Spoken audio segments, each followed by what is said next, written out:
Hello. Hi. How you Can you doing? hear me properly? Yeah, I can hear you. Yeah. Can you Good. hear me? Yeah. Okay. Clear. Fantastic. So let's just get right into it. I was looking at your said that you were 2700 MMR. You play sounds like pretty much every role but mid, but you'd like to focus on carry. And you want to look at removing some bad habits. Did you have anything else you'd like to tell me before we just dive into one of your replays? Well, I don't really play that much, but I do want to improve. Um like I mentioned, I've played Dota for I don't know, more than 13 years already. Hmm. Um but right now I've been playing with friends, and yeah, I just want to be able to, you know, play properly, enjoy the game while still doing it right. Hmm. Yeah. So. What changed really? Like what brings you here transitioning from like playing just with friends? Like what was the feeling you had or like what was were you like considering not playing Dota anymore? Were you like do you want to feel like you want to better use of your time playing Dota? Like what's going on? Well, Dota is the only game that I play right now. I tried playing other games, and yeah, I'm stuck with Dota, I think, until, I find something new to play. But Mm. yeah, Okay. so I want to stick with Dota. Gotcha. Okay. Um so yeah, I'll just get to I shared my screen with you on Discord. Um Mm. What you said you it varies based on work, and you said you don't play all that much. Like how many games a week would you say, that you play ranging? Like what's the least you'll play and what's the most you'll play? I play like 2 games a week, Okay. the least, and the most maybe more than 20 games a week. So it really depends on how much work I have. I see. Is your work like a stand like I'm not trying like I don't know how to ask this question, but is it like a standard 9 to 5 or is there like some weeks where you have like No. 60 hours of work and some weeks you have 10? Yeah, yeah, Okay. yeah. Gotcha. Yeah, that's a little bit tough because I always think I always recommend the best way to meaningfully climb within Dota or like outside of life as well is some degree of consistency. So I guess my Mhm. first question would be: is there anything you could do, not work related, but like is it at all possible to move that number to like 5 to 15 rather than 2 to 20 or something like this? Like, is that at all possible or is that just completely out of the cards with like the logistics of your life, basically? No, I can definitely play like 1 or 2 games a day if Hmm. I wanted to. Okay. Yeah. Yeah, So because it's something that I can do. I'm wondering if how that sounds to you. Because if I recommend as a coach that I think your best route to improving would be to give as much consistency to the amount of effort you're putting into it. That's what I think. And I'm asking, does it sound like a chore to you, or does that sound like something you would be fine to kind of like try out, basically? No, I'm fine doing that. Okay, cool. One of the most powerful lessons I had with somebody way back when was she went from 6K to 7.5, and all I gave her was a schedule. Like I see. I didn't teach her anything new about Dota. Or I did, but like 90% of what she learned was just her approach to the game and being more intentional about it. So I just got that vibe from you. Maybe I'm wrong, right? But it sounded like you Mhm. have this X amount of time that you play Dota. You want it to be more efficient slash meaningful. What you're getting out of the time.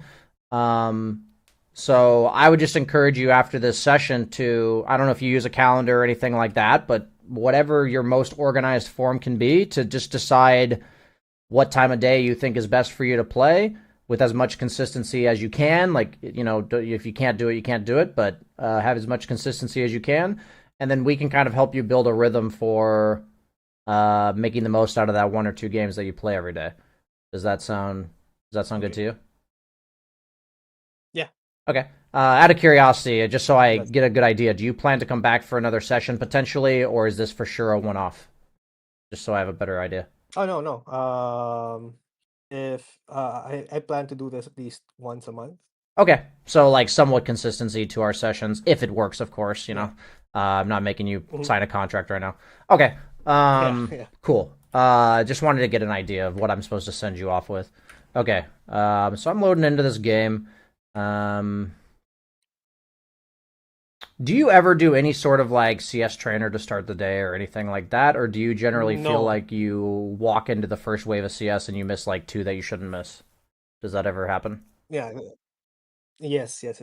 It does happen more than often, especially the first two games. Okay. Like I miss lots of CS. Yeah. Okay. So for me, if you're playing one or two games a day, I think the most powerful thing you can do is to listen to everything I'm about to say as long as it doesn't sound shitty. Like, if you're like, man, that's going to suck if I have to do that, then just tell me, Mhm. okay? So the Yeah. first thing is that I think the best thing to do is to tailor your hero pool size to about how much you play. So, like, if I'm playing 10 games a week, because that's like one or two per day, I would say max 4 to 5 heroes that you're playing. Um, Okay. does that sound like something you'd be down to like limit yourself to? Oh yeah, definitely. Okay. I think I'd like to think that I'm a meta player.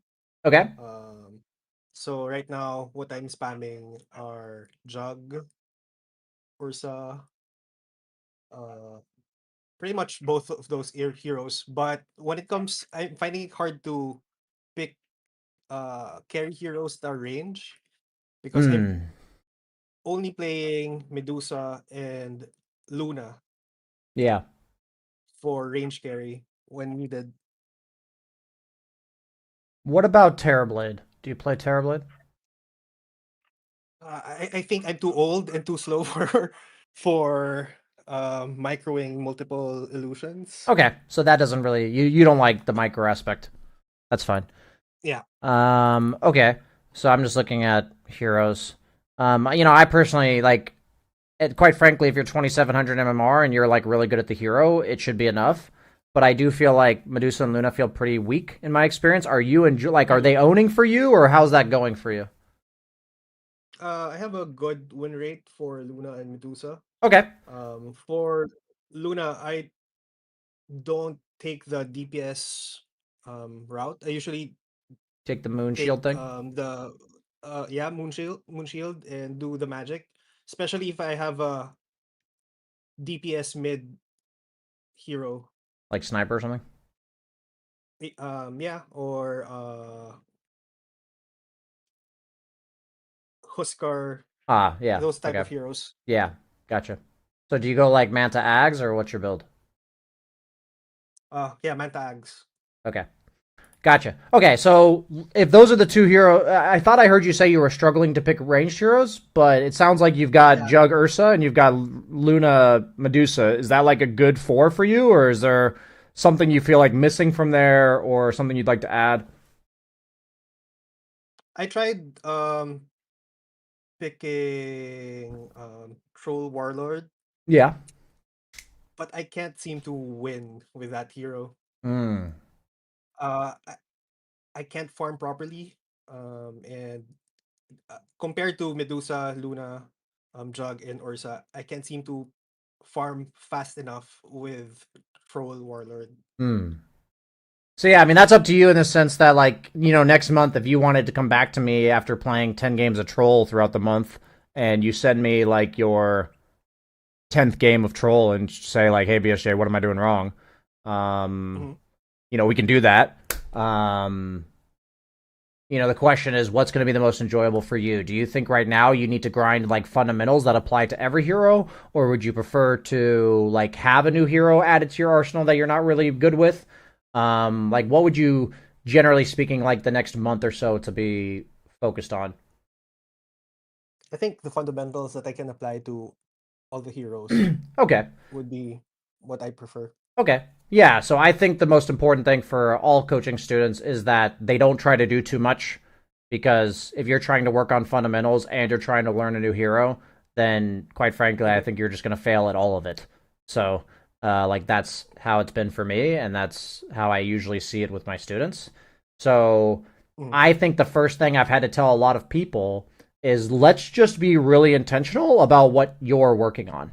right? So I want you to be choosing what you're working on, and I can help you guide. So if you're saying you want to work on the fundamentals, let's just stick to those four heroes, and let's grind out stuff that makes you smooth and efficient and consistent and fundamentally sound, and then we can reevaluate when we come back next month. You know what I mean? Okay. Does that sound good to you? Yeah. Okay, so like for me, if I'm doing something equivalent, I literally just make my hero grid with these four heroes like massive, and everything else is just up here. Like I'll just have like Mhm. Jug, Ursa, Luna, Medusa, and I'm picking one of those four. You know what I mean? You could even like make a new one, and I'm just saying I think customizing your hero grid so that you don't get baited into picking other shit is like really, um, I think it's important. I think it just makes it easier. It's kind of Okay. like having Reddit on like your seventh tab of your phone rather than saved on your homepage. You know, you're going to be much less likely Mhm. to go randomly doom scroll Reddit.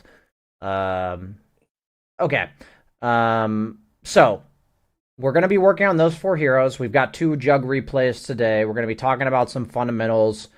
My goal for you today is to send you off with just like two or three things to focus on fundamentally. Good questions to ask Mhm. yourself that I don't feel like you're asking yourself. Um, that will help guide you to make more and more consistent decisions over time. Did you have any objections or questions about what I just said? None. None. Sweet. Okay. Let's check it out here.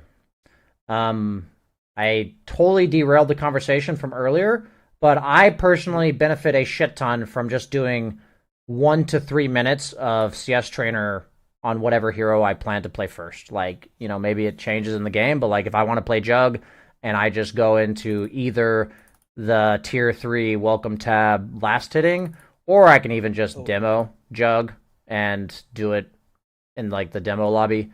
I can't do it when I'm in Mhm. a replay, but I personally think that goes a long fucking way to not randomly missing CS for the first two waves.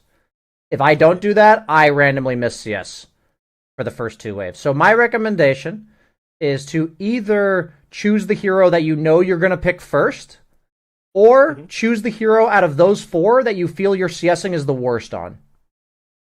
and do that. Like pick that hero. That's like generally how I approach it. I'm like, I know I'm gonna play this hero today, and I haven't played in like 6 months, so I'm gonna do that. That's like how I think about it.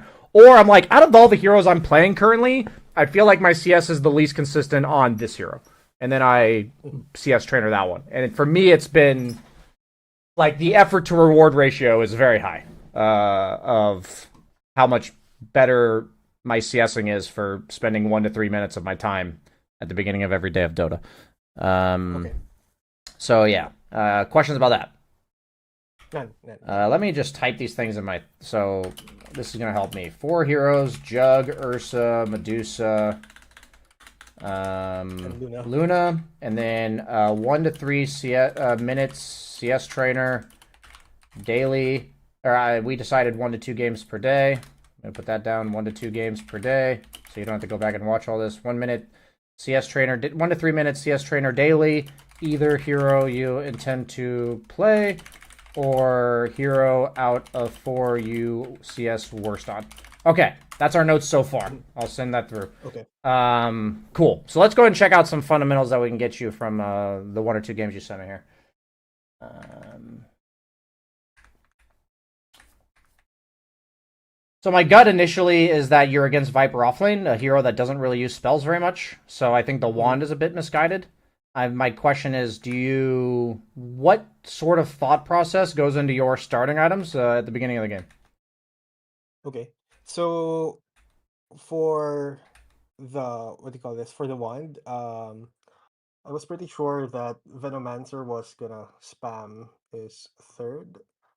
Hmm. Um, so that's why I used that. I was sure that these two are gonna harass me off my lane, which happened.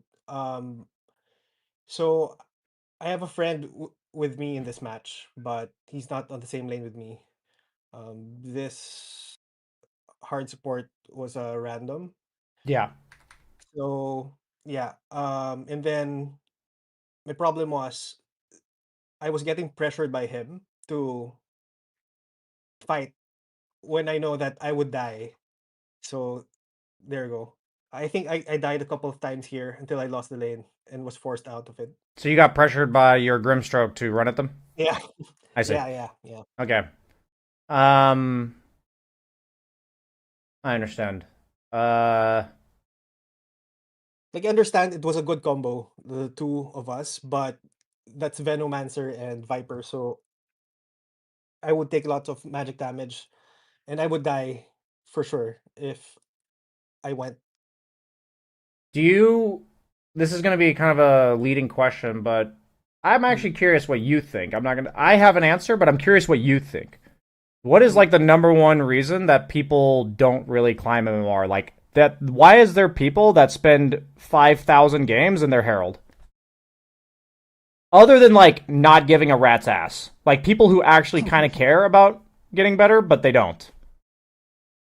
Like, what would be for you like the number one reason? Well, definitely not thinking, Hmm. I think. So like maybe not critically Uh, thinking about their actions. yeah, Hmm. yeah. Like Okay. I'd like to think Dota is about, thinking in advance, Hmm. A not lot of just like foresight. hitting Yeah. creeps. Yeah, Okay. Well, my answer to that question is making mistakes that are not your own. I see. Meaning you knew that was not what you wanted to do and you did it anyway. I think that is Mm, the number one reason that people get stuck. That's my personal experience coaching people. So the first thing I've had to teach almost every single person I coach is that if somebody tells you to do something and you don't agree with it, to not do it. mhm. And that is a really hard thing to do. Let's Yeah. just be very clear. That is like I say it like it's easy, but it's not. It's simple, but it ain't Mhm, easy. Okay. Um, so the reason I say this is because we can go so many games where our decisions are being made by our 2.5k teammates, and guess mhm. what? We stay at 2.5k because our decisions are being made by our teammates, right? It's Mhm. not that we want to say fuck our teammates, but Yeah. when our teammates make a call, I think the most important question, I'm going to put this in the notes. Teammate makes a call. Most important question. Like I try to when I have questions that I'm trying to write to myself, like I try to put them somewhere that I can see them before I load into my Dota games. Okay. Most important question: does this match my vision for the game? Mhm. And that can apply. Does that match my vision for the lane? Does that match my vision for how we end the game? Does that match my vision for like I'm in fight mode, so they're calling a gank? Great. I'm in. I think I'm strong. They want to take an objective. Great. It's like I have no Omni Slash and my team's screaming to fight. I'm not gonna go. Yeah. Do you know what I mean? Like that's what I mean by it. Doesn't mean that you had to have thought of it, and it doesn't mean that you like think it's right or wrong. It means let's check this against my vision. Just like, and a lot of this is kind of a feel. You know, I feel like I'm Mhm. in fight mode. I feel like we could do something. I feel like I want to just farm. I feel like I want to play this passively. I feel like I want to be aggressive. And does their call match that? Yeah. And if it does, we do it. If it doesn't, then there's an entire um road of mentality and communication and mindset that we have to go down that I think Mhm. is really important. But we can't even go down this road until the people I'm coaching at least know that's what they're striving to do is not listen to their teammates when they don't agree. Mhm. So it's okay that you're sometimes still going to do it. Um, that's fine. But if over the course of the next month you ask yourself this question, and even by the end of the month, 15% of the time that you would have followed your teammate, you don't. Mhm. Like if that happens, I guarantee you, like that's at least 100 MMR. It's like it's something. Yeah, I can't say exactly how much it is. It's hard to quantify, but I think you get the Yeah. idea. Does that make sense? Yeah. It does. Okay. It does. Cool. So fundamentally, I think there's always good to have one or two questions we're trying to ask ourselves. I believe that question applies to the entire game. So I'm not going to give you any more questions for like to Mhm. ask yourself during the game. I think you could spend an entire month and you'll still need to work on that question. You know what I mean? Yeah. But it's like it's not like there's a I've done it or I haven't. It's just a journey to slowly but surely improve. Um, But Go ahead. I have a question for that particular so in my rank, I don't know. Usually the team has this idea that after 15 minutes or 18 minutes of farming, a carry should start joining clashes already. And if you don't, they flame you and they trash talk you, or they even throw the game. So how should I handle that? It's a great question.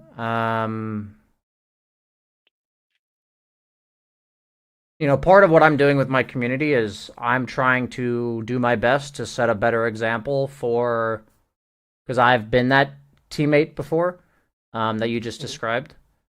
I think there are definitely people like this.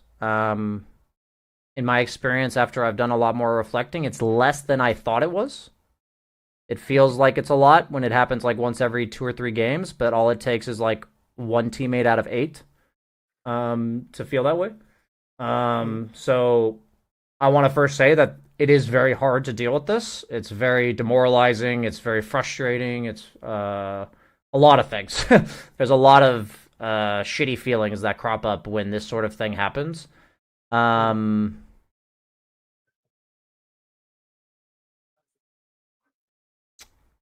I guess my first question would be for you if somebody tells you to do something you don't like in real life and throws a temper tantrum, what would you do?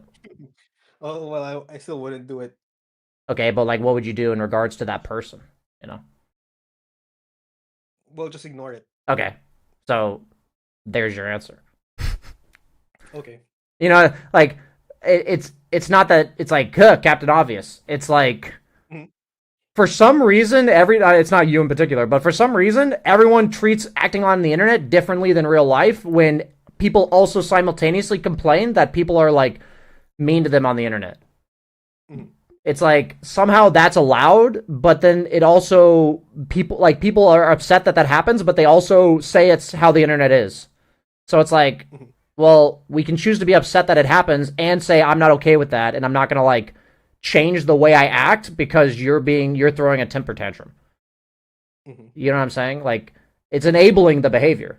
Imagine if a million of us feel like you, which I understand there's a lot of us, like just a hypothetical number, a million people feel like you, and a million people are trying to cater to that type of dialogue.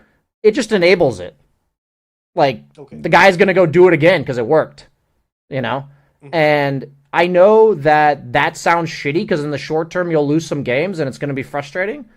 But I guarantee you on my life that you are losing more games listening to them than you are with them breaking their items. Okay. I What guarantee do you it. think about mhm.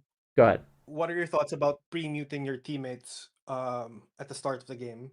My thought is that if you are struggling not to listen to people and you don't even have a good semblance of what your playstyle, your choices are, like you feel like there's too much noise, where if I were to ask you like what your vibe check on the game is and you feel like you couldn't even tell me what it is, if that Mhm. somehow resonates with you, then you should temporarily mute people so that you can even have an idea, like you can see through all the noise and actually be able to make your own decisions. Do you know what I mean? Okay. Yeah. So does that resonate with Makes you? sense. Do you feel like it would help you in Yeah. the short term to mute people? Yeah, yeah. I actually enjoy the game much more when I pre-mute my teammates as well as Mm. my enemies during a game.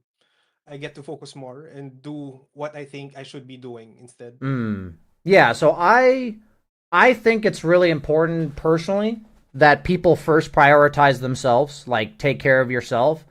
But muting yourself, in my opinion, if everybody were to do it, the Dota community would suck, right? Yeah, So yeah. what I'm trying to say is I think it's a great short term thing to help you focus on your own decisions, but then eventually we got to put you back out there. You know what I mean? Yeah. It's like, it's kind of the same as, okay, I got to be single for a while and focus on myself, go to the gym, grind, set it up, and then I'm going to go back into the dating scene. It's like the same thing. Yeah. You know, like I can't focus on trying to be a good boyfriend and get in better shape right now. I just need to get in better shape or whatever. I need to put my life back together. It's the same shit. I need to like clean up my decision making and like remove some of the noise, and I'll go put myself out into the communication of the Dota community later. That's exactly what I did after like 5 failed ping pongs of I'm going to mute everybody or fine, I'll listen to people. You know, after like 5 failed ping pongs of that, I think it's as long as we know muting ourselves is for this purpose and it's to help ourselves and to allow ourselves to find our own decisions, then I do find that it will give you, in general, inner peace about, you know, maybe your teammates will do stuff, but instead of hearing them shout at you, you just see them breaking their items and it feels a lot less, Yeah. a lot less bad, basically. You can kind of be like, there he goes again, you know? Yeah. So that's fine. I'll put this temporarily. If you feel like you want to, I would recommend you do this until our next session. Like, just mute everybody. But if you're like, I'm really ready to put myself back out there, go ahead. It's not like a command. I would just personally recommend come back to me and we'll see what your decision making looks like after muting everybody, and maybe we'll then talk about maybe it's time to put yourself back out there. I'll just say recommended here. Cool, because it's so funny because like when I'm coaching you guys, if the reason you made your decision is not because you thought it was correct, the only thing I can tell you is I need to see what you think is correct to teach you anything. Do you know what I mean? Like if you don't think it's correct and you're doing it anyway, it's like, well, my job is to tell you you shouldn't be doing the things that you don't think are correct. And I'm like, well, that's a, you know, that can be, I think it can be a lot more exciting for you in terms of what you're learning than that. So these are some of the most frustrating situations. I think 99% of Dota players feel you on this wavelength here. We know it's not pleasant.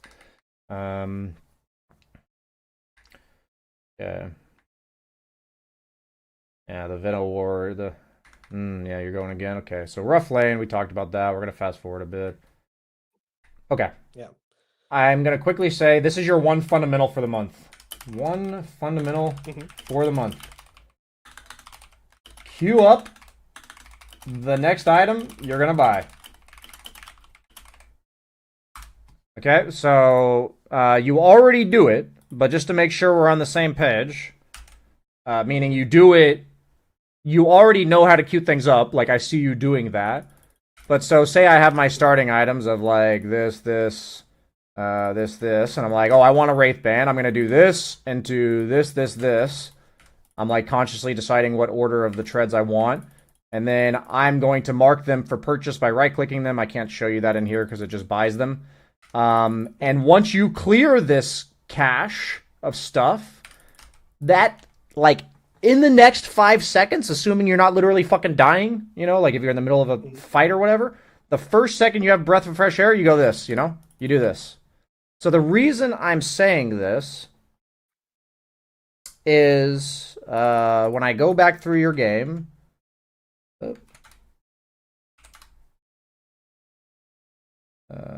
stop decompressing. You've already loaded the fucking replay. I'm going to restart that real quick. Sure. But I usually queue like the next 3 items. For example, for Jug, the Treads, the Battle Fury, and then it depends if I want to complete Manta first or just get the Yasha and then a Blink and then complete the Manta. For sure. I usually, yeah. The thing with somebody like yourself, which I'm almost certain of, is that you know you're supposed to do this and you do it sometimes. Yeah. So for me, this isn't me trying to teach you something new. This is me telling you that if you're not doing this 100% of the time, what's the point in knowing it? Yeah. That's how I view these type of things. Your stream, by the way. Oh, yeah, because I need to reshare with you. Let me share it. Thank you for reminding me. There you go. So the moment I'm trying to avoid is right. Where was it? It's right about here, Hmm. where you have 840 gold and there's no items down here. Yeah. That's what I'm trying to avoid for you, okay? Very simply fixed. So for me, it's like if I come back and I see you literally have queued up an item every single time you're going to buy it, like that's all. I think that's probably worth 200 MMR if I had to guess. You know, I can't say for sure, but it's like you're playing the game with items. That's ideal, Hmm. you know? So, like, you know, I would have liked to see probably in this lane boots first because you're against two slows. So, right when you got 500 gold, you got those boots and they're probably out to you right now. So, you have boots now. And that's like a pretty big deal on a hero like Jug, first off, because you're against a lot of slows, but you're also, you have a spell that's position based and you're going to probably use it. Yeah. So, like, maybe even this situation goes better if you had boots. It's probably still a bad idea, but it could only potentially go better. I also think in lanes where you're not right-clicking heroes, I see no reason to level crit before level 5 or 6, or 5 or 7, I mean. Like, you're just not Hmm. right-clicking heroes. I think of... I was true. Go Yeah. ahead. I was planning on going to jungle. That's why I was preparing for maxing the crit Yeah, and stats after that. I see. If you're going to have I was jungle gonna leave early, I think lane. you should Yeah, always go max spin if you're jungling super early. I see. I think that's just strictly better for you to clear small camps with that, and then you right-click big camps. I Yeah. think that is just objectively faster farming. I think the time where a crit first max is better is when you're able to walk up to the wave and hit it. And also, if the opponent walks up Mhm. to you, you can hit them too. And then you then walk over here. So the reason that this is better is because spinning is strictly faster for farm. But if you're playing aggressively Okay. up here and you spin, that's when they kill you. Okay. You see what I mean? Like that's like the offlaner can just be like, "Hey, 4 position guy, he doesn't have spin. We have 15 seconds to kill him." You know. Okay. So we can't use spin in those cases because we it is our defensive tool that is allowing us to play like a maniac in lane. You Yeah. you see what I mean? So if we are only farming, spinning is purely better for that. Okay. Purely better. So I consider maxing spin to be defensive. I consider in niche cases you can go phase boots and max spin with the intention to kill people in lane, but I don't think that's really Jug right now. Like that's like Mhm. something you can do. I don't want to rule it out, but I don't think that Yeah. that's the way to play Jug right now. It seems like you're on the I see. treads train too, so it seems like you agree. Does that kind of make sense for you of how I view the difference between spin and crit? Yeah. Okay, Yeah. Yeah. It cool. does. It does. So like in this game, because you were in such a heavy harass lane, I probably would have gone 3-2-0. Like I probably would have gone 1-2-0 back into 4-2-0, and then taken Okay. a point and crit at 8. That's probably what I would have done. Because All right. level 1 crit is like 9% damage, I think it is. And Okay. at that time in the game, it's like 6 damage, which is nice. But if we compare it to making sure you're able to sustain farm, Mhm. it's different. I think it's just I like the trade off. Um, So I okay, left lane here already completely and decided reasonable. to go Yeah, jungle. Yeah. yeah. This is the moment where like I would love to see this big camp here and have 2 points in healing ward and spin it. Yeah. You know what I mean? Like that would be sick. So it's just thoughts when I see these moments. Like, you know, we'll just point out like random moments where max and crit feels kind of weird. So I'm not sure exactly why you walked top. Like my question is, why did you leave this area? Because Oh, like the because all my immediate team. creep here is right here, Mhm. right? Sorry, go ahead. Yeah. Um, because all my teams were going at bot, and I was pretty sure that I could farm with Ursa and just farm triangle in the medium and big camp on the left side of the map. I see. The number one decision of where you go in the game is proximity in the early game. 100%. The Mhm. number one decision. You're never walking across the map unless you have to. Okay. Like I think that's just a really good rule of thumb as like a consistency thing. Like when I say never, what I'm telling you is you should operate for now like it's never, but it is not never. Do you know what I mean? Mhm. It's like Yeah. very close to never, but it's better for you to operate under that assumption for now so that we can clean this up a little bit. Um, Okay. so, like in this case, anytime you're farming a camp, the way I look at it is if I've been booted out of lane and I'm defensive on the map, I am going to be able to TP to another lane or scoop up a wave underneath the tower that I'm next to. Otherwise, I'm just going to farm the camps that are right next to me, assuming that nobody like is hunting me or Okay. something. You know, assuming that All right. no enemy heroes is changing that. So like in this case, I would very much just go here and then here. And I would see your scenario with what's happening in the game and what you're doing, and I would have taken a second point in healing word at 6 here. Like, Okay. given exactly what you're doing here. Because you're not trying to fight people with Omni Slash, you're trying to farm and you're running out of HP. Yeah. So, what I'm trying to show people is the way that skilling and itemization in theory should go is what do I need right now? What's the problem? And if you keep getting Mhm. better at asking yourself that question, you know, you'll be like, I don't need Omni Slash right now. I'm not killing people. I'm just farming and I have a third health. So I'd like my next healing word potentially. Like I'd probably hold the skill point, and then Mhm. if healing word comes up and I'm still low on HP, I would level it. Like that's probably like the perfect play here where I'd hold the skill point, and then if I go kill somebody, I'll level Omni. If I don't, I'll level healing word. That's like how I would decide here. Okay. I'm not sure if I might be throwing too much at you with this, but that's Mhm. more of a like take a mental note of the way that I think about skills and items is like what do I need right now? And the more in tune with that I am, the better. And in my experience, the majority of Dota players just simply don't ask themselves that question. Like it's not like they don't know the answer. They just don't ask the question. So, if I can get you guys asking yourself that question, you wouldn't press Omni Slash to level it right now because yeah, maybe Yeah. you hold the skill point and you go look around, but that's just an example of I know you don't ask the question because you just kind of autopilot skilled Omni Slash.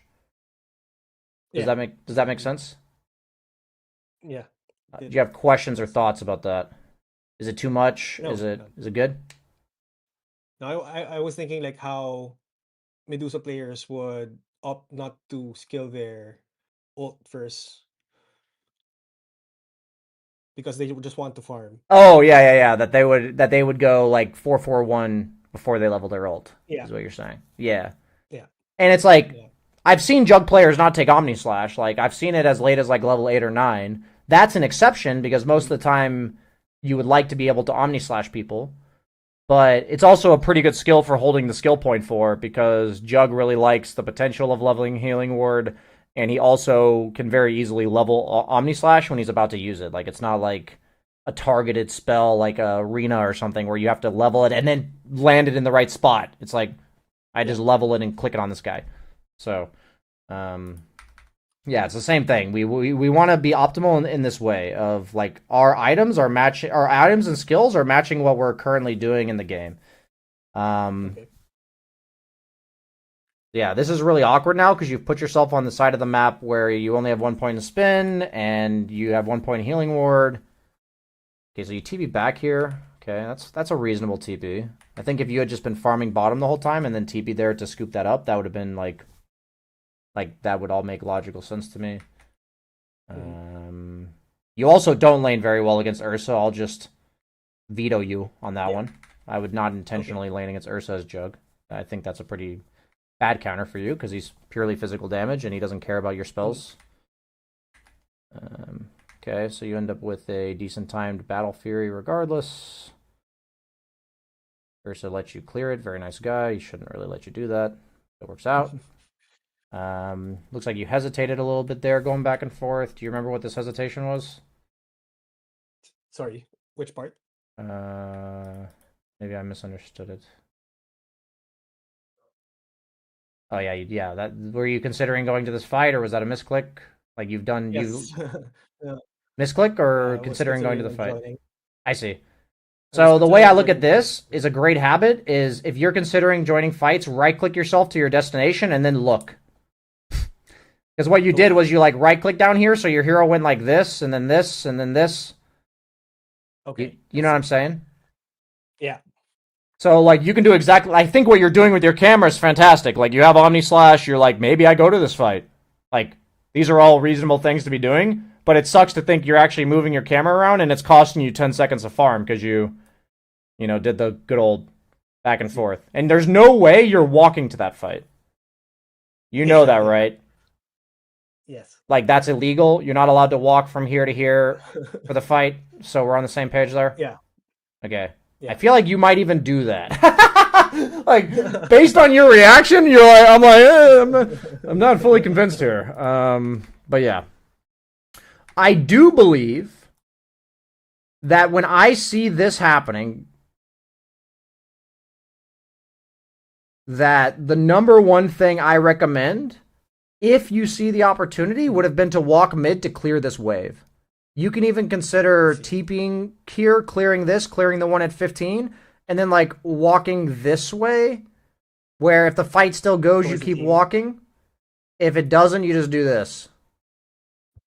Okay. You see what I Yeah. mean? Where you're not like missing any farm, but it creates more pressure on the map. Hmm. Okay. Yeah. So one thing that's really nice is if your team is fighting in the side lanes and you're in this not so sure if you should go phase, but you kind of feel like you should, but you don't want to commit, Hmm. TPing or walking mid is usually really good in those scenarios. Okay. Um, I'll just say note his teammates fighting side lane, mid game. Consider walking slash TPing mid to hedge fighting slash farming. You're kind of like doing a little bit of in between. You know what I mean?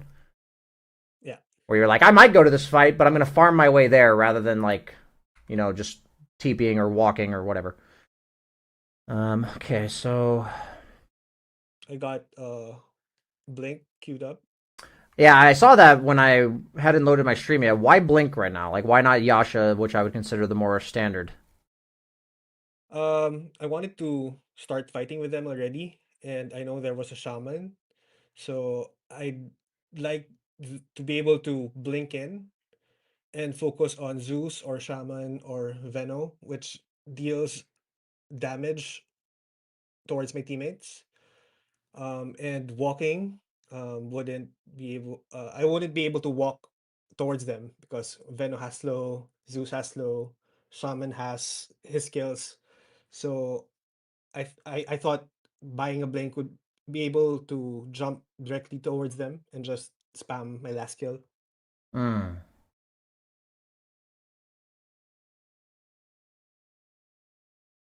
If I made the assertion to you that I think Jug's like a 4 or 5 slotted carry hero before he wants to fight, what would you think about that?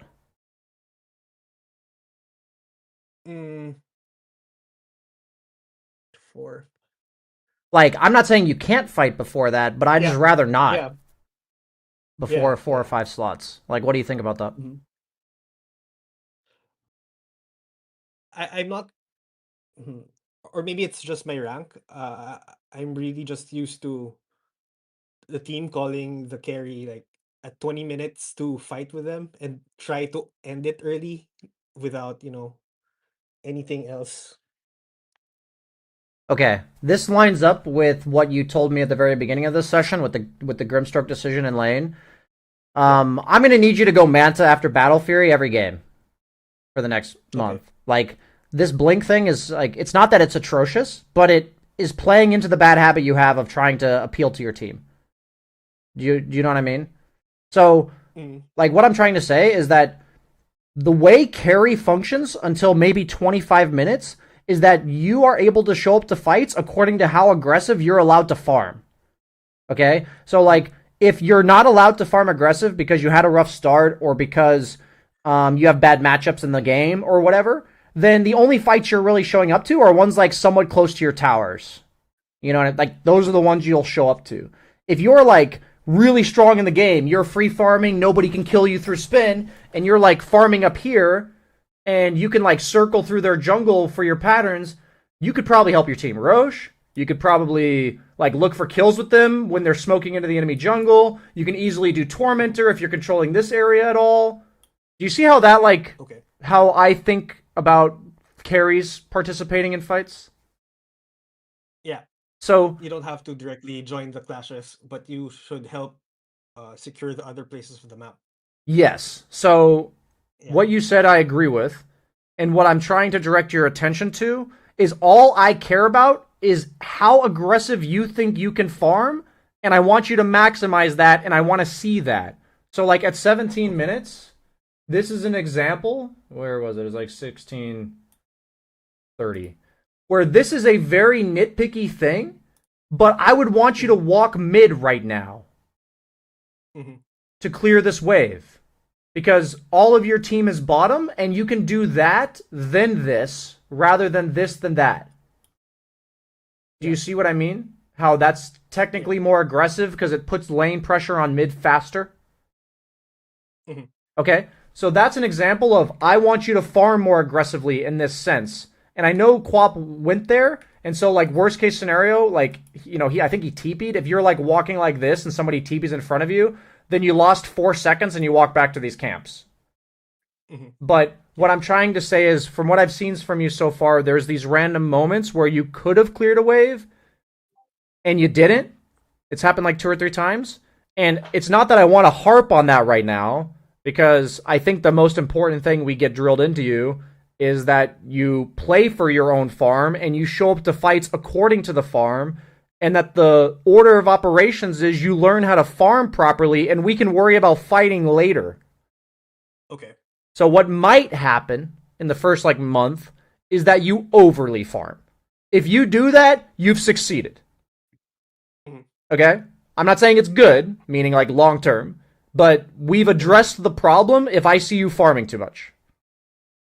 Okay. You know what I'm saying? I would, Yeah. based on what I know about you in this 1 hour interaction, I think it'd be a huge point of growth if you did not show up to fights unless they were in your farming patterns or underneath a tower. Mm-hmm. Like Okay. if they're like I can actually just put that kind of fundamental like fights to show up to before 25 minutes in your farming pattern or near a tower.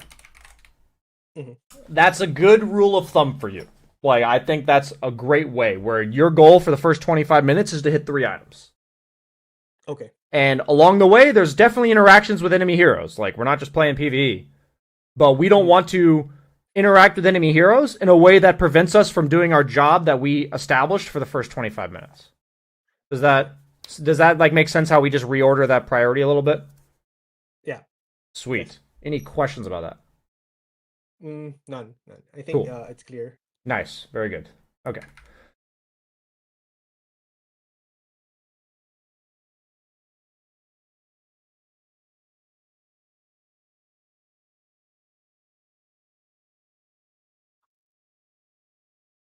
I'm just watching the mini map right now.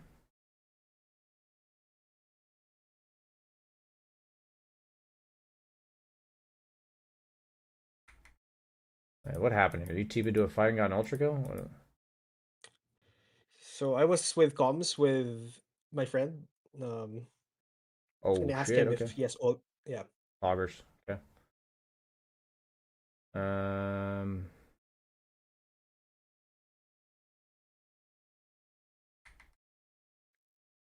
Very pog. Okay.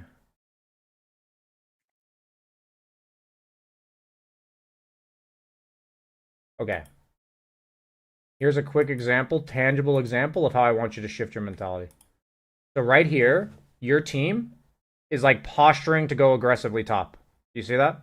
Mm-hmm. Like two of Yeah. your teammates. This guy doesn't have RP for 35 seconds. You don't have Mm-hmm. Omni Slash for 35 seconds. I want this camp farmed, mid wave cleared, and then loop your way back to top. Okay.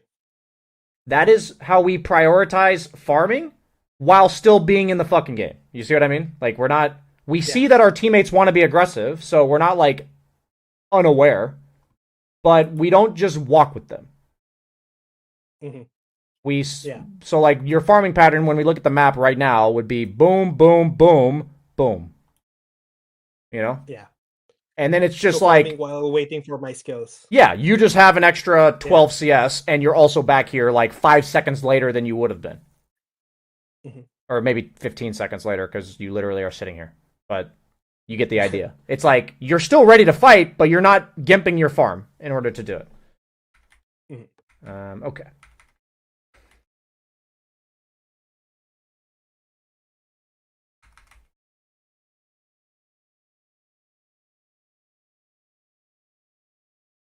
Okay. If the point was not driven home, I want you. Okay, so we've got like. There's a lot of things in Dota that I would almost consider them in our peripherals. Like, they're things that we don't need to be looking at directly, but we need to be aware that they need to be in our peripherals at all times. Do you kind of know what I mean by when I say that? Mm-hmm. Okay.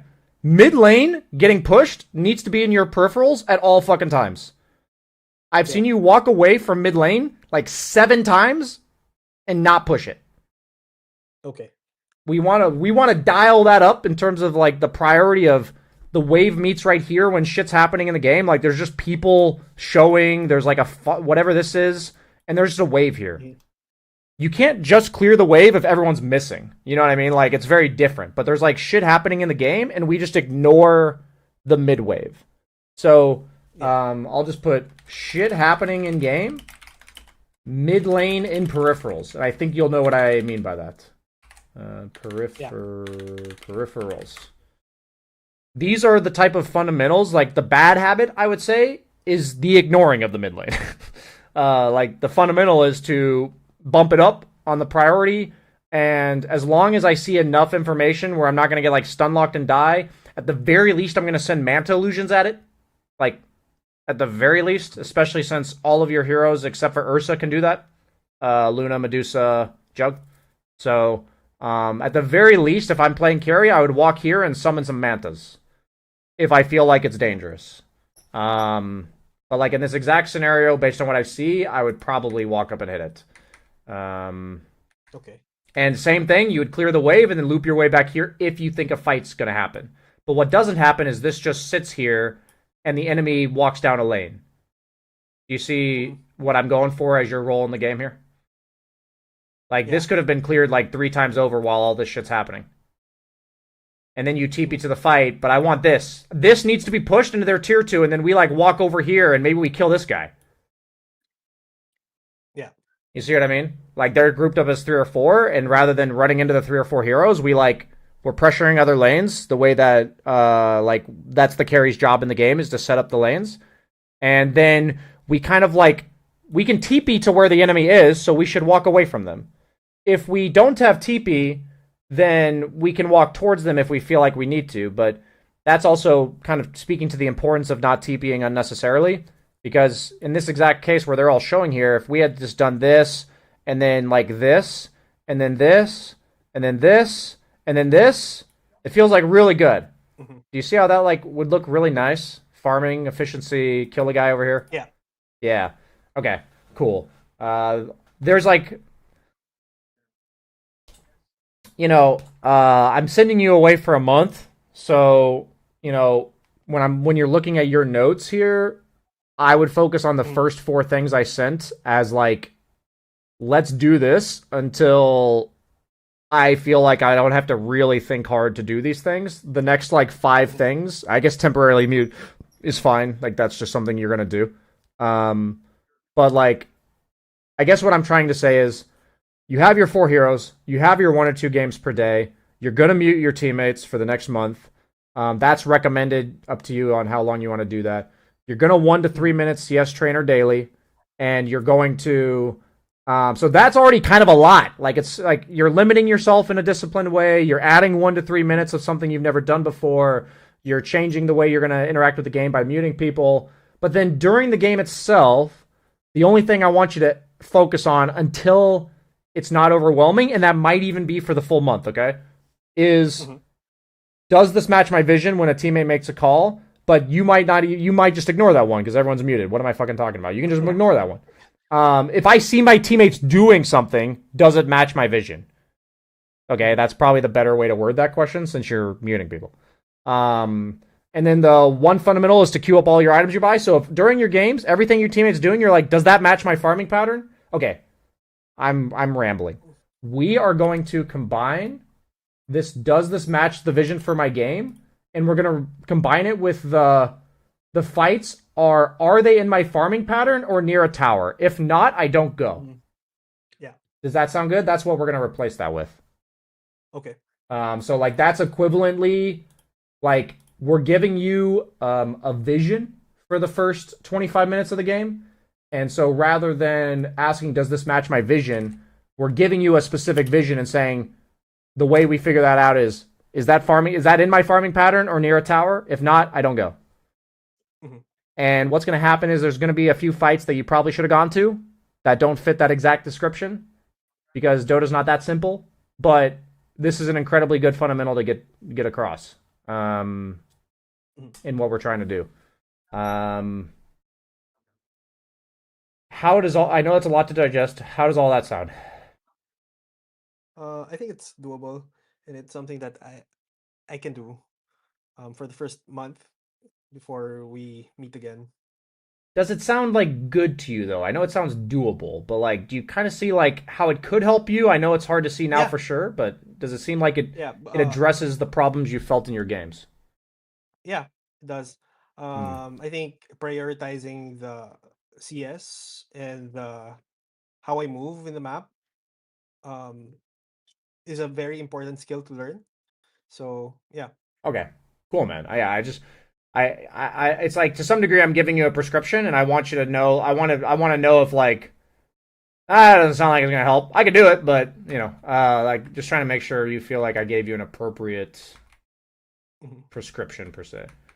Um, yeah, it looks like the game ends up getting pretty smooth from here. Now you're like playing aggressively on the map. You've got like the blink would be in your inventory here anyways. Like I think your item inventory matches what mine would look like now. It's just like a very different order.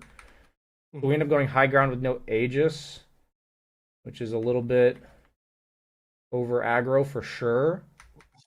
Yeah. I think, almost every carry player would gain MMR if we just never went high ground without Aegis, even though there are times to do it. Mhm. Um, it's way more risky than like the risk to reward is pretty high. So you respawn, your teammates kill them, and it looks like it's pretty smooth sailing. Okay.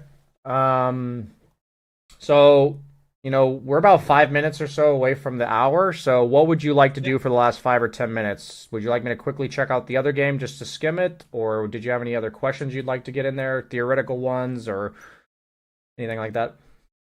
Um,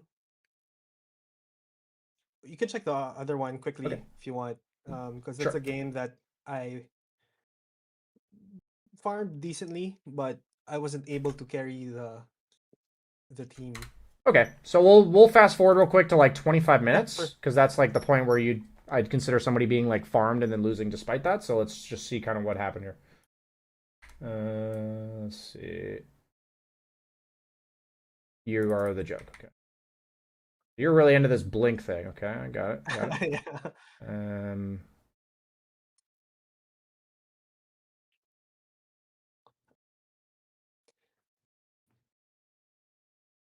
So, for example, for this one, um, I I feel like I needed a lot of items to be able to kill the enemies because for sure I need MKB, and then for axe I need, I don't know, to lessen his armor or something. I need also magic for Zeus. How would you itemize for this enemy lineup if you were the jug? okay, 2 points to answer And your question. in what order will you be purchasing them? Okay, I got you. I'm gonna circle back to your question with a quick derail. Okay, do you know why people go Manta after Battle Fury? A lot of the time. Like, do you know For what the the spell? Manta's for? For the spell? Okay, most of it, like 75% of it, is for you to put Manta on lanes you can't feel safe farming. Mm, The other 25% is for dispel. So, I see. like, meaning some games it's very relevant to have the dispel, but the reason people buy Manta is so that their side lanes don't look like this because they're against Axe. Okay. Like, they will farm here, they'll like move to here, summon Manta, and then walk towards their team with this. And like at the very least, somebody on their team has to like kill your illusions. And otherwise the lane gets pushed. So I don't see you use your Manta enough to do that. That's like one major reason that you will get farmed and not carry games is because the lanes don't get pushed properly. That's like the first thing I wanted to mention. Okay? Okay. The second thing is you are in a pretty tough jug game. So it's logical that you would struggle to figure out what the items are. Okay? I historically have struggled with that a lot because I used to kind of think that the solution to my problem was always items. Okay? And there are correct, quote unquote, items to go here. But I think the most important thing that we have to get on the same page of is you could have 6 items and you'll die in 3 seconds if you show yourself. Yeah. Like, no matter what those 6 items are. Like, Mm-hmm. I mean, you could go like fucking 3 hearts and a Shivas and shit and be useless and maybe survive that. But like, you know what I mean? Like, any reasonable jug items, you'll die in 3 seconds. You'll get Blade Mail called, you'll get blinked on by PA, you'll get Zeus ulted, and you're fucking dead. Like, Mm-hmm. it's gonna happen. So what that tells me is that you can literally never be the point of contact. Like, you cannot be the one that goes in first or gets jumped on. So first off, the most important thing is we establish I am not the point of contact. Okay? So then we have to consider who is the point of contact. Is it somebody that stands in front and tanks? Is it somebody who provides vision? Is it somebody who initiates? So in this case, I'm just going to answer the question for you. Treant can provide vision because he has like the shard and invis and shit. And Slardar can provide usually the first point of contact because the enemy isn't usually stupid enough to group up as 4 and just get echo slammed without something happening. Like usually they'll like Slardar goes in first, 3 of them blink on the Slardar, and then the Earthshaker echo slams them. You know what I mean? Like that's usually even in maybe in your bracket people run in S4, but I'd give them the benefit of the doubt that they're not going to do that. So what I've tried to do for you is first establish what I think to be a very clear vision of how fights play out. Mm-hmm. So then, does that match approximately what you think? How much of this have you thought before? Did you have like a similar impression in this game? What are your thoughts? Um, I agree with that, and I think that's one of the problems that I need to address as well. Is being impatient, especially in my bracket where usually the offlane, most of the time, they don't initiate, they just stay backline, um, and wait to get the perfect ult, Yeah. perfect stun or whatever, perfect call. So yeah, I think I agree with you. Okay. I've got an OP hack for you. Are you ready? Hmm. Something you can establish after the game, before the game even. You can do it during the game. A fantastic thought experiment for you is what is my condition for entering the fight? Yeah. I'm going to ask you right now, in this game, if I asked you that question and you have all the time to think in the world, what would your answer be? Well, I need Axe to show up first Okay, because he's the one that will kill me for sure. fantastic. Um, and I need Slardar to enter Okay, before I enter. I need to kill also the soft ones like Zeus, um, and PA if it's there. and you have But like yeah, MKB and stuff, and she's stunned. Yeah. yeah. But the last priority that I should be killing is Axe. Hmm. Okay. So there's no like perfect answer to that question, meaning like there's like maybe your worst target's Axe, but what if he gets blink crushed, amped, and stunned by fissure? It's like, okay, maybe I should blink on that guy and kill him. You know what I mean? But like, Mhm. I'm not saying that that's what you should do, but the point is there is variance to this. But I think you made some really good points there. I think first and foremost you need to see Axe. Like he Mhm. needs to go in first, or you need to know he uses blink or some shit, or you need to know he's locked down. Whatever you need to know he can't blink. Blade Mail call you, and then you need most likely Sardar or Earthshaker to stun somebody in range of you. Like that's what you need to have, and then you also to some degree have like targets that you want to go on. But I think this idea that Axe needs to show is the most important one. Mhm. And the second one is more of a advanced but great if you know it kind of thing. But the first one, absolutely. What that means, I put it in your notes, is what is my condition for entering the fight? I'll just put in this message so I don't die. Okay? Yeah. Because the worst thing we can do is just cast 0 fucking spells and die. So what I'm trying to say is if you can focus on what do I think my condition for entering the fight is, and then if you know you can't go first, your entire communication to your team, rather than getting impatient, like the moment you feel that impatience triggering, you just say, I can't go first. Okay. And even though you have them muted, you're just like, I can't go first.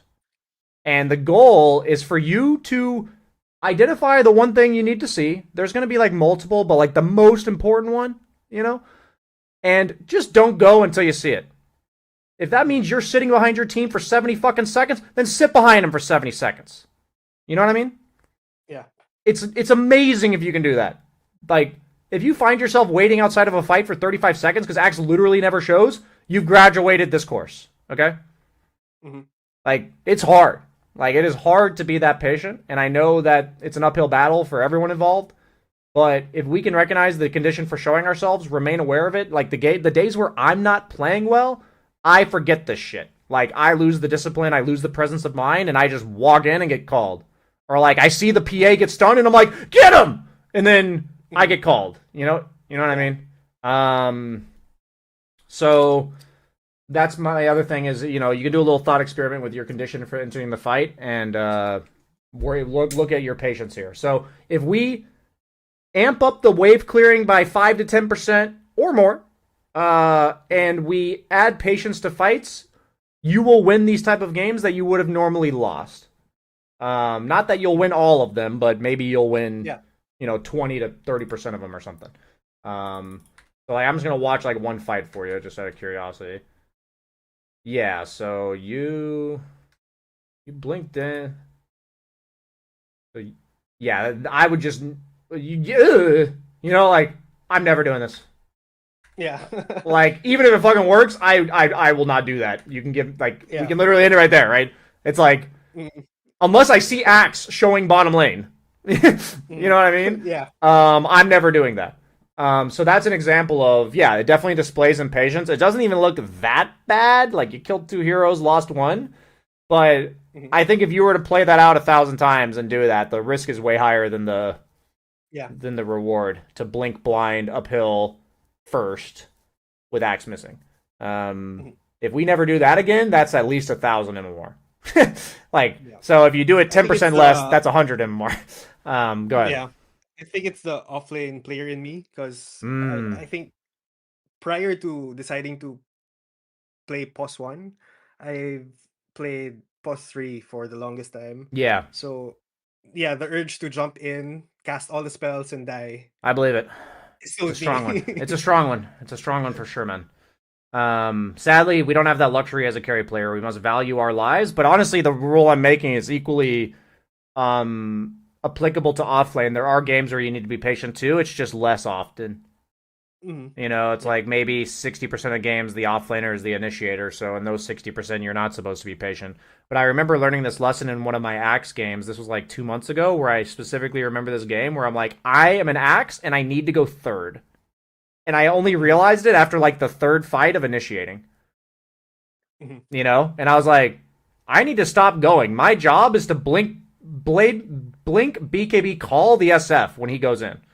And I'm like, I need him to go in first. So I need somebody else to go first, then SF to go on him, and then me to go on SF. And then once I recognized that, we actually just won the game.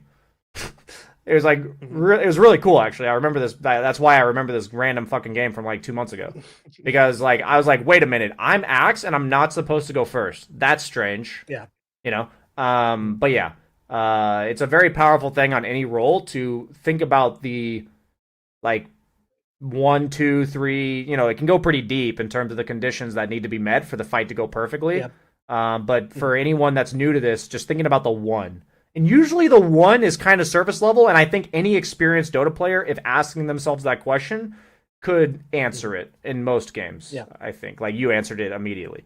So it's like, I just remind you guys, you have this knowledge, you can do it. We just gotta really commit to making our own mistakes, which is not being Mhm. impatient, not listening to other people's calls that we don't agree with, stuff like this. So, Yeah. cool, man. Any final questions? No, no. I'll see you in a month. Awesome, man. I'll see you around, whether that's in the channel or anything. Yeah. Thanks for signing up. See ya. Yeah. Thanks, man.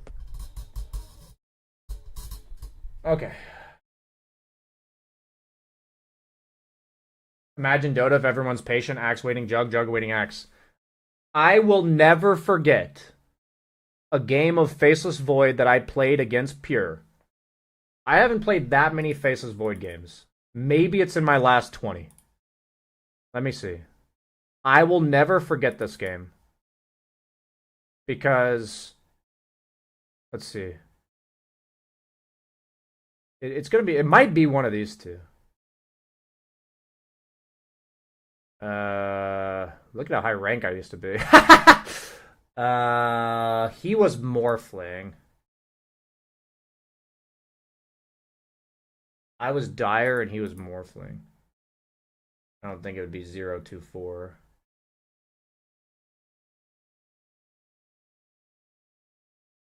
No, it would have been before these games.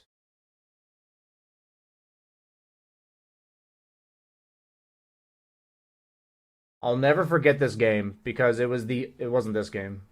It was the ultimate test of patience where I realized on the first team fight that if I go first, that was back when Morphling Ags took your stats, that if I go first, he's going to morph into me and we lose the fight. So then I started waiting like 15, 20 seconds, looking to chrono him, and then he never showed, and I eventually went in 15, 20 seconds later, and then he did the exact same thing. And then in the next fight, I tried waiting like 30 seconds, and he still never showed. And then I decided to go in, and then he morphed into me, and we lost the fight. And I just remember thinking, I was increasing the amount of time that I was waiting while he had one principle that he knew he had to stick to, which was you do not go in before Void does. I remember this. And he always outweighted me. And we lost the fucking game because of it. And I'll never forget that game. I'll never forget that fucking game. And so when you say like, imagine if Dota's patient, yes, then you get fucking sick TI level Dota. Like I was playing against Peer back then. It's like I got fucking TI level Dota'd. Like, that's what happens when you have people who are truly patient, looking for the right opportunity. Fucking crazy game. Good times, good times. Is BSJ YouTube only, or is this being co-streamed on Twitch? I stream both YouTube and Twitch.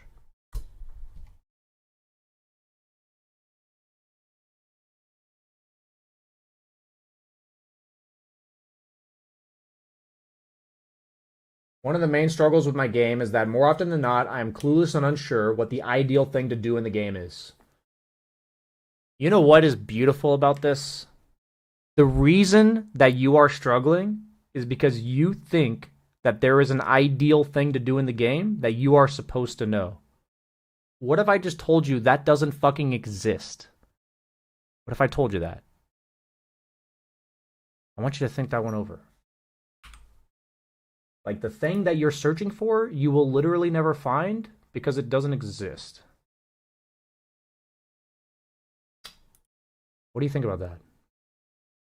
Food for thought.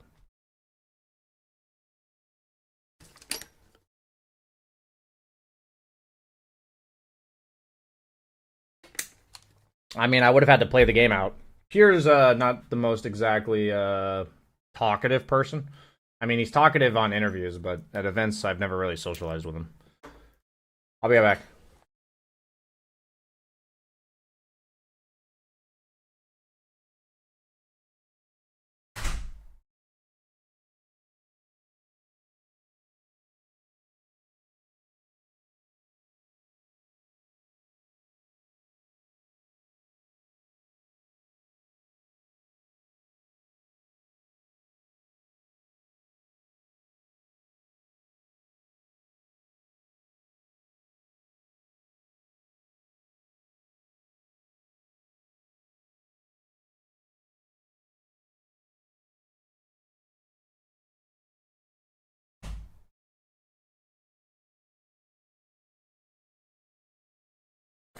Oh man, let me see if I can find this real quick. I've been fucking inspired by this guy on YouTube, actually. Like this guy in my YouTube chat that said this. Dr. K, Wyman, run up. See if I can get Even it. if the company requires them to make commitments, it doesn't building by things like commitments in these like, look, I happen to date this person. They don't considering it closes off all of these other possibilities, but they can absolutely be in relationships. They can absolutely they can work 7 years at a job. There it is. So in your mind, what this will look like is like I had a client once. Is a problem. So not the Saga of Illusions. By the puer on the internet, a homeless looking for answers. Grow up. I was gluing. Well, it hit me. If it's lands to this, should I do this? Me to fill out resumes. Hits do have tricky. My 40-year relationship. If this is what was written, meaning you. This ain't a guys get that. The specific would be old. So the definitely the pools watch up in this thing to play the governess and ask what time tedious hers, which can analytic the big ass so raw awesome anything. I'm never to you from flip past. Then you have the patterns of puer economic views.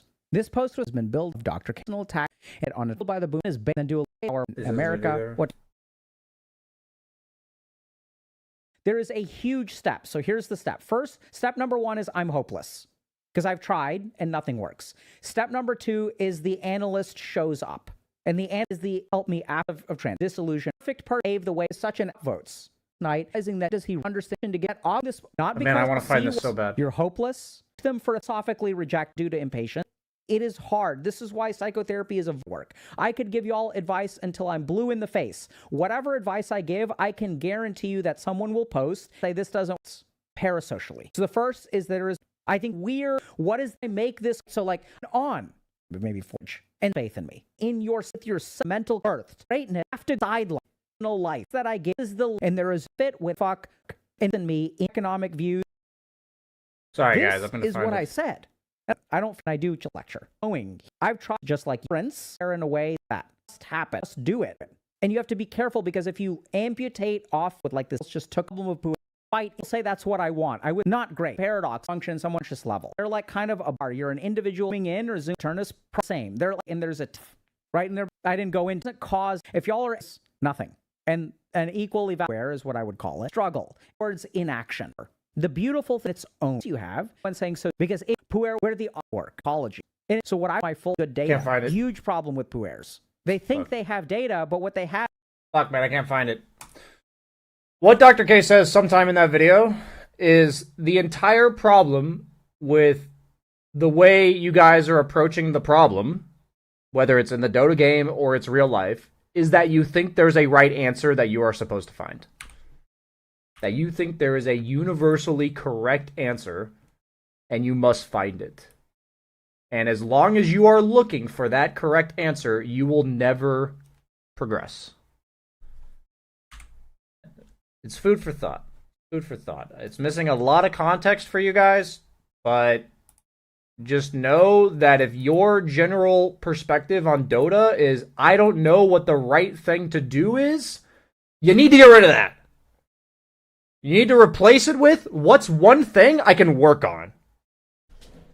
Like, CSing better, or pressing an item, or whatever.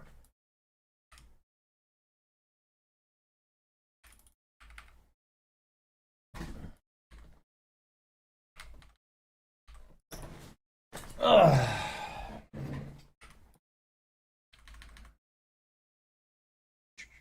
We're gonna queue after this here. Is chat moving? No, not enough people are typing. Listening to this on a second monitor is torturous? Sorry. I could have probably muted the stream, and I thought I'd find it sooner. Check Discord DM? Why?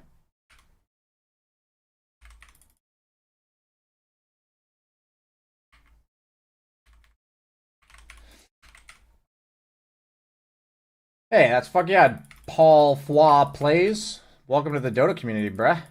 Welcome, sir. We're actually restarting up the fundamental series of sorts. I'm working with somebody else to. You think you found the clip? Let's see.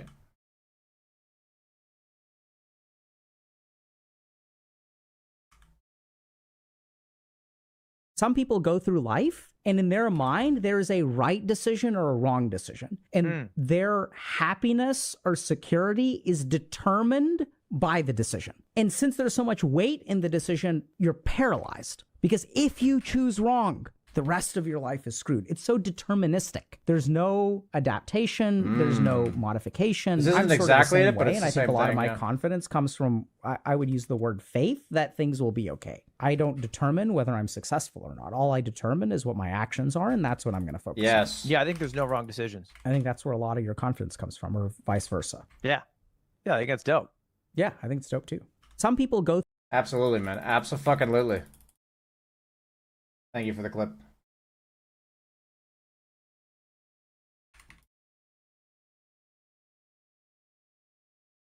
It is literally this notion that there is a correct answer. This applies to Dota, it applies to your life, it applies to literally fucking everything. If you go through things thinking there is a correct answer, you will just never move. That is ever since I heard Dr. K say that and I've thought about it, it's like it's still a work in progress for me, but it's so obvious in hindsight. I'm like, holy shit.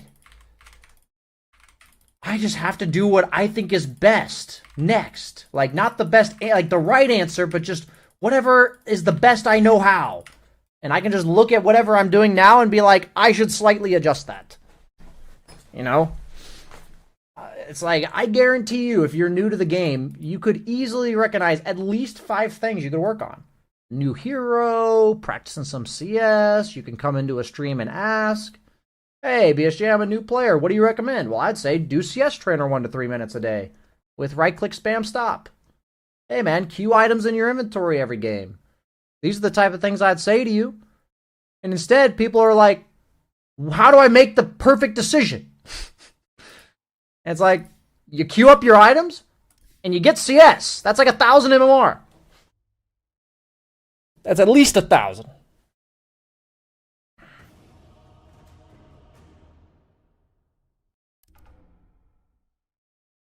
Is Storm in a good state right now?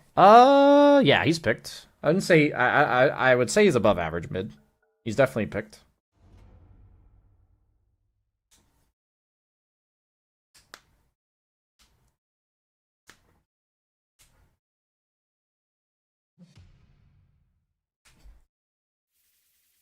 Are you gonna do more update? Are you gonna do more / update old hero guides?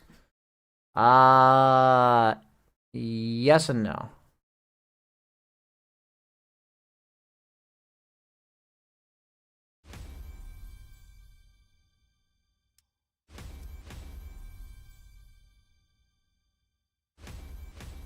I picked the guy who hasn't played for 3 months.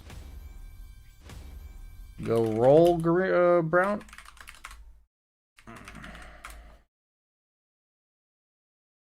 Oh! Damn!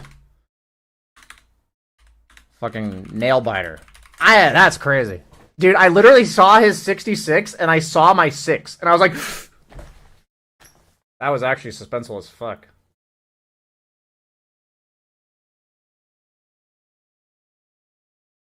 Dude, that was fucking suspenseful, dude.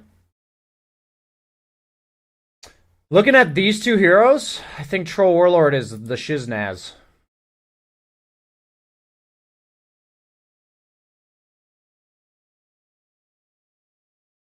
Big Troll Warlord fan here. I'll just pick it. We could get, like, axed and be like, but fine. Is Axe banned? It'd actually be sick if Axe is banned. He's not. I'm going to actually put Axe in my carries just to put him next to Troll and PL because he's like really good against these 2 heroes. Ugh! Fine. Rough matchup. Rough matchup. How do we want to do this? We're gonna do like this.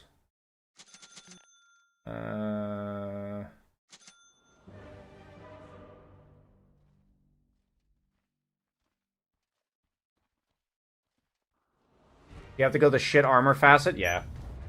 You do. 3 wins and it was Row and Mars. It says last match is Mars win. This guy says he hasn't played in 3 months, so I wonder when that Mars win was.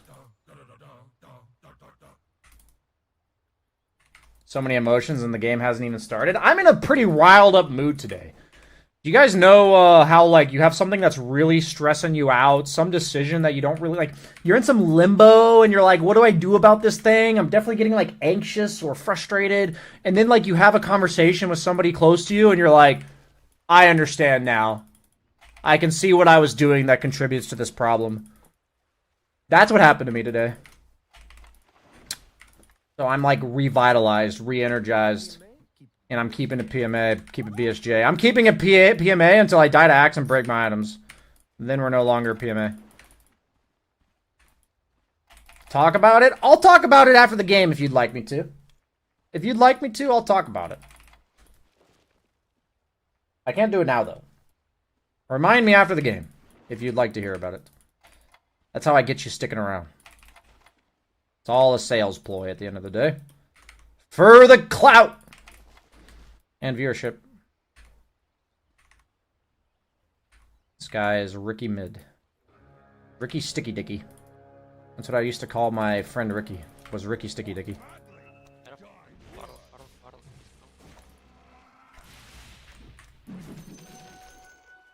There's runes there? The runes there, Mars?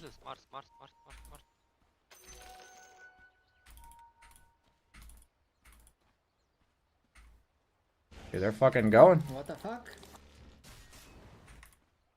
They're in, dude. They're in.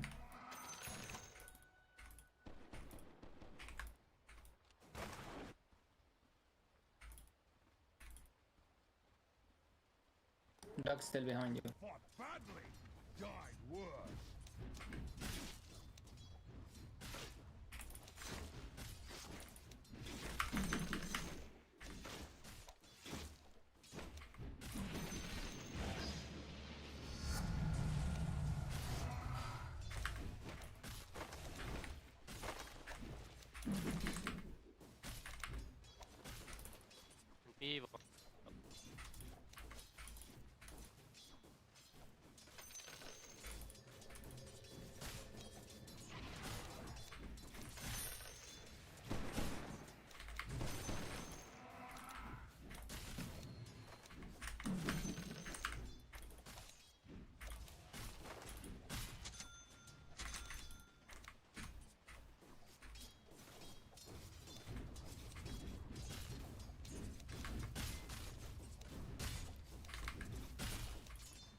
You were doing very well. I'm very proud of you.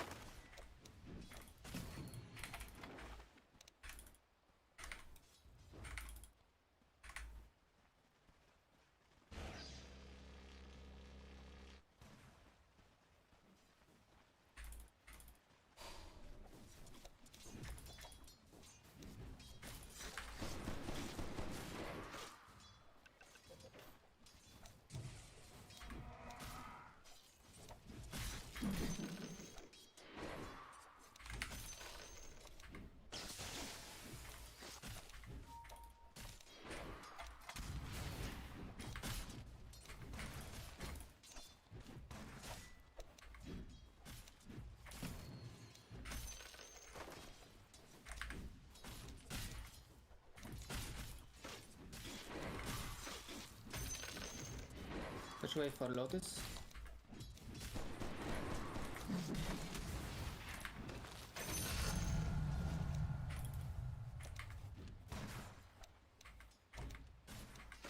Lotus bot.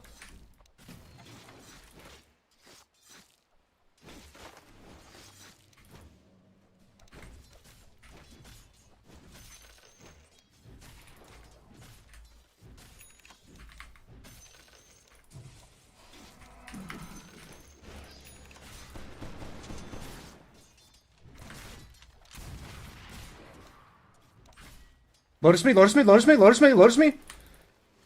Lotus me? Oh, you did. I lotused you, brother. I didn't see it. My bad. Got it.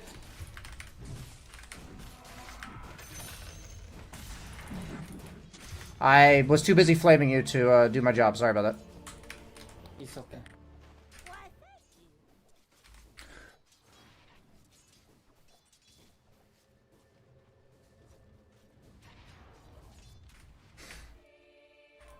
I didn't hear the fucking Lotus sound, man. I thought I would hear it.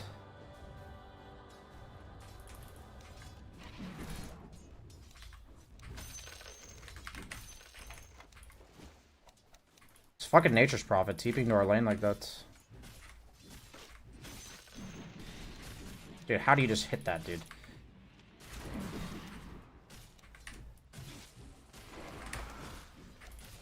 TP top, someone. TP top. Killax, Killax.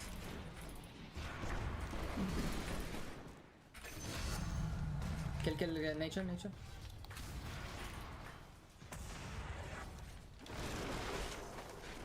Kill nature.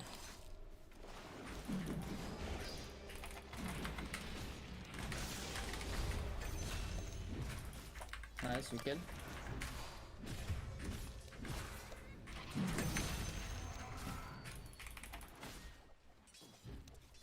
Easy.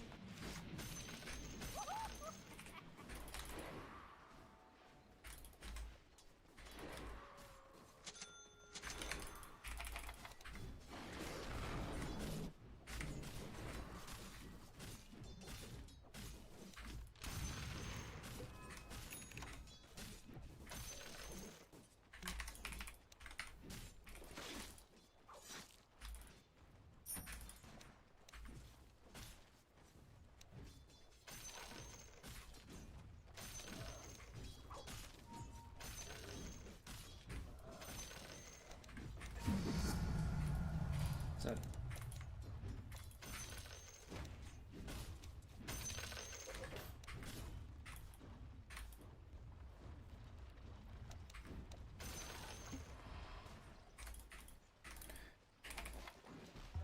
Lotus.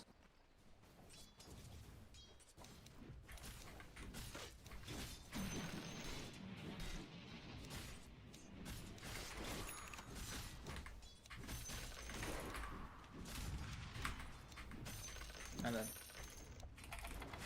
let's fight for XP room. We need to fight for hours actually. I don't have TP. Can someone TP here?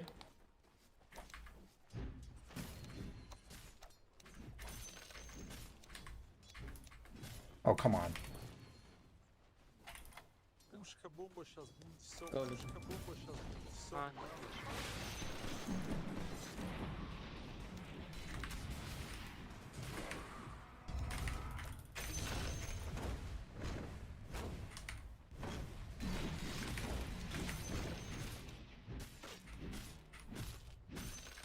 This is a crazy ass fucking game, dude. I can TP here.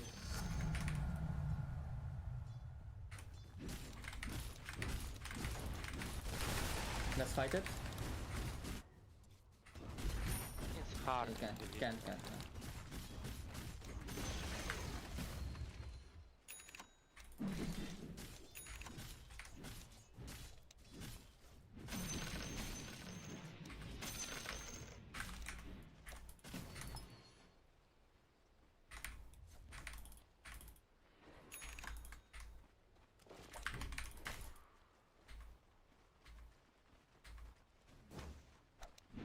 Here, go kill.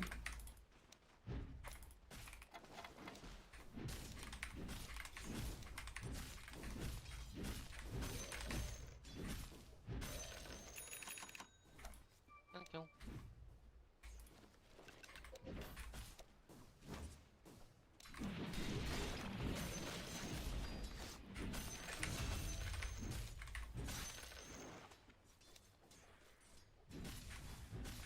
Come take mana.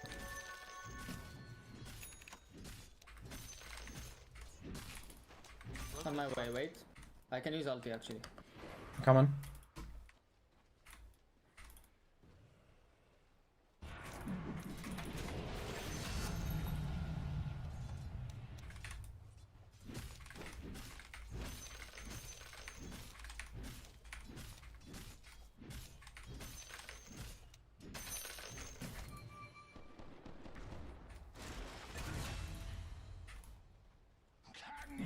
I'm gonna need Arkindle.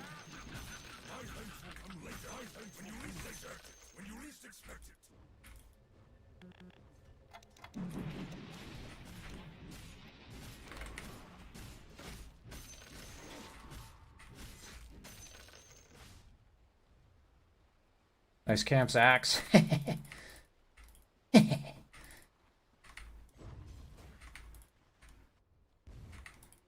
I have ulti if you wanna go. Yeah, I'll go.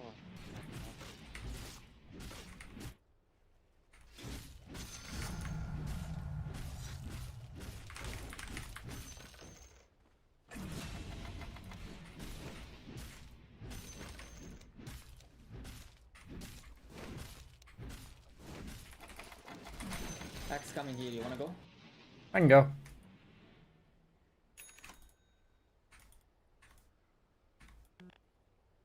Ricky. Warlock for the turn.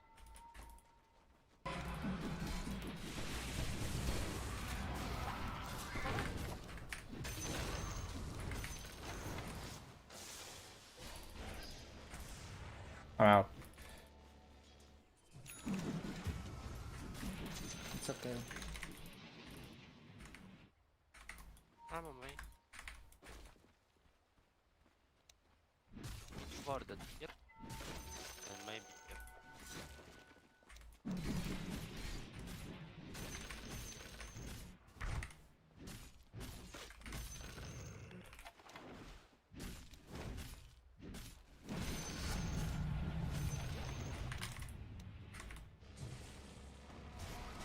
What the fuck?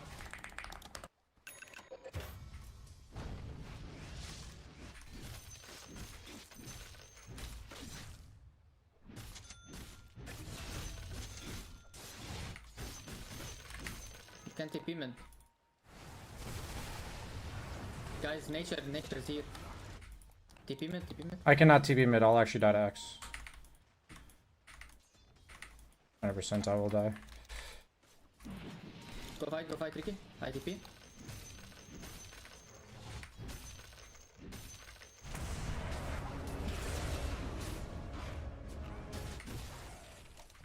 Kill Warlock, you can.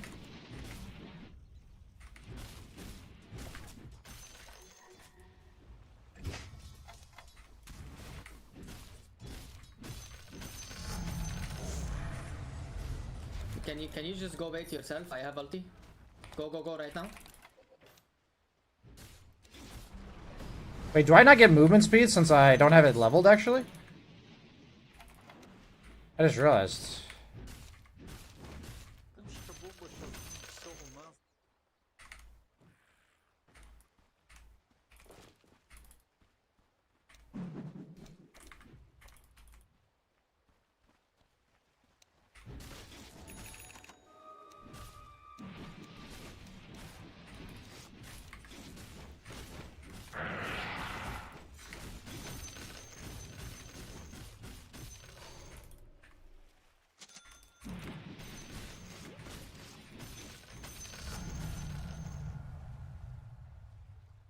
I didn't have any move speed. That's funny.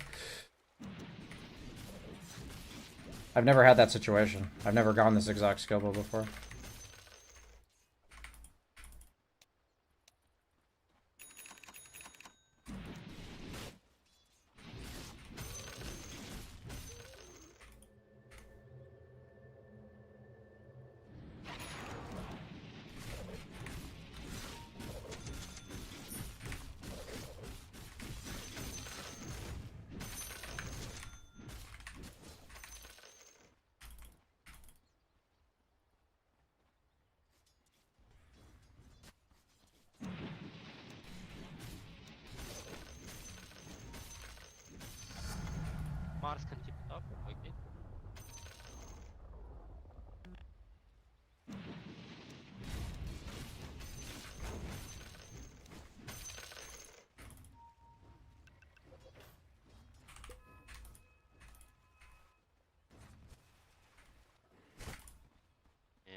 will come later, when you least expect it.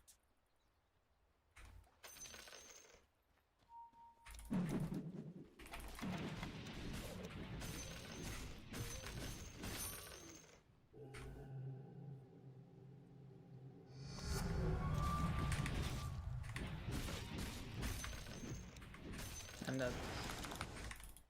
Once I have Ags, I'm really strong. I don't want to fight until then. They have too much shit for me. One.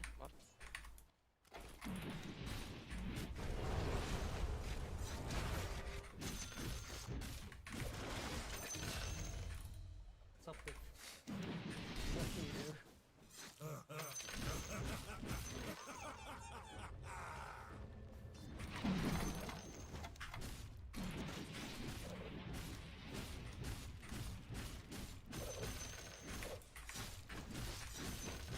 I have ulti.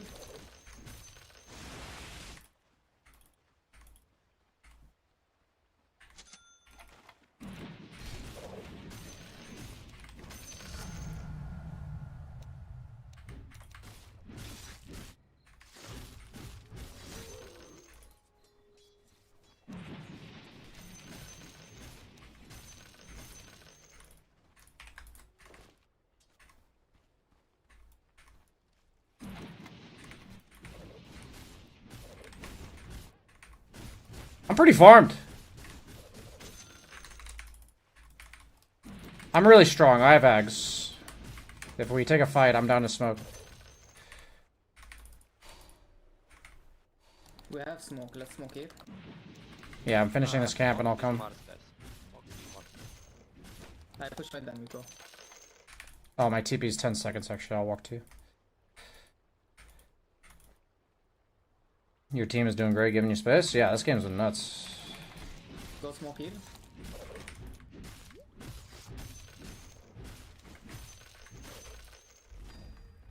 Coming. Check top power room.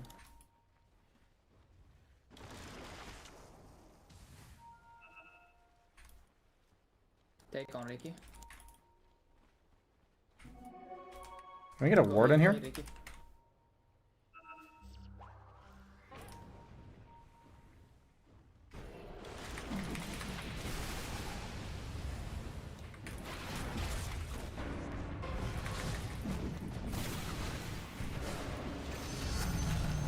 Can we take Roshan fast or mid tower and Rosh? I think mid tower is good. We have to fix lanes. Yep, it's good. Somebody can go bottom as well. I want to stay in their triangle with Snap. You can stay with me, Snap. We're strong.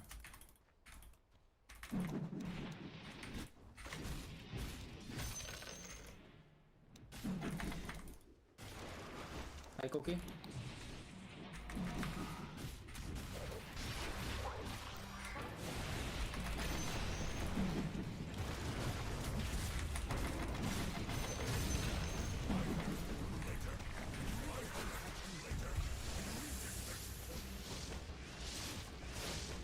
Fight with them, fight with them.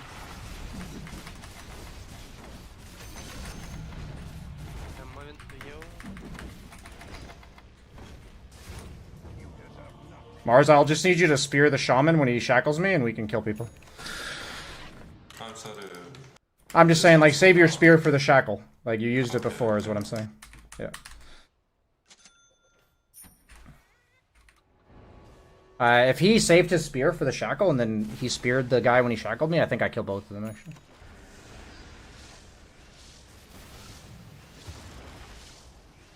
You deserve nothing.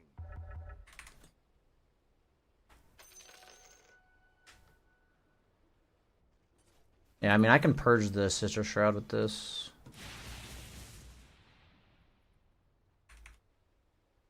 All I need is Shaman to be locked down and I can solo kill everybody. He'll be the only one stopping me.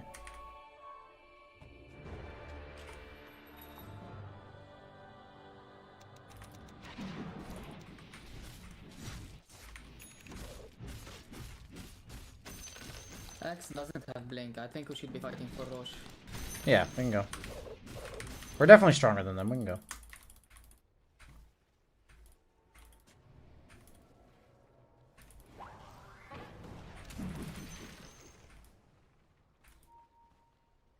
Sure. I think it's a little... sure. I have level 10 talent, they can't fight us. Okay, I believe you. Ricky can hit behind.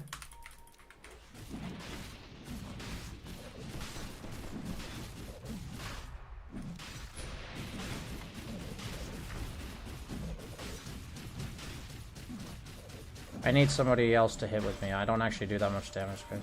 You need to go here.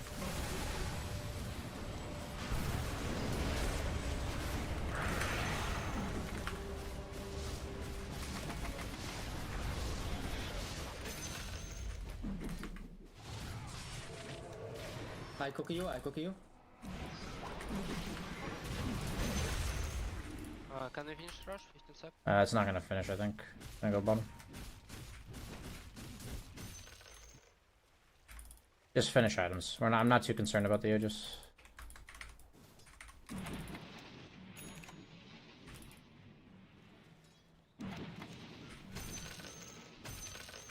Oops, I thought I had SNO off that.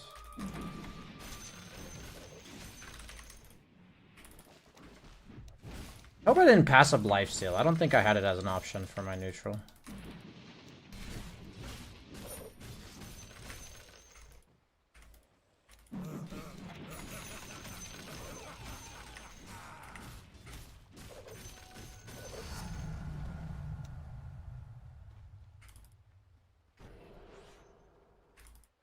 Orchid MP, huh? I actually need to chill a little bit then. Yeah, I can do Torn.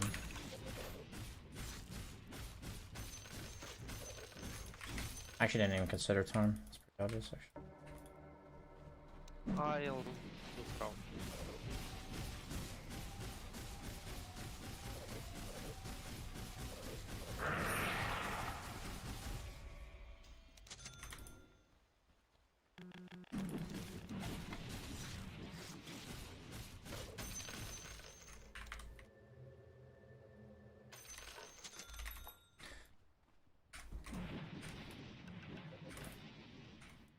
I actually need... I need to watch out for that Orchid. Shaman is Dendi? Oh, it is. We just need my team to kill the streamer.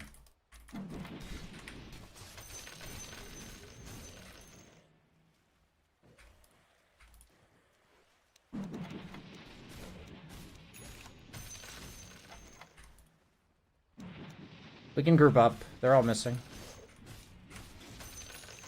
Yeah, careful. Careful.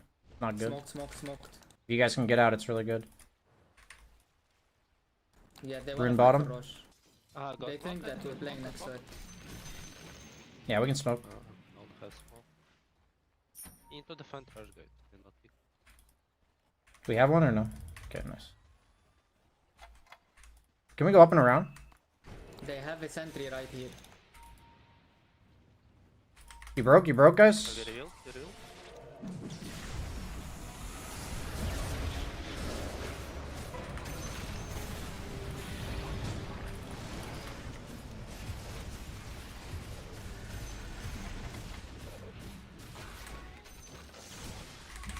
Just save it for the shackle!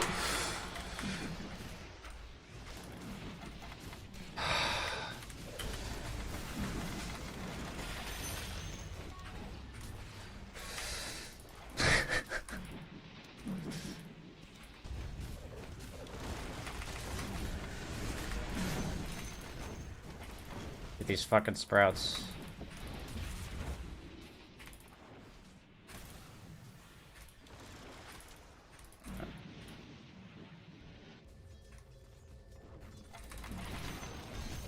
He doesn't need to do anything fancy. He just needs to hit that guy when he shackles me. Like, that's all he needs to do.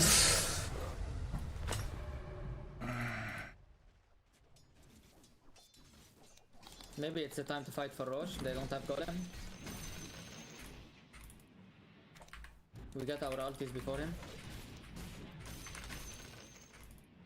When I get my ulti, it's very good timing.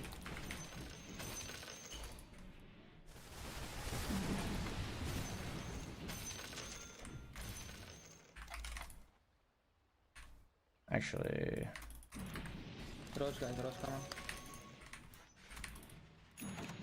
I don't know where they are, so I'm being chill until Satanic.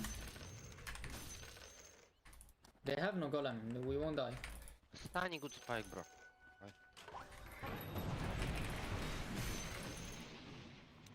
I am 10 times stronger with Satanic. I don't die to Axe, and I don't die to Nature's Prophet. Okay. We can just do Roche top. We'll fight them. It's fine. I'm actually going to sell this so that I can get my Satanic in time. I don't really need the wand.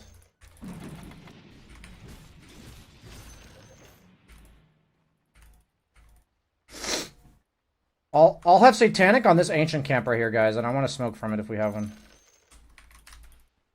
If we don't, we can just fight for Roche. Just try not to fight before I'm there. Cool down 1 second.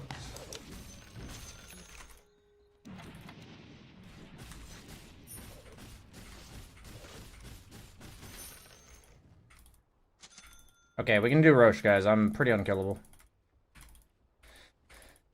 Does need to shaman. Not bad.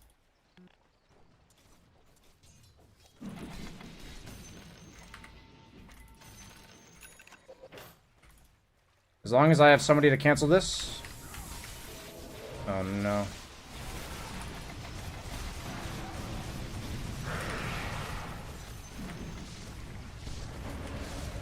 Can it work? Can it work? Can it work?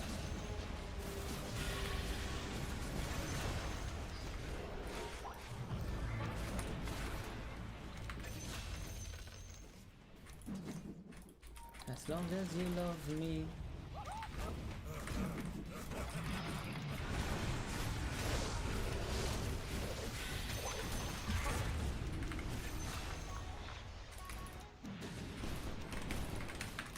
We can go Roche.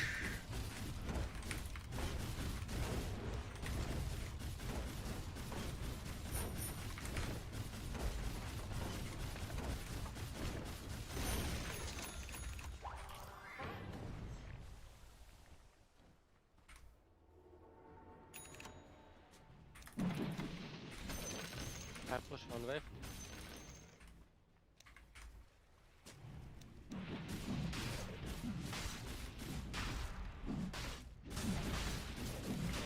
I can just keep spamming these in case I get blinked on.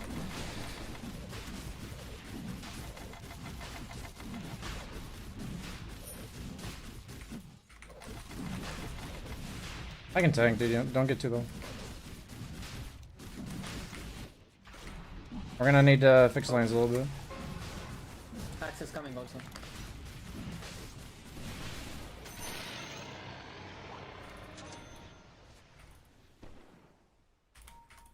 Trackage, no push. We don't have waves. I'm TPing bottom, guys. We need to fix waves. Fix mid. Careful diving. Can we see this jug? He TP'd. Can you guys meet me bottom? Look. Yeah, Yeah, they're gonna fight you.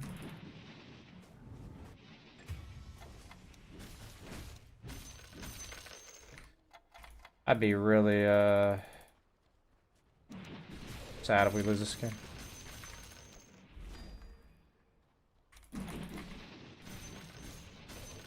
That's a big actually pick up there.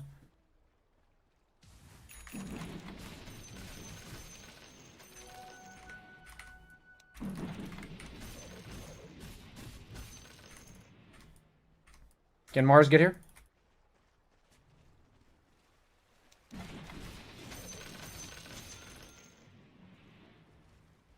I can't hit without Mars.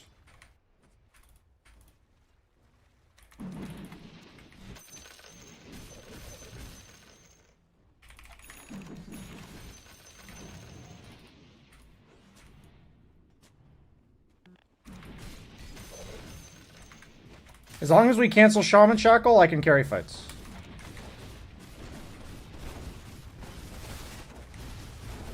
We can force them to come back. Just cancel Shackle if he goes.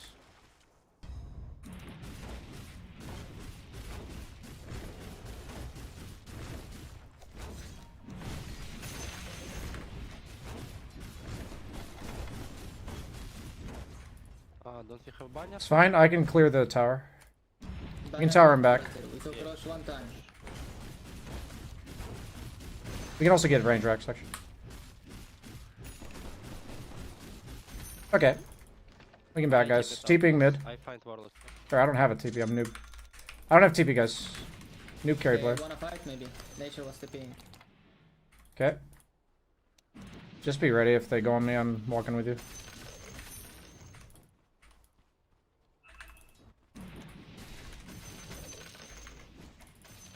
Just go kill his fucking creep.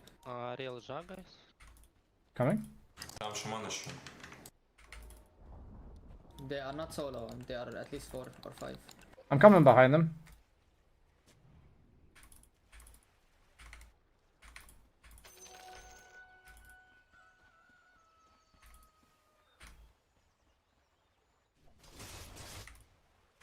Shaman, best target. Spurs, go.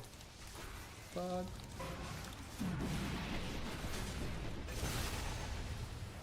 Get run back out on the map, guys. Run, run, run.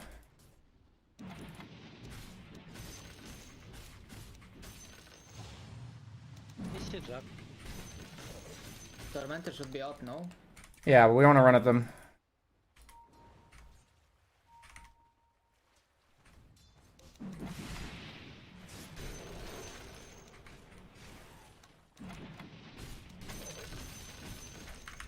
I'm gonna go pick up that illusion rune and send them bottom.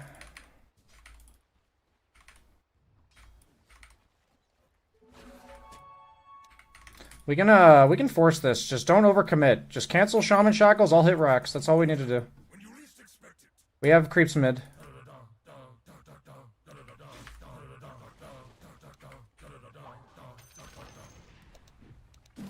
What the fuck is this?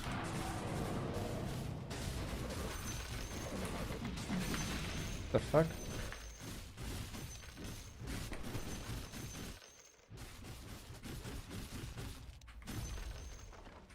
You were doing very well. I'm very proud of you.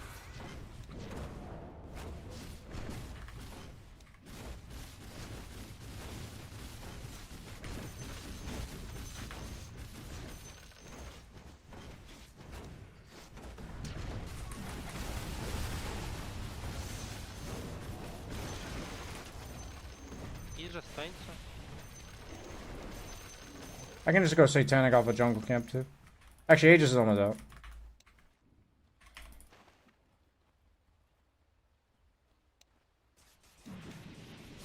They're cutting waves with creeps.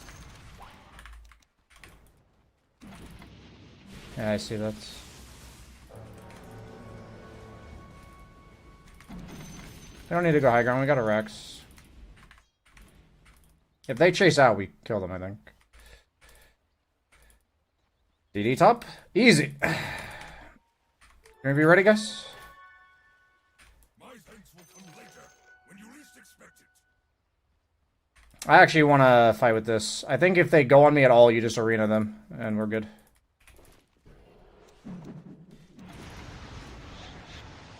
Rude.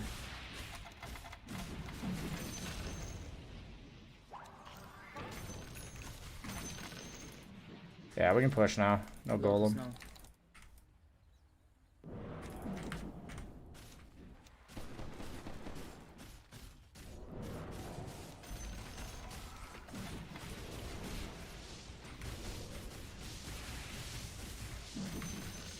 Dude, I hate that you like insta attack off that.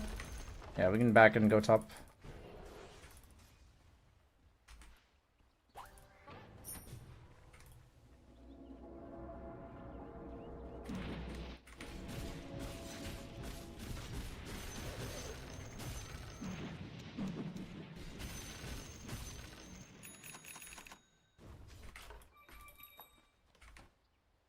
Yeah, we can do that.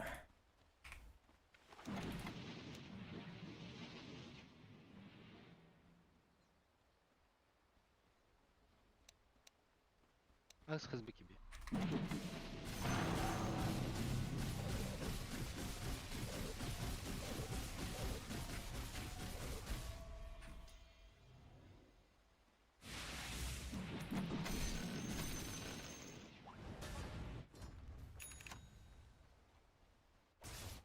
We can take top tier 2, I think.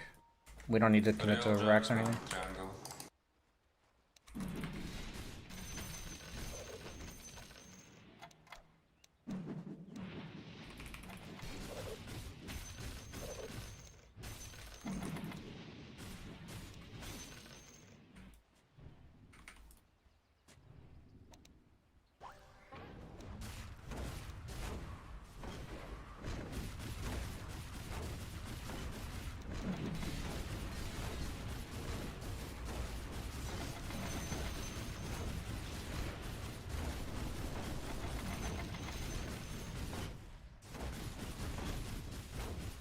I'm down to just force them back, to be honest. Fuck it.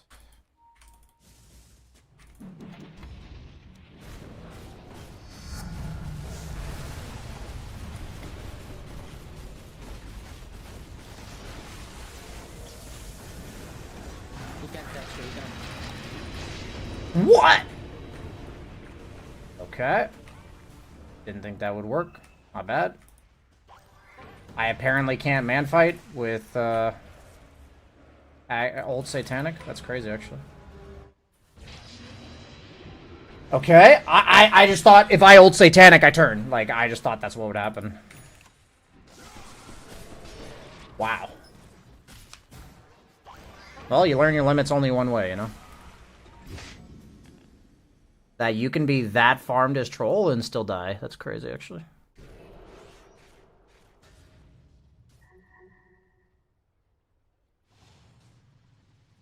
I only took 300 damage from Blade Mail. I took a lot from Nature's Prophet ulti. Yeah, I just thought I could survive if I ult plus Satanic, but clearly I can't, so. I mean, that's one of those. I don't think I've ever died while ult Satanic on troll and hitting people. That's pretty crazy, actually. I can just go BKB. Probably the easiest. He has no ags. Oh, he might have ags.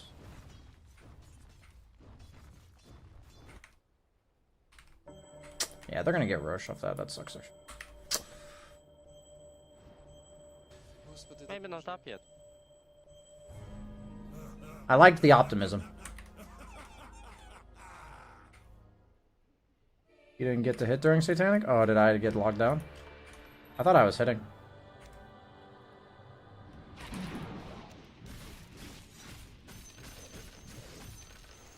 Lotus me? I think we're still stronger. Come away, guys. Come away,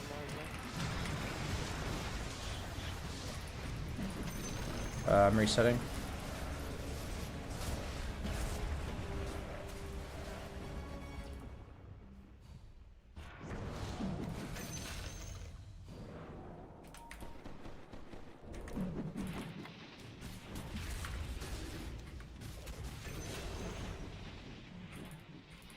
Here.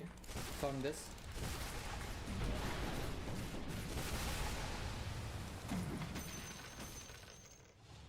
Okay.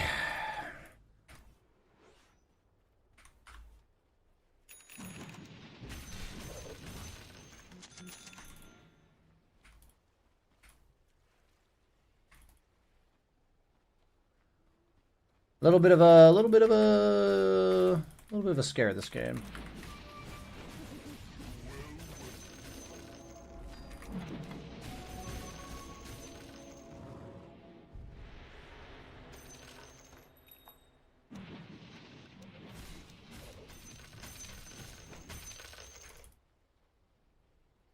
I'm just gonna farm buyback, guys. I like the serrated shiv, and I like the armor or evasion. He's always farming nations, guys. I like the armor, or I like the evasion because I need the move speed. I mean, that guy should die.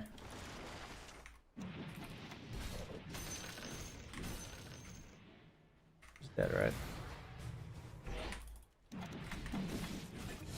Like, there's no way that guy gets up.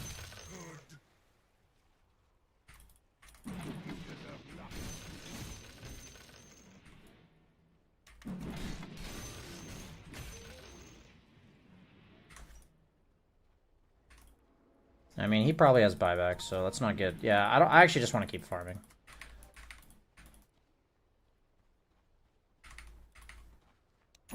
If I die with no buyback, we can actually lose this game.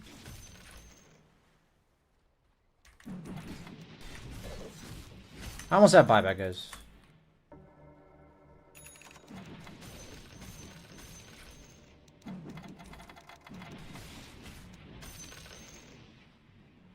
It really does suck to play carry without Manta. Like, I would just clear this wave with a Manta, you know? Feels like there's a lot of waves I couldn't clear, but I also feel like SNY is pretty necessary against Shaman Axe.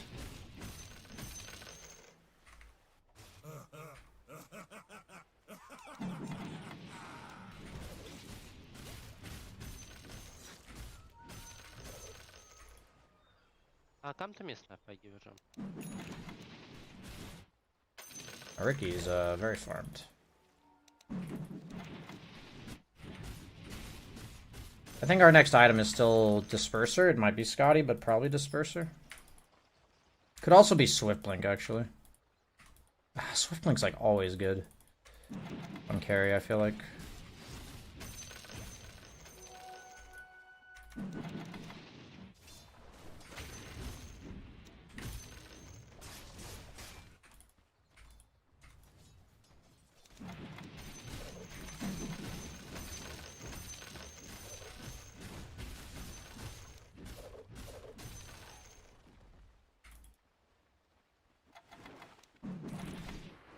I'm TPing to you guys, I'm TPing.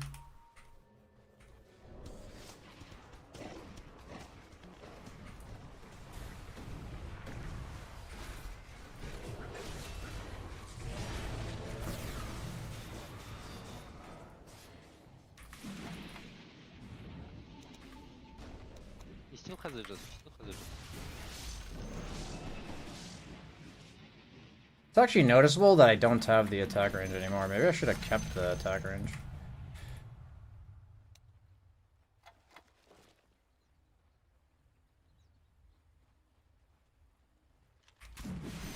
Aegis will be out soon.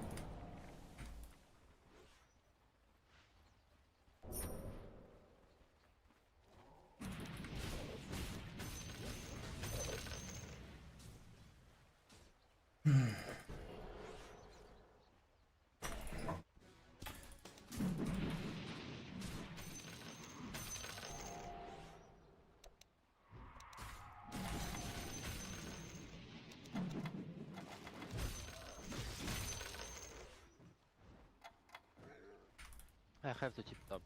Yeah, that's fine.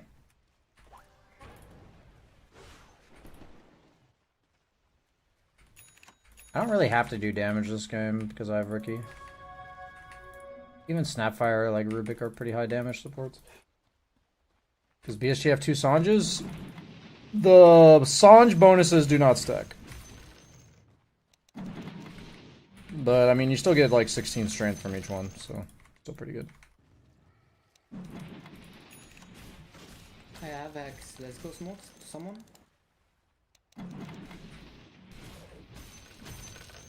I need like 800 more for having both buyback and blink plus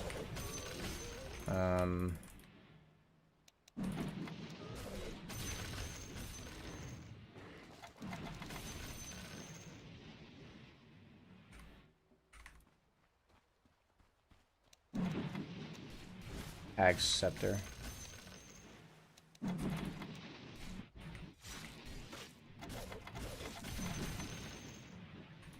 I remember I did Tormentor sometime around now.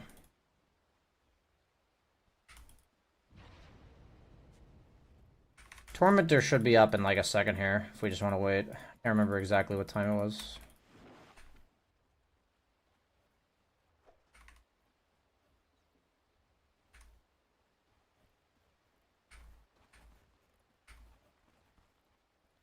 Anybody remember? Anyone want to go back in the replay?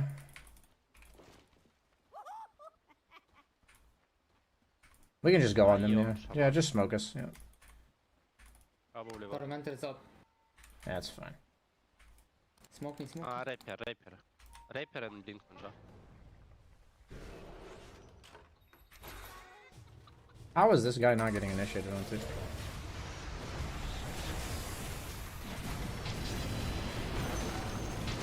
I have hacks for Juggernaut. I have hacks for Juggernaut. Yeah, kill two. Take Rapier.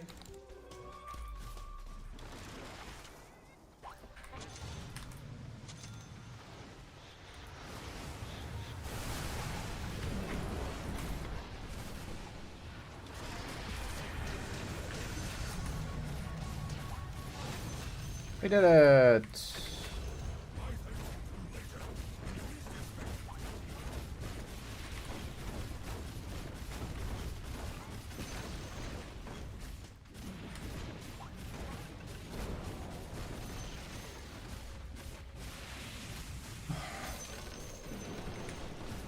Nice win, nice win.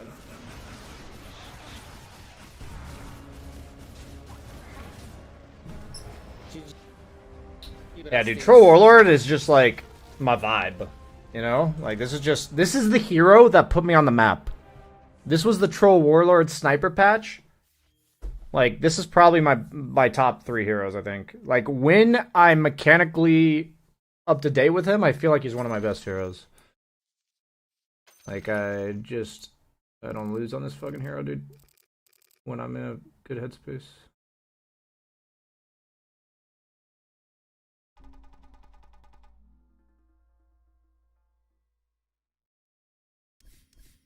But being like BSJ's best is like being the tallest short person, you know?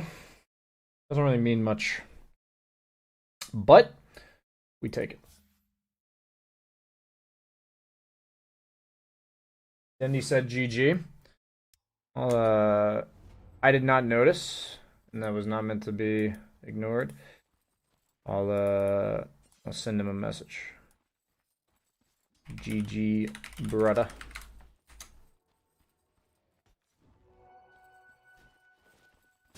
Slark put you on the map? Slark was like my streaming hero, but the hero that got me like winning NEL and like invited to pro teams was Troll Warlord. I'll be right back, guys.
As a very, very short person, MMR-wise, I can say your troll looks pretty damn tall to me. Hell yeah, brother.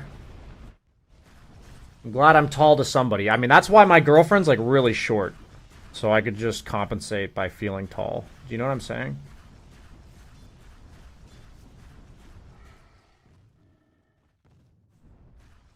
I was just like, around her, I feel like a towering giant. Oleyoun, thanks for the, or Oleyoun, thanks for the 81 viewer raid. Welcome, Oleyounites. Oleyounites. I think that's what you call people. Or the viewers of the stream. Dutch people are tall as fuck. I mean, my girlfriend's not Dutch. That was the key. I wasn't allowed to date anyone Dutch because they were too tall.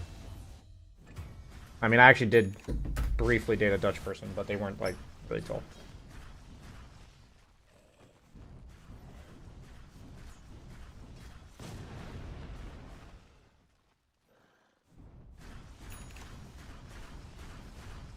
Breaking Bad haircut Huskar.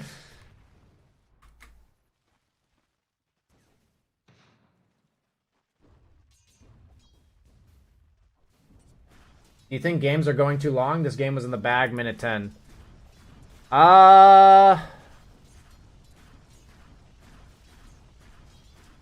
mean, I think people overestimate what it means for a game to be in the bag.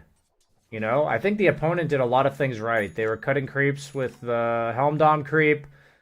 They were split pushing with Nature's Prophet. I think they built pretty good items.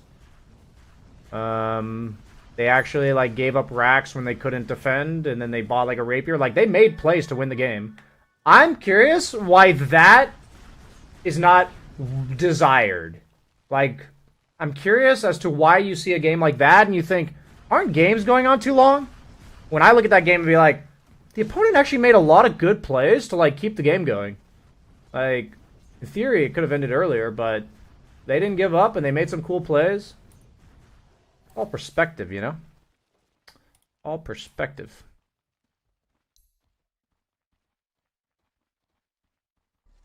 I did the same with my wife. Since I'm shorter than my brother's dad, I went with a short wife to feel taller. Right on, short kings unite. In general, I think this patch goes too long. Yeah, I mean, I guess I don't mind if the games are like 40 to 45 minutes, and the majority of my games are not. So, in my experience, I'm not complaining. I guess the argument is they did all those things right, in the end, none of it mattered. That's very zero-sum of you. That's like very black and white, very, you know... What do you mean it didn't matter? They got to play a Dota game for 45 minutes and try their hardest. What do you mean it didn't matter?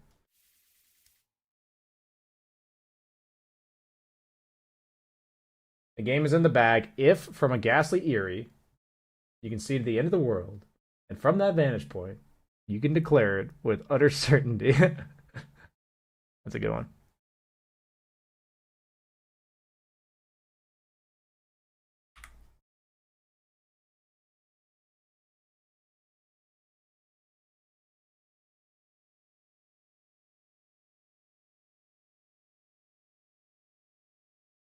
Somebody added me in my server? Oh no, it's just a game.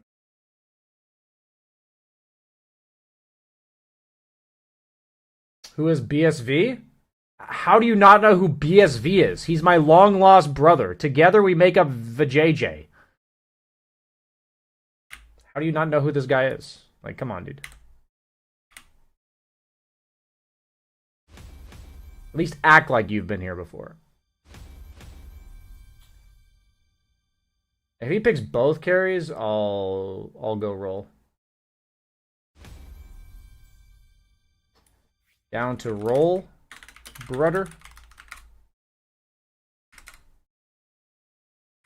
I'll roll it up. 56. Come on, bro. Test your luck.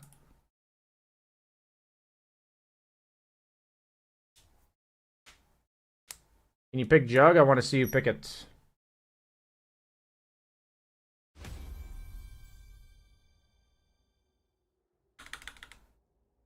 Hey, bud. Hey. What's up, dude? Down and roll. Give him another one.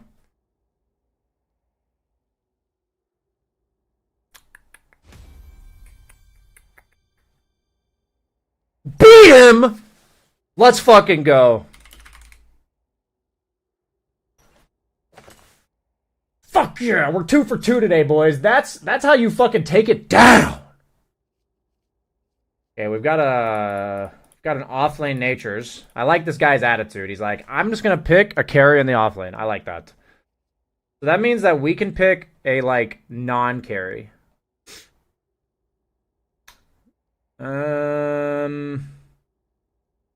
By non, I mean like a hero that doesn't need to like hard scale. Ooh, I have a timber saw. Shadow Demon, Marcy. I already know the hero. Are you guys ready for it? Okay, well, one of you already fucking guessed it, so no reason to delay.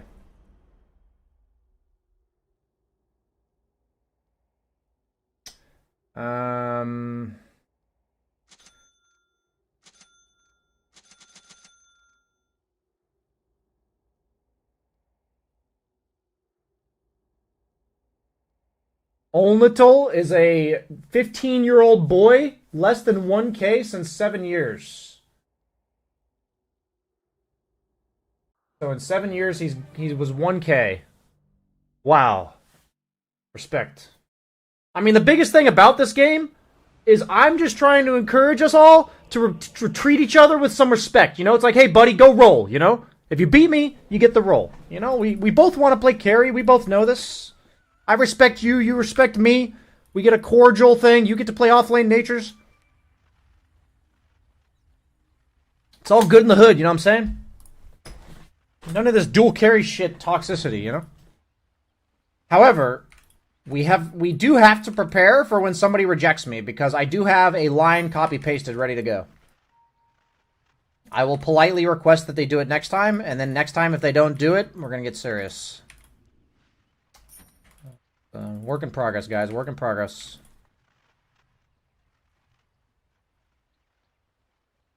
Okay, I gotta think about the game, because this is a pretty decently high MMR game.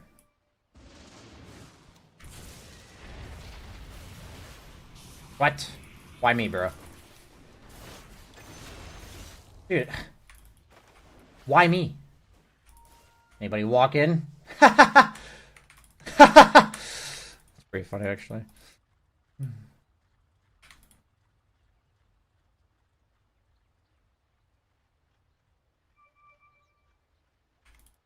I get it, mate. It's just I root for them.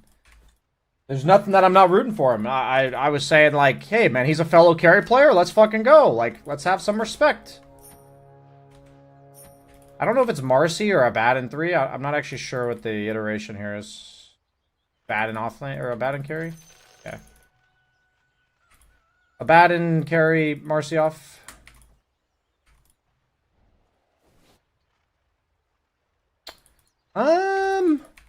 Marcy snap? I think I need a Wraith Band, dude. I'm in need of a Wraith Band. A lot of minus armor and physical fuck you know?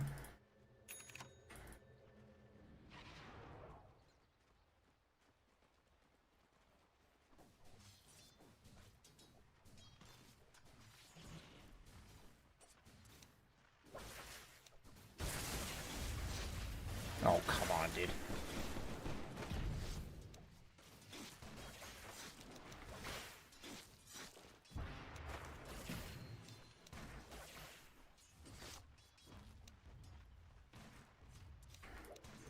Dude, how's he doing a fucking damage? What is this shit?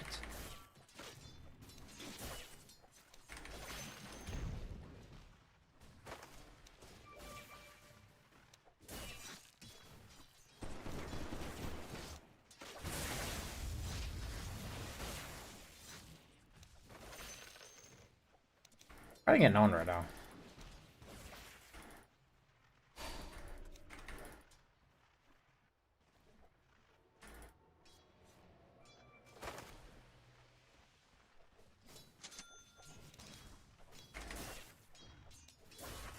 Disruptor kind of griefed me on that CS, I'm not gonna lie to you.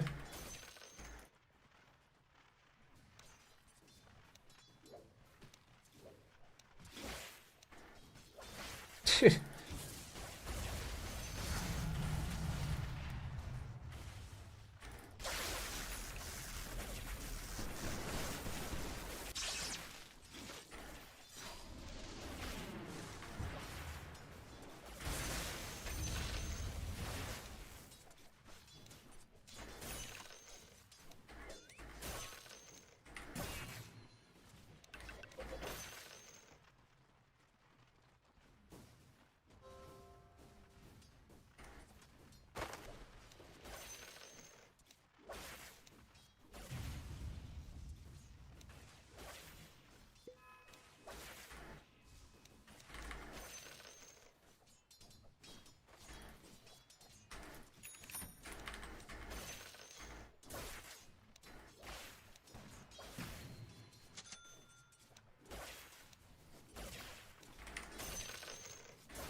They're coming after you.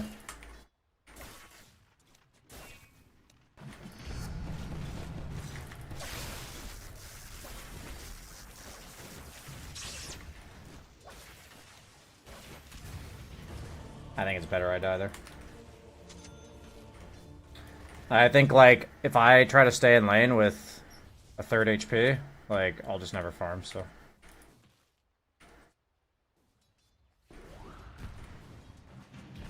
Uh-oh. That's really bad.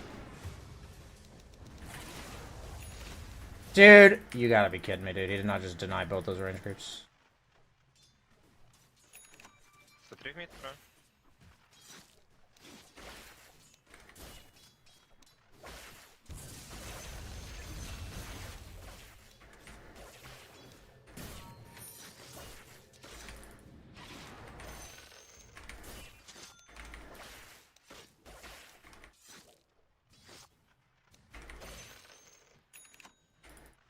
Go обыч.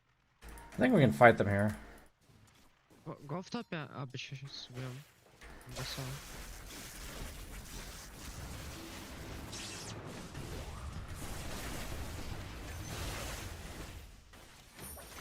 Иди в топ. Там чел застрял на СШД, братик, алло.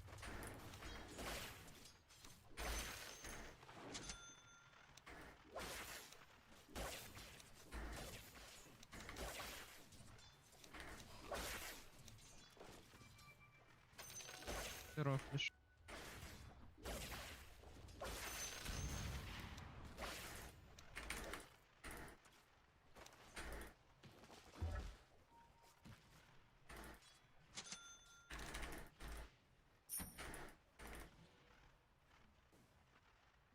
These are the type of items you buy against lanes that you can't position against, you know? You just buy a bunch of, like, HP and, like, armor items and, like, raindrops and shit. Like, boots don't do shit. Братик на туске вообще фрик, я не знаю. Fucking A. Well, none of this shit does anything if I can't get a CS. Серьезно. Он должен был умирать 2 раза.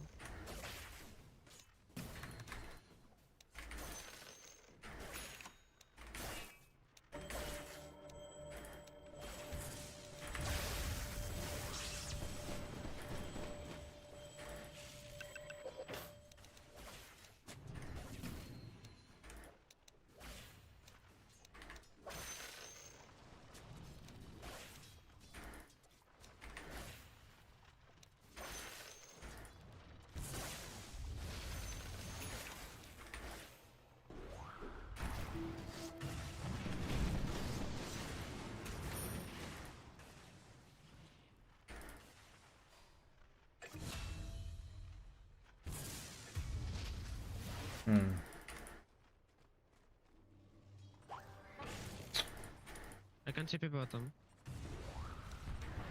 I'll kill him, Riser. I have no jump.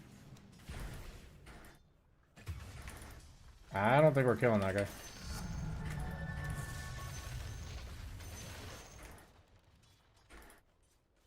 Okay, what is this garbage, man? Fucking A. Nice. Shadow Demon TP'd bottom. I did not expect the Shadow Demon.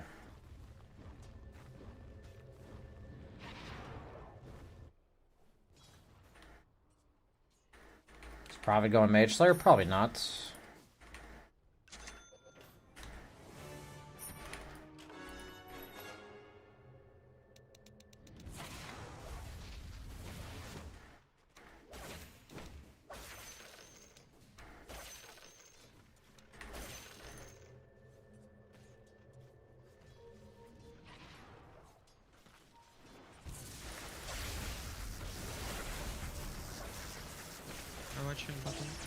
No, no, no, what is this? I TP bottom.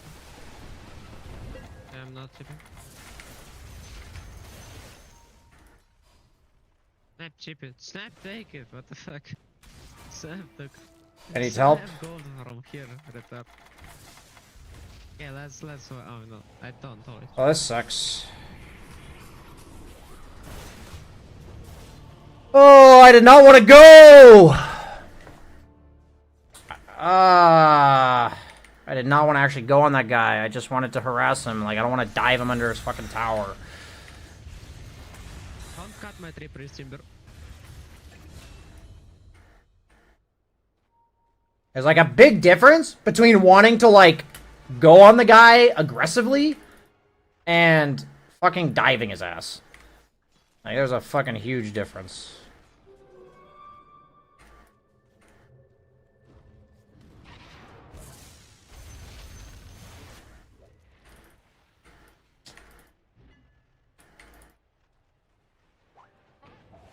I don't have TP.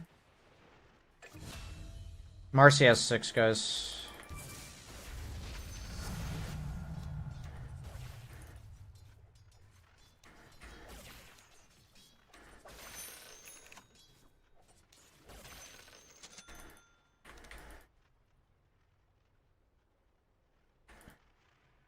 I don't really want to fight this guy. Are we fighting this?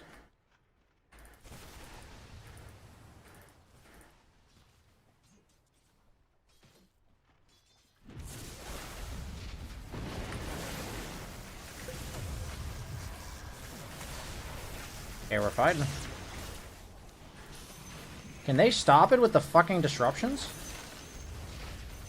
Nice. I'm just a pussy, guys. That's all.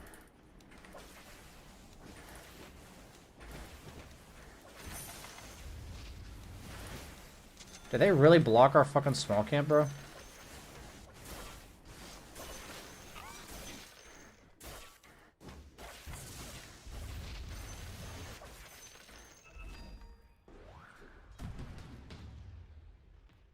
I think mana regen, or I think mana regen's actually the best here.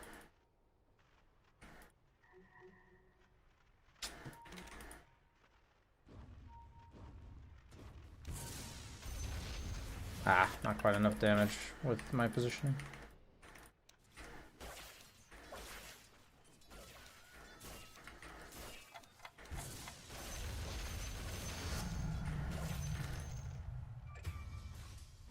Nice call.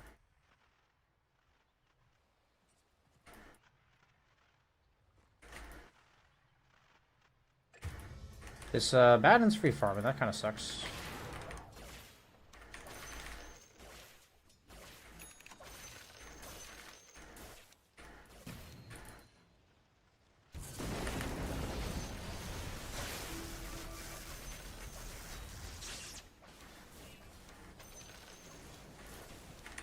Come on! Brutal, dude.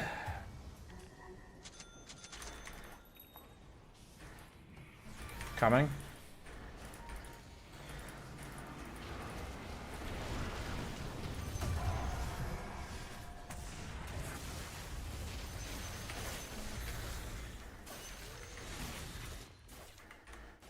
Whatever happened top is rough. I mean, it might just be that he's a nature's prophet, so he's been rotating a lot, and now that guy's having free farm. That probably means he's got his relic.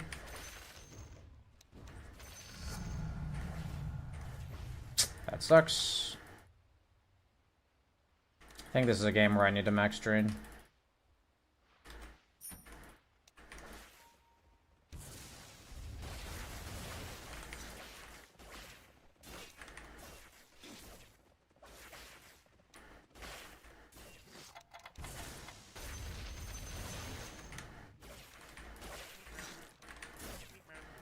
Okay, what is this, meh?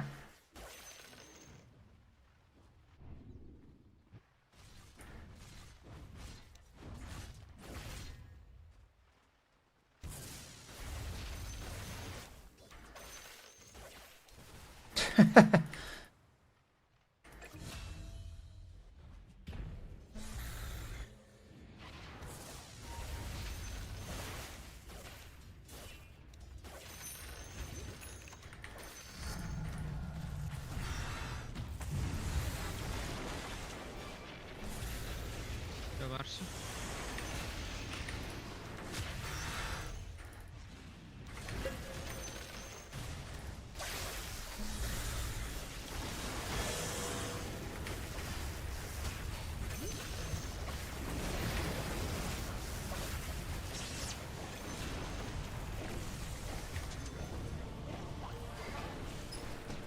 Oh, that was a pretty sick fight for us.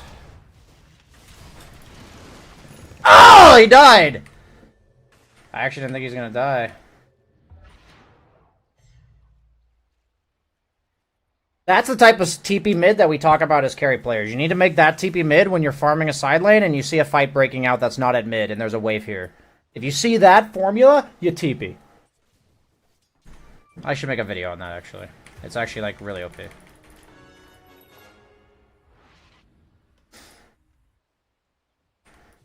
5 seconds, I TP.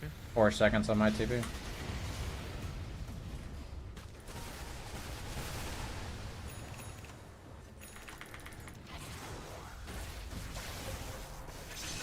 I mean, I didn't expect that guy to just fucking go in and die.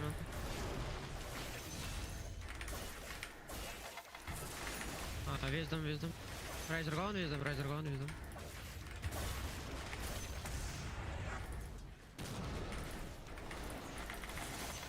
Wisdom.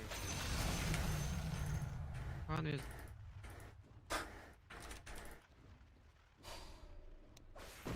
Risers, I have no fucking tip.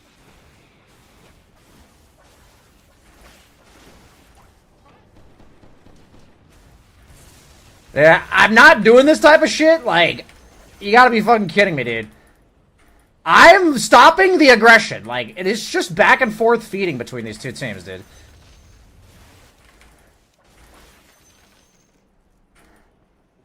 That's all this fucking is just back and forth feeding. Like, I'm not joining him for that. Like, the respawns at this portion of the game are like fucking 20 seconds. Like, everyone's just alive again.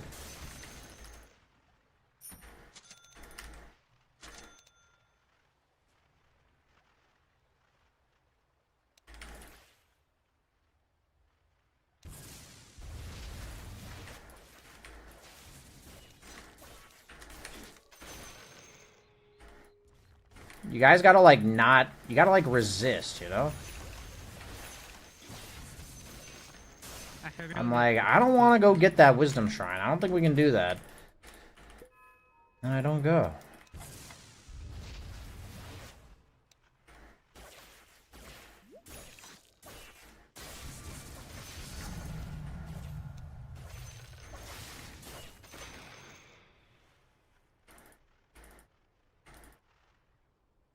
Do I for sure want to go BKB? Honestly, like, Hurricane Pike's pretty fucking good here.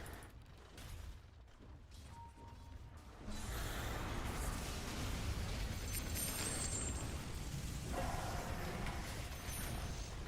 believe that guy's fucking dead. Oh, he's alive. Okay.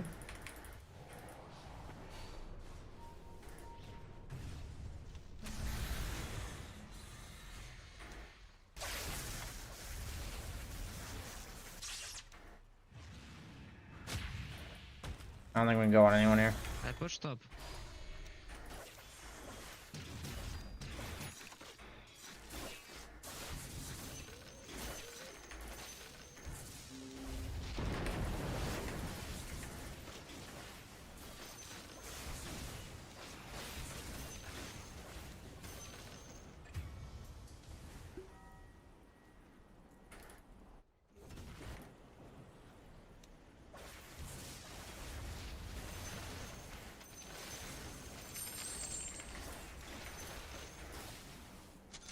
Come on.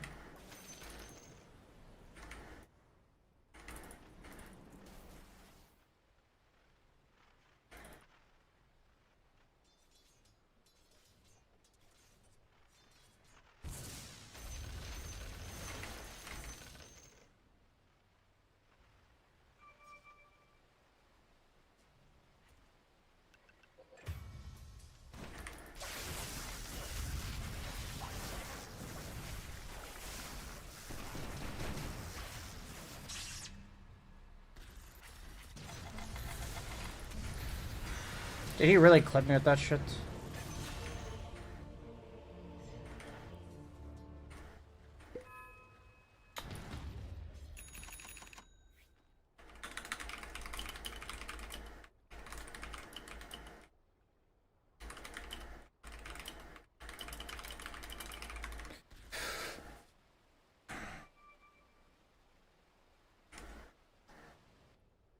Go, go, go.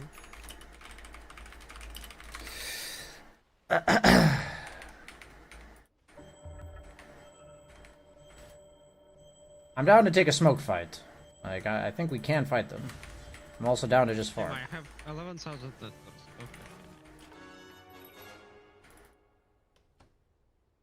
Like, whoever's doing these pings, like, I can't just walk at We buildings. gotta I will take just die. objectives. Go take objective under Tormentor.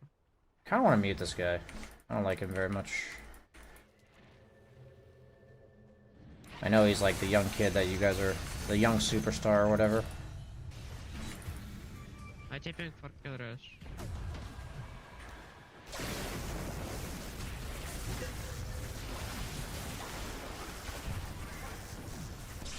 Guy's bouncing all over the place.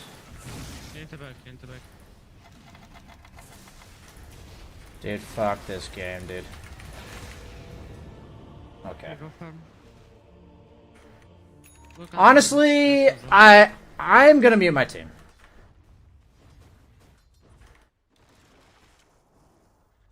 It's not that they're toxic. I'm listening to them when I don't want to.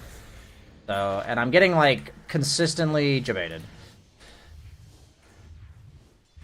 And it's really bad. This guy might actually die. Nice. He might actually die to this. Holy shit, is he dead? Ah! Holy fuck, he's almost dead.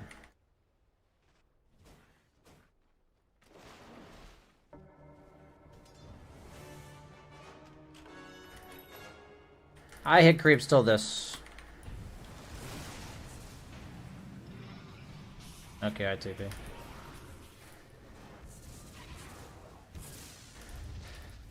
Honestly, that was like a fight that I'm like, oh, okay, I can fight. I can take part in this one.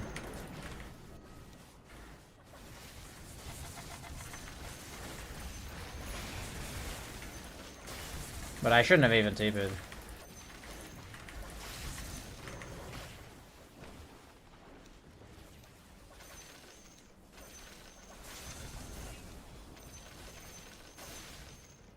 Okay, I've almost got BKB. I really hope there's nobody here.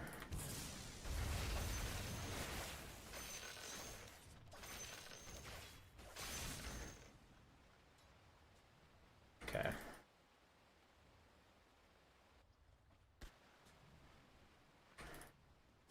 Okay, they're all bottom. Sure.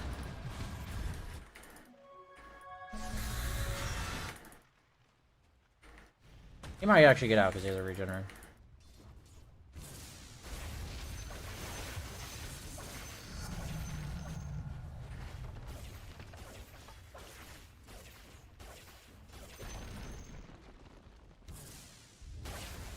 I've been way over participating in fights for the last like 5 minutes.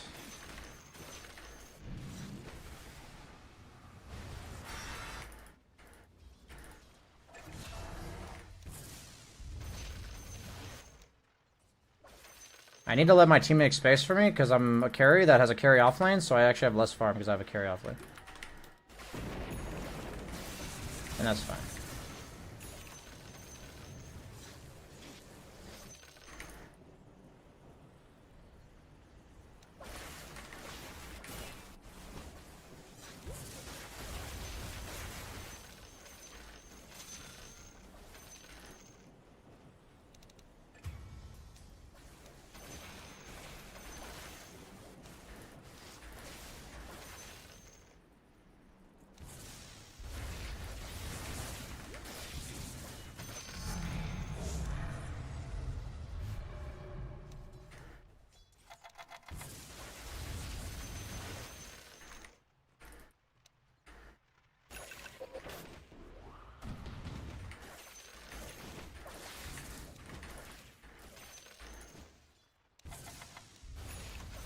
Why did that creep just not move? You guys see this?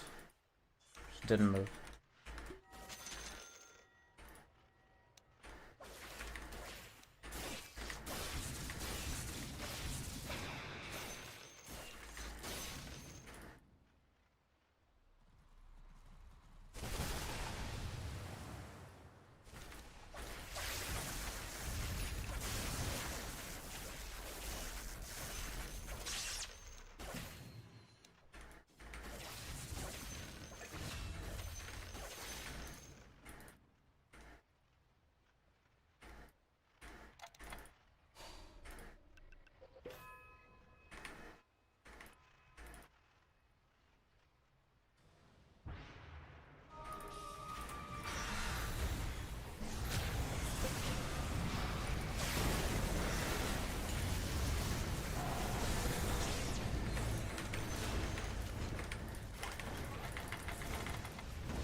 Dude, are you fucking kidding me?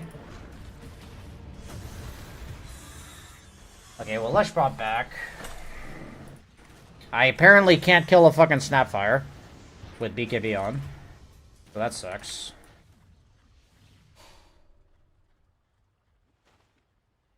Huh. How can I not kill a Snapfire?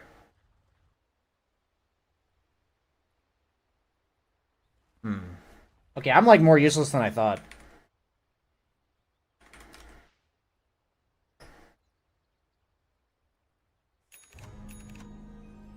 I actually just need to play off my Q. I can't hard commit. I thought with the link targets I have this game, I can hard commit if unless Marcy or Lesh is hitting me. But I literally can't even hard commit with those two not hitting me. So I need to play off of Link. Or I need to play off of my Q. So that means my level 25 talent, I'm playing off of my Q. And I'm gonna go Hurricane Pike and Kite more. I did not realize that's how... I did not anticipate the way this game would play out that way. I've also lost like 20 CS to Nature's Prophet, which sucks, but is what it is.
If I like even remotely hesitated there, I'd die.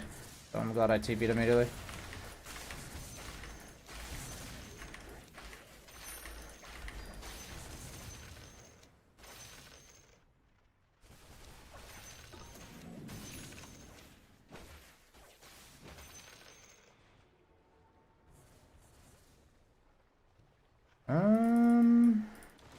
Honestly, it might actually be Psychic Headband. Is that crazy? I don't think it's crazy.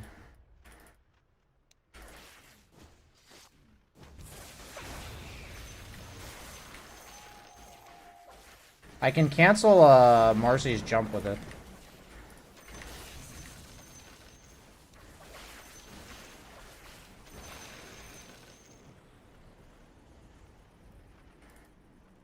He does have blink though.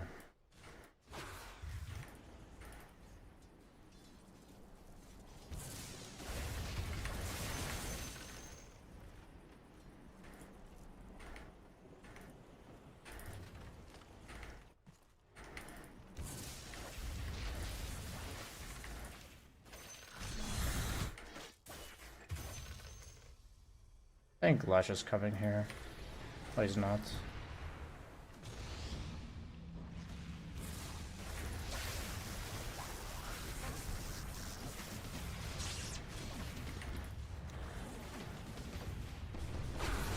Oh. GG.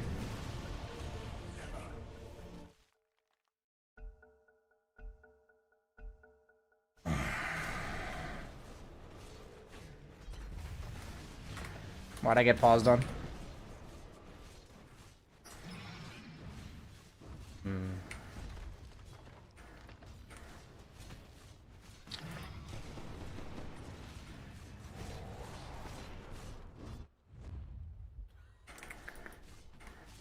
Tusk was there, right? Like, Tusk was alive? Or am I crazy? Was Tusk alive for that, or am I crazy, guys?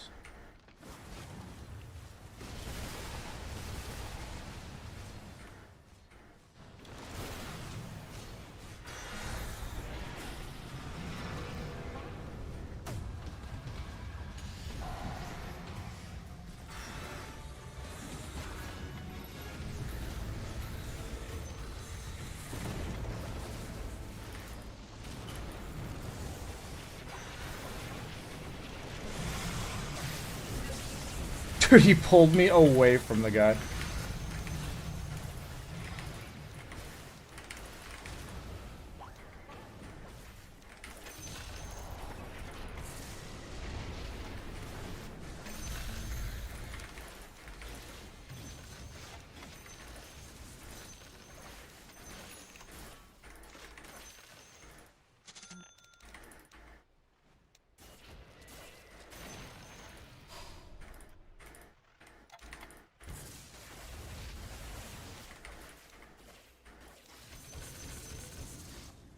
I actually could die to Abaddon, to be honest with you.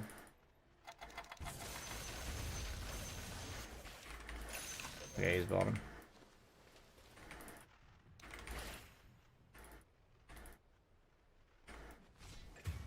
Huh. Am I supposed to pause now?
Wow, they actually smoked across the map.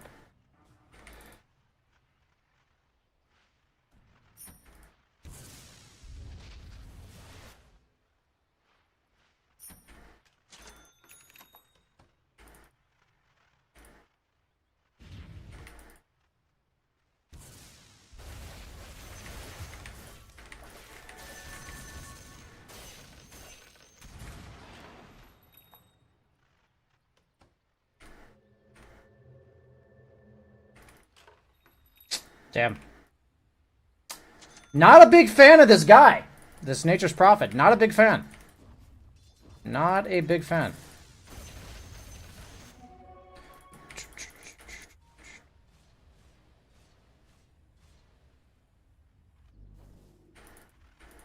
If I can get to level 25 with a double Q...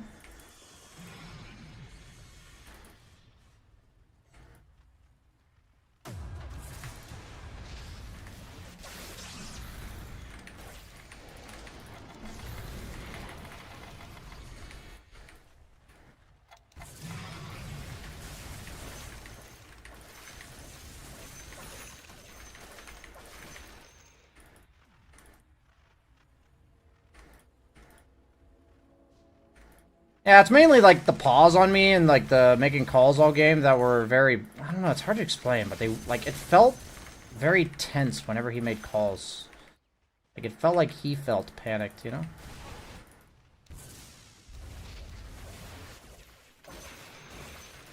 And I allowed that to, like, panic me.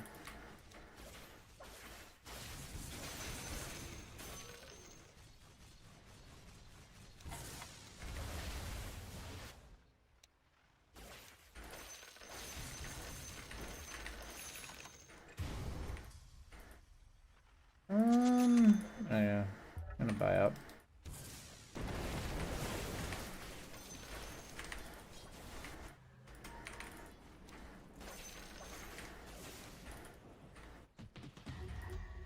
Coming. Okay, nice job.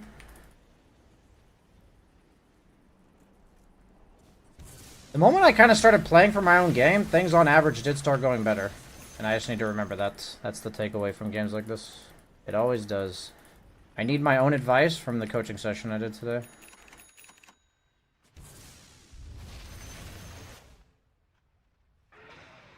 Oh. I mean, I'm not going on that ledge.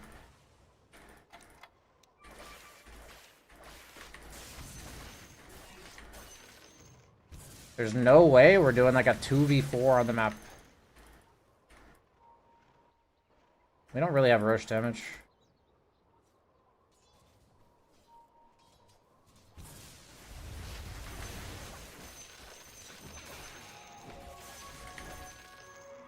Coming. Is that guy dead? He's not.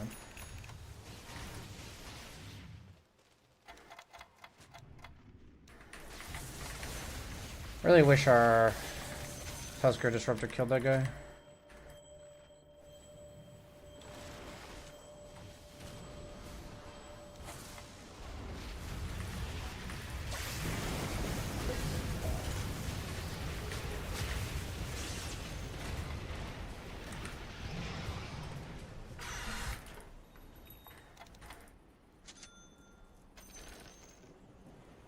Is he dead?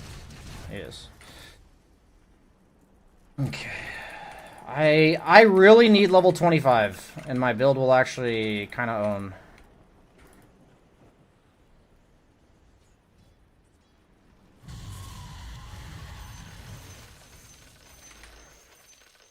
I think we might just get GG'd right now, though.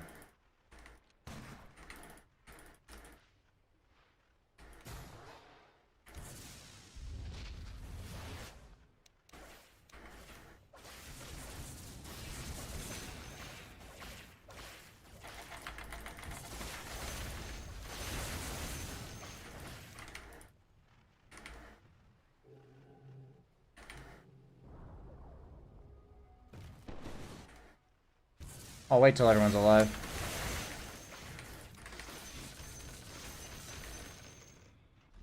I think I kind of have to come back to base here.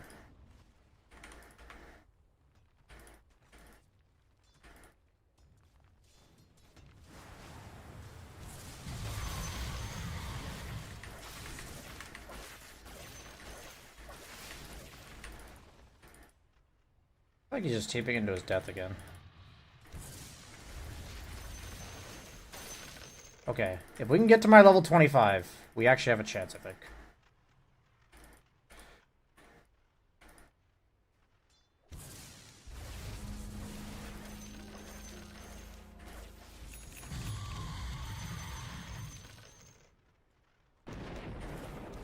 I'm just going for my level 25. I'm not saving my ulti.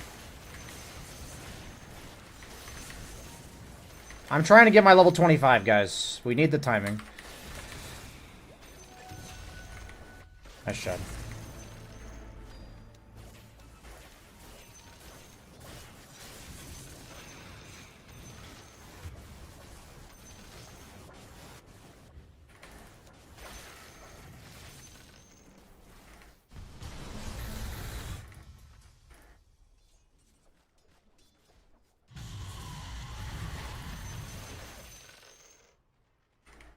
I don't think we can defend.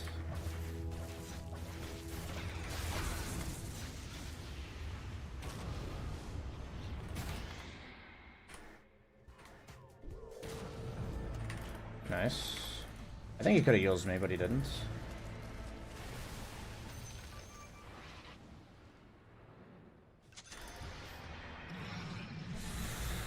There's rock.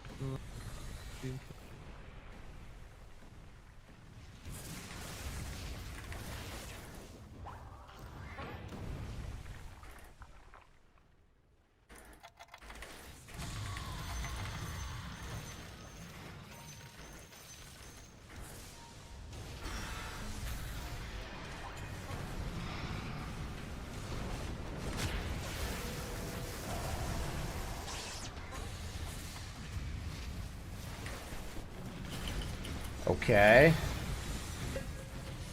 Oh, we don't have a disruptor. That sucks.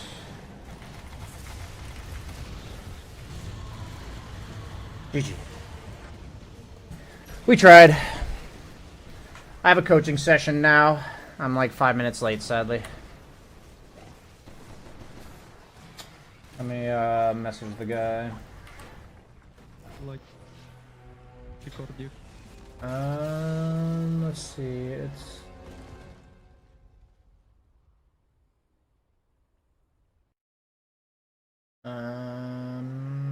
what's the guy's name actually? Am I crazy?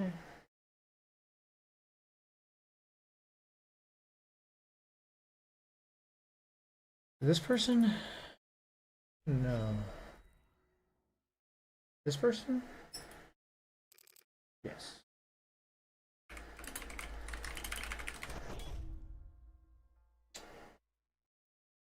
Yeah, it was a tough game. I participated in way too many fights mid-game. I kept seeing these like aggressive pings, and then I would do the ping, and I would get killed. I literally died in all of the ways that I told my student not to die. Which is really funny. Okay. Gotta take my own advice sometimes. Let's go.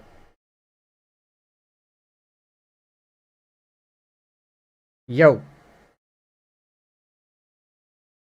Hello? Hello. How's it going? Good, man. How are you? Not bad. So, I know your friend signed you up. So what do you, I don't have much information about you is what I'm trying to say. What are you here for? What's going on? Well, I've been playing for forever. I'm still terrible. What is terrible? 500 MMR after 12 years. Cat? Obviously have problems with fundamentals. I'm assuming I need a basic. Obviously, I don't understand something because I've never been more than 1,000 MMR. So just I guess basically treat me like I'm a new player.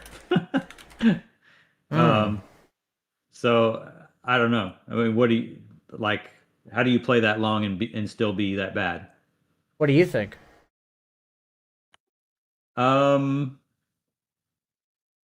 I probably just don't understand like roles and what I'm supposed to be doing, and I don't know.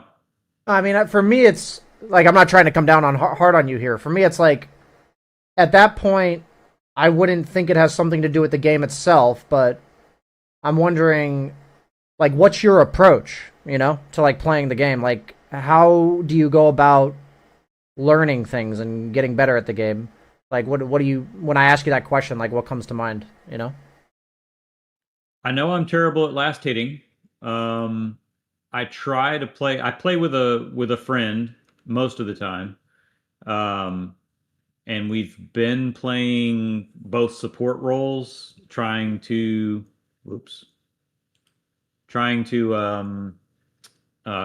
synergize, two ults together, and we've had mild success.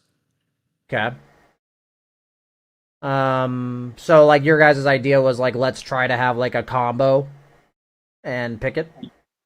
Yeah, so he usually plays Enigma, and I'm usually playing like Witch Doctor or something, so he can he can disable them and ball them up, into a group, and I can throw my ward down on top of him and kill them all.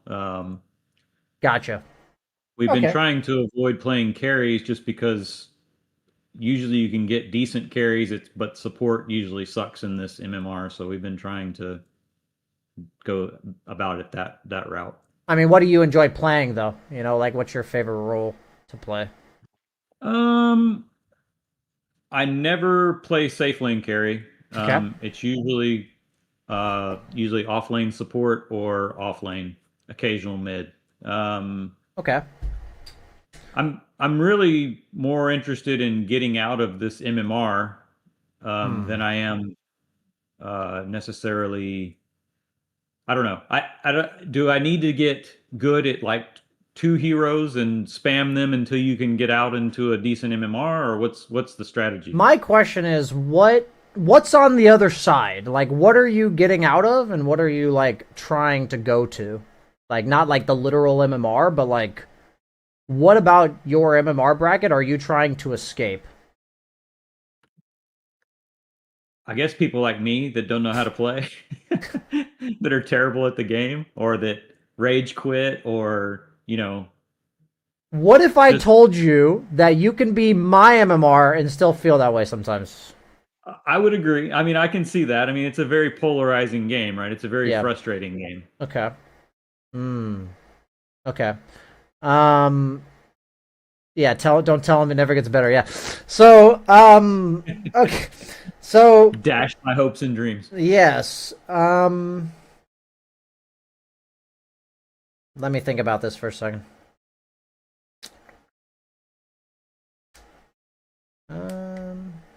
Give me like 2 minutes. I'm gonna go get a drink. It doesn't count as like part of your session, okay? I'll be right back. I'm gonna go brew some coffee myself.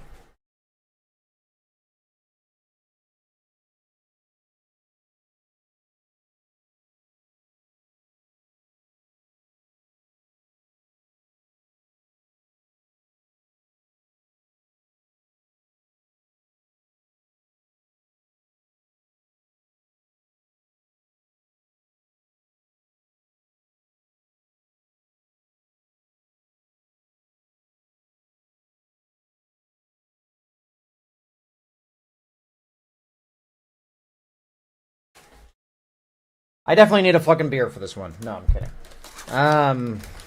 Sorry. So I thought of something. Go ahead. Yeah, go ahead. So, I don't understand how to counter particular heroes or items. I don't understand why I'm being countered and ineffective. And I also start the game with the same items regardless of the hero.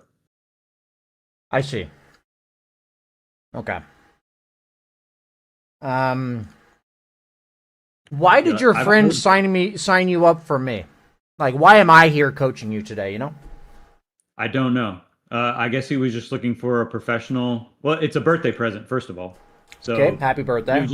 He was just looking for a professional because I play this stupid game all the time, and it was something unique to get me. Okay. Yeah, that's cool, man. So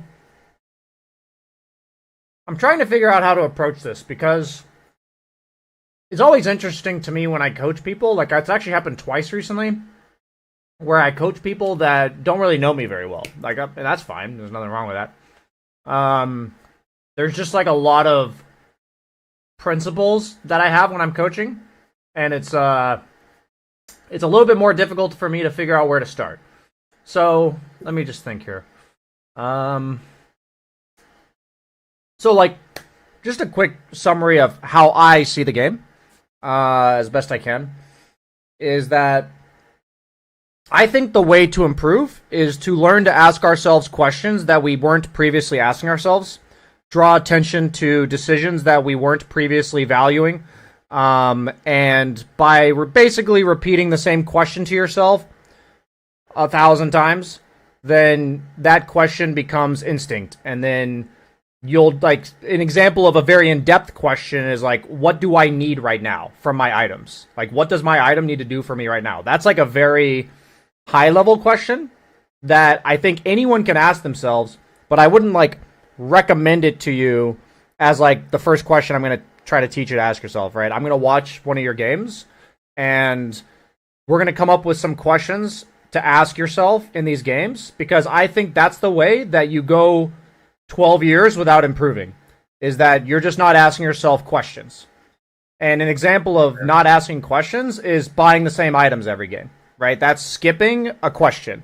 There's no like, what do I need right now? What is my role in the game? Like, what lane matchup am I up against? How do we want to play the lane in terms of like pushing it and pulling it, or are we playing for kills? Are we playing to trade? You know, if we don't ask ourselves these questions, then we're going to buy the same items every game. Like, why wouldn't we just buy the same items every game? So, Yep, I agree. So you're with me so far, right? Yep. Okay, fantastic. So, that's the way that I kind of see teaching things to people, like not just, Dota, but that's also how I learn, like that's how I learn things. So, and I know not everybody learns the same way. So, in my experience, the variance there, or like the uniqueness to each person, is like the types of questions they like to ask themselves or the way they approach the questions. But for me, it's been kind of universal, where if I can get somebody asking themselves the right questions, they'll come up with their own solutions and they'll benefit from that. That's been kind of my approach to coaching. So, you asked me, you want to get it out of this MMR. You want to go to a higher MMR where people are going to do all the things that you're afraid of in your MMR, I promise you. But still, we can get you higher MMR and you'll get better quality games in the sense that people will be better at the game. But I think, the feelings you're getting will probably persist in the sense that there's going to be times where you feel like people don't know what the fuck they're doing and stuff like that. So I guess my first question is, like, you said you play 3-4, and you play with a friend. Are pretty much all your games with that friend? Yes, most of the time, yeah. Okay. Is it the friend that bought you this session, or is it somebody else? No, it's the person that bought me the session doesn't play Dota. Oh, wow. Okay, I gotcha. Okay, so would it be realistic out of curiosity that like you and your friend play 3-4 together and you always play the same one? Like you always play 3 or you always play 4? Is that something that would sound good / possible for you two, or would that not work with your dynamic? Yeah, we queue for support and soft support when we're playing together. We found the greatest success. Hard support, soft support, only queuing for those two roles when we are in a party. Interesting. Okay, so you're pretty much always playing 4 right now then. Sorry, soft support. Well, it depends. We queue for both roles. So it's just random whether you get hard support or soft support. Well, theoretically, if you both queue together and you're both queuing soft support, hard support, you could just play soft support every game, right? And I could, yep. Like, if that's possible, I think it would be like either you playing hard or soft support every game. I think would be a good step for what we're gonna do to like. I'm gonna try to teach you today, is because those roles are significantly different. Okay. I don't view them as such. So I understand. I know. Don't worry. Don't worry, my friend. Don't worry. Sorry. So, which one do you think either of you would have a preference? Like, which one do you think is the best setup here for you to play, soft support or hard support? I'd rather play soft support just so there's less, or at least in my mind, less focus on wards. Gotcha. I would argue that soft support sometimes wards more than hard support. But that's we don't have to go into every discussion today. Why do you not like wards? I lost you for a second. Oh, okay. I'm sorry. No, go ahead. I think it was me loading the screen. Go ahead. Not necessarily disliking wards, but it's a source of being bitched at when you don't do it, the way that they want you to. There's a conflict. Like I don't even like I have communication off, so I don't even see any of that anymore. So you have like, go ahead. I'm so easily tilted. I'm an old man in a child's body, so I get pissed off easy, and then the whole game gets thrown at that point. So I turn communication off. I don't see any communication from anybody other than my party, the person in my party. I see. Okay.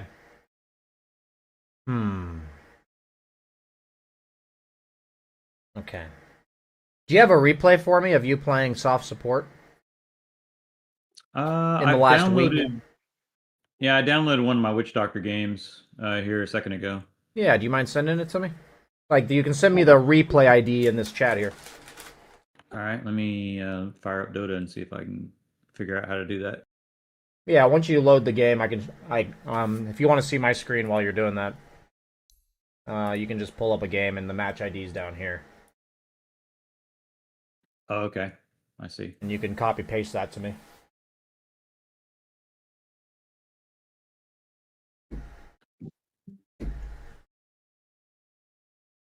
What add-ons would you recommend? Any? Dota Plus Dota Tracker or whatever do you recommend any of that stuff? I don't particularly recommend any of that, no.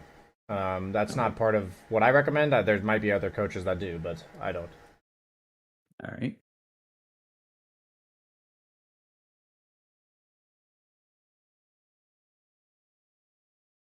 All right. For some reason, it's not. Oh, wait.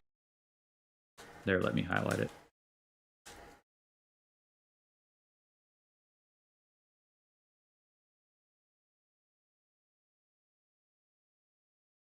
Perfect. Okay. Let's check this So out. this was a loss, and it was a soft support. Okay. You're Pedro the Lion, right? I am. Master tier Witch Doctor. Let's fucking go. Okay, man, you know what? Is there any other hero you're master tier at where you're like, I just want to play 2 heroes and you pick them? I'm master with CM and Undying, I believe. Okay. So, to be quite frank, those heroes are not really considered soft supports. None of your 3. Like, most of them are considered hard supports. But, we don't need to worry about that, okay? We can make it fucking work. Are you down to just, you can feel, if you play all 3 of those, like, you like all 3, I'm down to, like, you can pick all 3, but, like, right now, obviously, we're gonna focus on Witch Doctor. Okay. Sounds good. Okay. Let me just watch, like, the first 2 minutes. I have, like, a rough idea of what I'm gonna see, but let's watch. Okay. So what's the, you said you go the same items every game. What's the idea with the boots? I know I'm going to build mana boots, so I just lock in the first thing I can buy with the gold I'm starting with. Lock it in. Got it. Okay. Let me see what's happening here.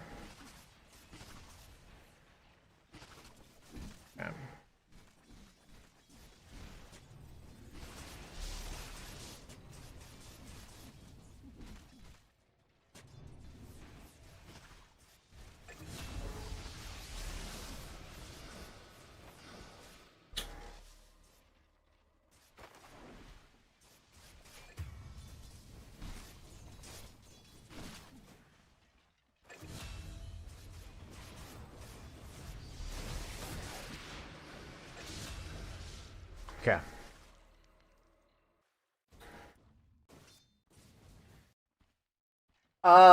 Just to spark my curiosity, have you, like, watched an educational Dota 2 video before?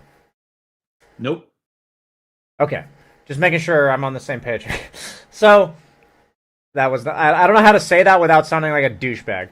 So, I just had to ask the question. So, the way I see offlane, and I'm going to introduce to you, like, because you said at the very beginning that there's probably some crucial fundamentals that you're lacking. So, yep, I'm sure there's stuff I don't understand. Yeah. So, honestly, when it comes to your items, we're going to leave them as is. We can't like right the whole ship overnight. But what we can do is I think give you things that I would choose in the priority, okay? So number one is that I want you to not skill your skill until you get to lane. Like, or if you like combat people at the rune or something, okay? Like until you've like ready to cast a spell on a hero, I don't want you to level your skill. All right. Are you following me? Okay. What we're trying to do here is we're trying to create a decision that you previously do not make. Like, you load into the game, you buy boots every game, I assume, because you said that's what you do, and you probably insta-level Maledict without ever considering the other options, right? Normally, I'd get the cask. I don't know why I did Maledict this one first. Interesting. But, like, you would load into the game and, like, insta-level cask. Like, that's Absolutely. Okay, abso-fucking-lutely. I got you. So what we're going to do right... to stop somebody from grabbing the coin, like, I'm gonna stun them, grab the coin, and steal it from them so that's my goal. Oh, I see. So your use of cask is to get the coin. Got it. Okay. Yep. So, that makes sense. So, that's interesting that you took you took this one in this game. So, sometimes, I have Dota Plus. Sometimes I confuse myself by just clicking on the highlighted one that Dota Plus is suggesting and screw myself. But that may be what happened this time. I don't know. Okay. Normally, I would get cask. Okay. So, here's one question you can ask yourself. Is there someone with me at the coin who has a stun? If yes, probably level Maledict. Okay. Does that make sense? Like, that's a good question as like a starter to like be like, okay, you told me very specifically why you level cask, so I want you to hold on to your skill point, look at the start of the game, and like walk yourself out here, right? Like you're gonna go for like around this area. You're gonna like walk yourself out here, and you're gonna be like, does the guy with me have a stun that helps us pick up this coin? And if the answer is yes, then I level Maledict and I follow up his stun with the Maledict if someone tries to take it. You know what I'm saying? Okay. So what we're trying to do is I'm trying to create a foundation of decision trees for you, okay? Because like I said earlier, just to rehash, is that I believe people end up not improving, like in terms of their MMR, because they're not giving themselves decisions. So we're trying to give you some decisions. That's number one. Level 1 skill. This will kind of spark a, hopefully kind of like a series of, like in this game, it worked really well with this hero that I had Maledict. And in this game, it set my jug up to spin when I had cask. Like whatever. Like, you'll start thinking about the heroes on your team a bit more and how your spells synergize with them at level 1. And then, at the end of the day, that can be extrapolated to like minute 20 or minute 40. But what's happening is you told me coming into this session that you're picking with your friend support player, you're picking combos for team fights that are like 50 minutes into the game or something, 30 minutes, 40 minutes into the game. We want to take outside the laning phase. Yeah, outside the laning phase. We want to take probably everything that you know how to do because you've played this game for 12 years. Like, you're probably familiar to some degree with like what every hero does in the game and like meaning their spells, like what their spells literally do. But what I'm saying is, if you're thinking about 50-minute team fights in terms of your draft, but you're not thinking about what skill you level at level 1, we're going backward. Like, we're running before we crawl. Do you know what I'm saying? Yep. Okay. So I'm trying to take how you think about the game at like 40 minutes, and I'm moving it here. Like, let's get it from the very beginning of the game. So we got your level 1 skill. That's like the number one question we're going to start with. The next fundamental of Dota that, that's just getting you asking some questions. Okay. So we're going to fast forward, and I want you to know that you're now required, I hate to say it, you are required to buy a sentry with your starting items. You can buy the tango with the coin. You get the coin, you buy the tango, that's fine. But what we need you to do is have a sentry. So here's what I want to happen. I'm gonna exit the game for a second. Do you queue items up in your shop? Do you do that or no? Yes. Okay, fantastic. I'm gonna quickly load into a game real quick. As if I'm you. I'm giving you a very quick walkthrough of how I want you to see this. Okay. Where's my boy Witch Doctor? There he is. So, I'm perfectly fine if you want to go boots. You know, that's totally cool. And you got some tangos, that makes sense to have some regen. I didn't know there were going to be bots in this game, but whatever. So you're going to start with, like, these. These are going to be your starting items, okay? And then I am going to, I'm just doing this to get this out of the way. You're going to have tangos like this queued up down here. And you're going to right-click them so that when you get 90 gold, and then, you know, what's going to happen is you guys got 80 gold from the coins. So then you fly those out to you when you're in lane, okay? Okay. I'm going to teleport myself real quick. You can't do that in a regular game. So, your entire minigame that you're going to be playing with the enemy support is that this camp gets blocked, or this camp if you're a dire, and this camp is not blocked. So, do you know what I mean when I say block a camp? I do. Okay, Throwing the fantastic. wards down so that they don't spawn. Fantastic. So, you're Or going to, like, standing in it. you're going to do, yeah, or standing in it, exactly. So, in general, I'm going to make the assumption for now that the supports in your bracket are not going to deward this, okay? I'm only making this assumption because I didn't even see you try to ward it. So, I'll generally make the assumption that a lot of what you're not doing is probably, like, it does, like, kind of overlap a little bit, but, like, meaning, like, everyone has their own concoction of things they're good at and not so good at, whatever. But I think it'll be enough if you block that with a sentry for now, like every single game, and then I said to queue up your tangos, but then after you got the tangos, I want you to queue up another sentry. So, like, this is going to get delivered to you. Like, I know I'm fast forwarding a little bit, but your tangos are going to come out to you. You're going to, like, walk up to lane. You're going to play over here, okay? The whole idea of playing over here is that you're just going to be seeing if the guy's, like, blocking this area. Like, if he's planning to use his body to block this camp, you can occasionally try to, like, right-click the guy like this. You know, you just walk back and forth. And what I want you to know at the minute mark is whether or not this camp is here. If the camp is there, I'm going to assume you have cask, and you're just going to do this. Like, you are going to cast it on some creeps in order to push it. You're just going to attack the way forward, like this. Like, maybe not stealing CS, but the bots aren't even trying. And you're going to pull this camp right at a minute 15. Like, you're just going to do this. You did it at 145, so I know you know how to do it. You're going to pull this.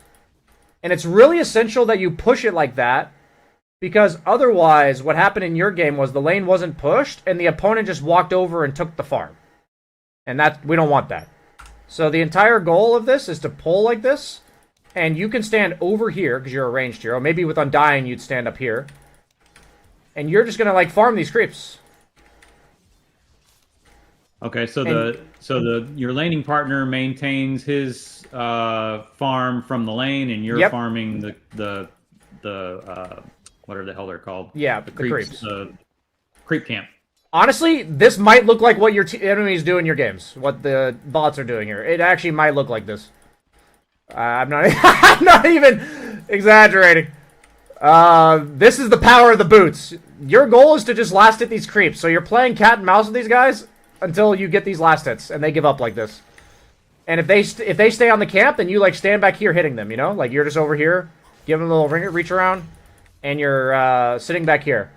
So what's gonna happen is that camp's gonna be gone. Maybe it doesn't kill it by 2 minutes, right? So then in the game, I want you to pay attention to where these creeps are. Like, in the game, you were kind of sitting here a lot, and you were, like, sitting over here a lot. You're kind of doing this. If I can just have you paying attention to what the timer is, where it's 3 minutes, and at 3 minutes, like, at the 245 wave, so what's going to happen is this one here. So I'm giving you some timestamps. I'm going to pause for a second. I'm going to give you, like, a quick, okay, start, boots, grenade, sentry, fly out, tangos, then fly out sentry. And the reason that you're flying out the sentry that I haven't bought because I'm too busy trying to explain stuff is if this camp is blocked, like, you check it at 1 minute. I'll do this actually. Then fly out sentry. Check big camp. Or no, I'm putting this all in your notes here. Block small camp with sentry. Then fly out another sentry. And then check big camp at 1 minute.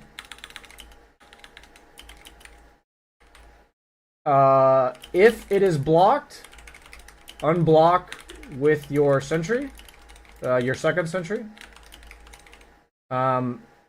If not blocked, then pull at 118 or whatever it is, 117.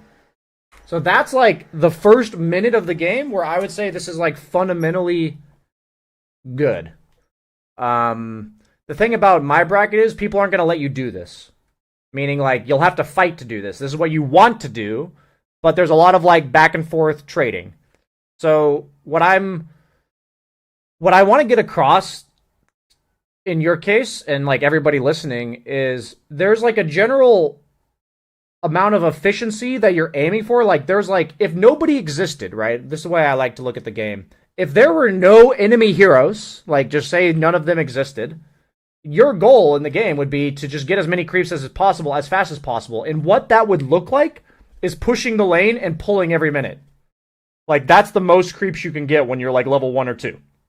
You can't split off and go jungle and all that kind of stuff, right? You don't have like the levels or the gold or anything. So that's what you're generally trying to do, even when there's heroes in the game. Like, that's what we would like to do. They're just going to get in our way sometimes. Like, that's what they're going to try to stop us from doing. And I would make the assertion that up until maybe 1500 MMR, maybe 2K, people aren't actually doing what they could optimally do, even with no resistance. Like, Okay. people aren't really giving you resistance, to be honest. Like, you didn't make it. Like, what I mean by resistance is the hard support's job is to make sure that this camp is unblocked and for him to pull. That's his job, right? So when I say resistance, it's like the whole resistance, the battle is that one guy tries to keep this camp open and unblocked while the other guy is trying to block it. And the other guy is trying to keep this camp open and unblocked, and the other guy is trying to block it. You know, like that's like the mini game that's supposed to happen between soft support and hard support. That is supposed to happen in like a fundamentally high level game. If I would it help you if I showed you an example of this from a high end MMR game just for like 2 minutes? Would that help you or no? Sure. Okay. I can't guarantee it's going to be perfect. Because not all supports are consistent, but let's see. This game probably has it. Oops.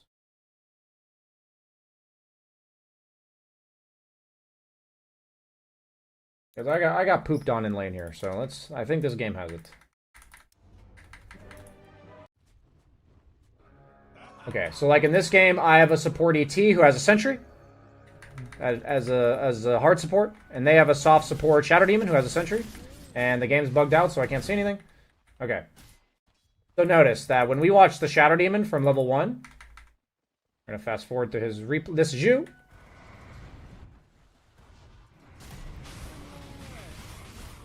He's going to walk over here and sentry it, right? And then the ET is like making sure that it's dewarded while he body blocks this camp at 1 minute. You see how there's like a mini game between these two supports? He's like, oh, it's blocked. I'm going to unblock it now. Yep. I want you to do that in inverse, where you're checking this camp the way that ET did while sentrying this one. You see what I mean? Yep. Okay.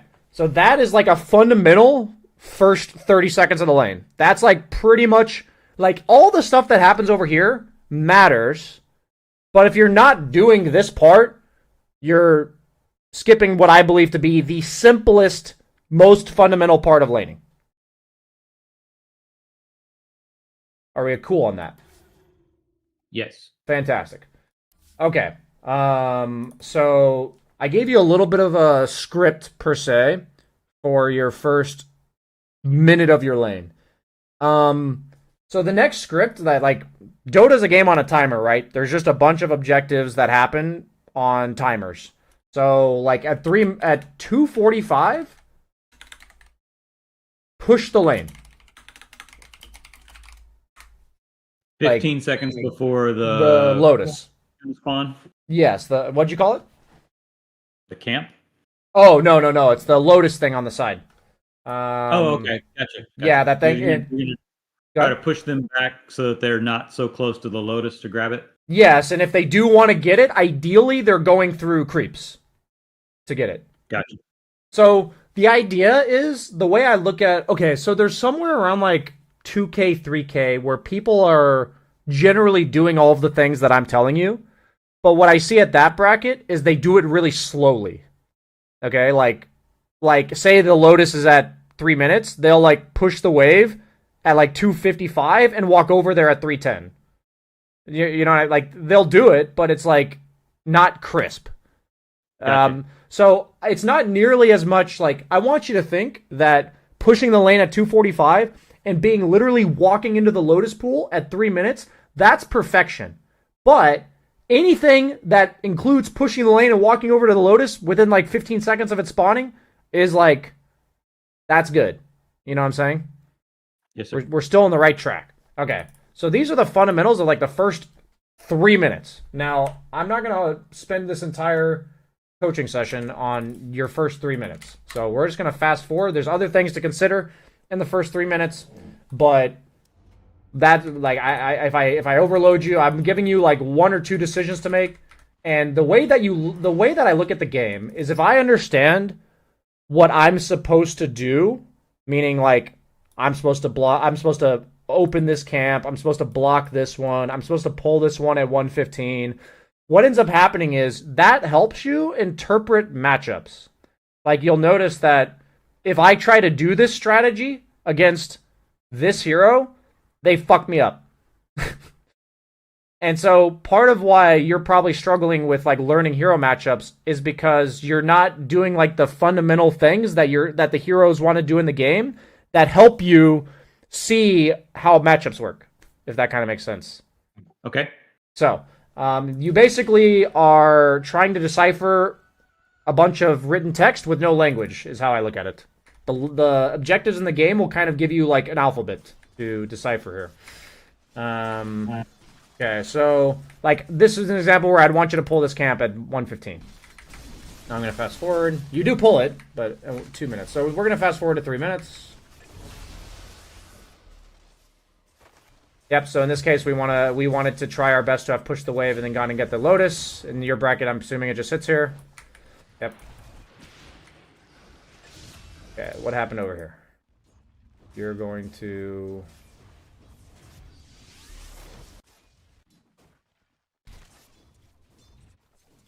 Okay. You guys die here because this guy pulls the camp, having these creeps over here. And instead of these creeps, I'm just going to follow where these creeps would have been. Instead of these creeps being right here, they're over here now. And you're like, oh, we got to walk up here. Like, we got to walk from here to here. Like, that's what you guys do, right? And then you die. Yep. So there's a lot of different ways you can die. It did require the QOP to TP, which is, you know, not, I don't see that very commonly where like the mid TP's level 4. But what I'm showing, the reason why I emphasize that these camps are so important is that as offlane, there's generally 2 iterations of, do you know what I mean when I say creep equilibrium? Say again. What did you say? Creep equilibrium. Do you know what I mean by that? I'm assuming you mean where they meet in the lane? Yeah, generally speaking, wherever these creeps are hanging out. So, like, by default, they meet right here. Like, if no heroes were in the game, the creeps would meet right here. Okay. So when I say creep equilibrium, think of it as, like, this is equilibrium, and everything that you do is either going to push it this way or push it this way. The towers push it this way, right? Like, whenever it goes into the towers, it's going to push it out, right? Whenever it goes into this tower, it pushes it out. So there's 2 types of... Are you with me so far? Yes. Okay. So there's only really 2... I don't want to oversimplify things, but I also want to oversimplify things. There's only 2 equilibriums in general that offlaners like. One of them is for the lane to be consistently shoved here, like in their tower. That frees you up to pull this camp. That frees you up to go get the Lotus. That frees you up to potentially go dive them. That's what the benefits of the lane being shoved into their tower is. Okay? So, I'm just going to put 2 creep equilibriums that we're aiming for. Okay? that we are aiming for. Shoving into tower. This, let me actually take these notes better for you. Shoving into tower, which the 3 benefits from this are Lotus Pool, pulling large camp, and potentially diving. That's the benefits of shoving it into their tower. The other benefit, the other lane equilibrium is for it to sit right here. Nobody's pushing it. We're not letting it go into our tower. We're just sitting it right here. Back here. And the reason why this one is good is because you have the safety of your tower right here. So heroes like Jug can't chase you down like he just did. And you also have the ability to chase them down if they walk up. So like, right. Go ahead. No, I was just saying, okay. Yeah, you're acknowledging. Got it. So the 2 lane equilibriums we like is when it's perfectly even right here, not moving, or we have a bunch of creeps pushing into their tower over here. So the benefits of the one static near our tower. Safety in positioning. Potential aggression because the carry is out of position.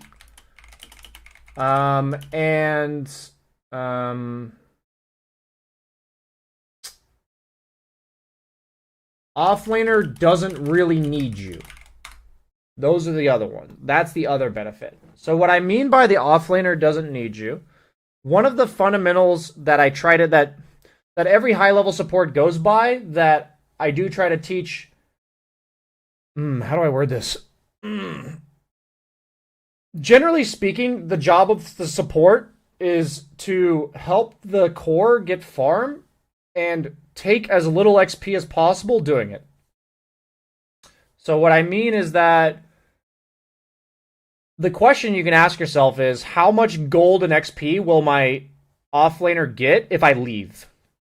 So it's like, say the lane's sitting right here, which is staticking right there. That's bad for you, right? That's like basically the inverse is good for them. Staticking it right here or shoving it into here. Does that make sense? Like the inverse is good for them? Yes. Okay. They're trying to do what you're doing in the opposite. Yes, correct. Exactly. So what happens here, if the lane's standing right here and your offlaner's by himself and you're not there, what might just happen is they go on him with 2 heroes and kill him. You know? But if the lane's back here and they try to do that, he's just going to like walk into tower range and he's fine. You know what I mean? Like yes. they can't do anything. So the cool thing about this is that by pulling the lane back and letting the lane like pull into your offlaner's tower, you saw in my bot match, the guy just sits over here farming.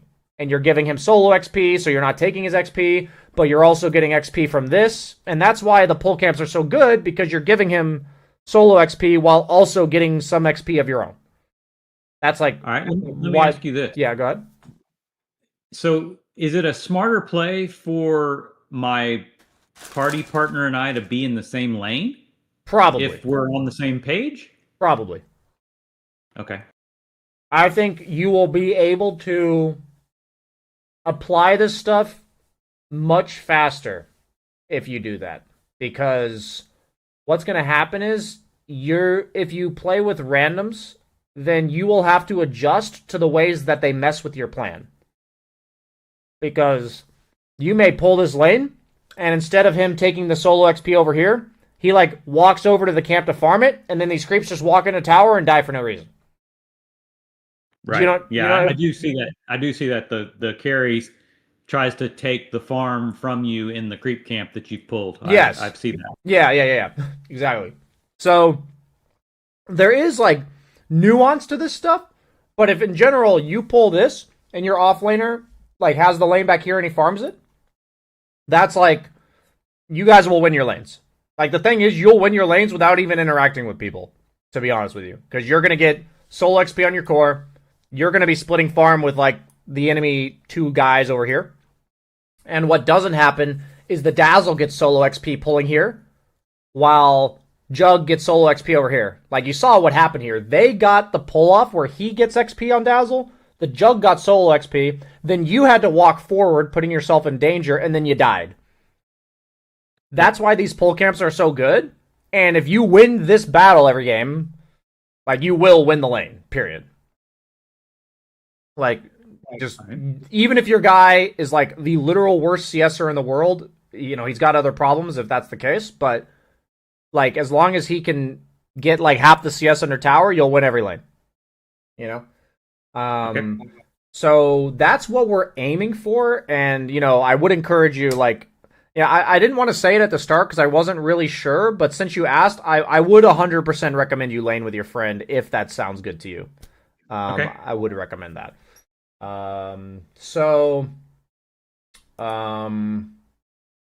Let's see. So, quick, I guess, reminder, but also reiterating why I'm doing what I'm doing. And if I feel like you understand why I'm doing what I'm doing, then I think it'll help you more, right? So, you've been playing for 12 years. You are picking heroes for late game team fights. I trust that the least amount of helpfulness I can give you is really chaotic, complicated scenarios that are like 50 minutes plus in a Herald game or Guardian or Crusader, whatever it is. You know, like that's not going to help you very much, in my opinion.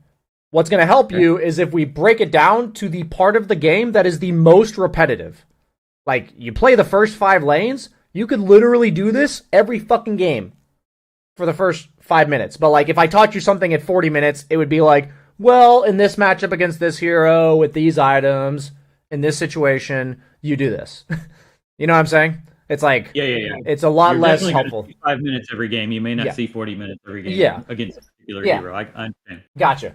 And so what's cool about this, and since, like, it's a birthday present for you, and I'm going to be, like, sending you off into the void after we say goodbye here today, my goal for you is, like, when I teach you this stuff, you're going to start over time seeing matchups according to which heroes make it difficult for you to block this, which heroes make it difficult for you to, like, push the lane and pull it, which heroes make it difficult for you to accomplish what I'm teaching you to accomplish here.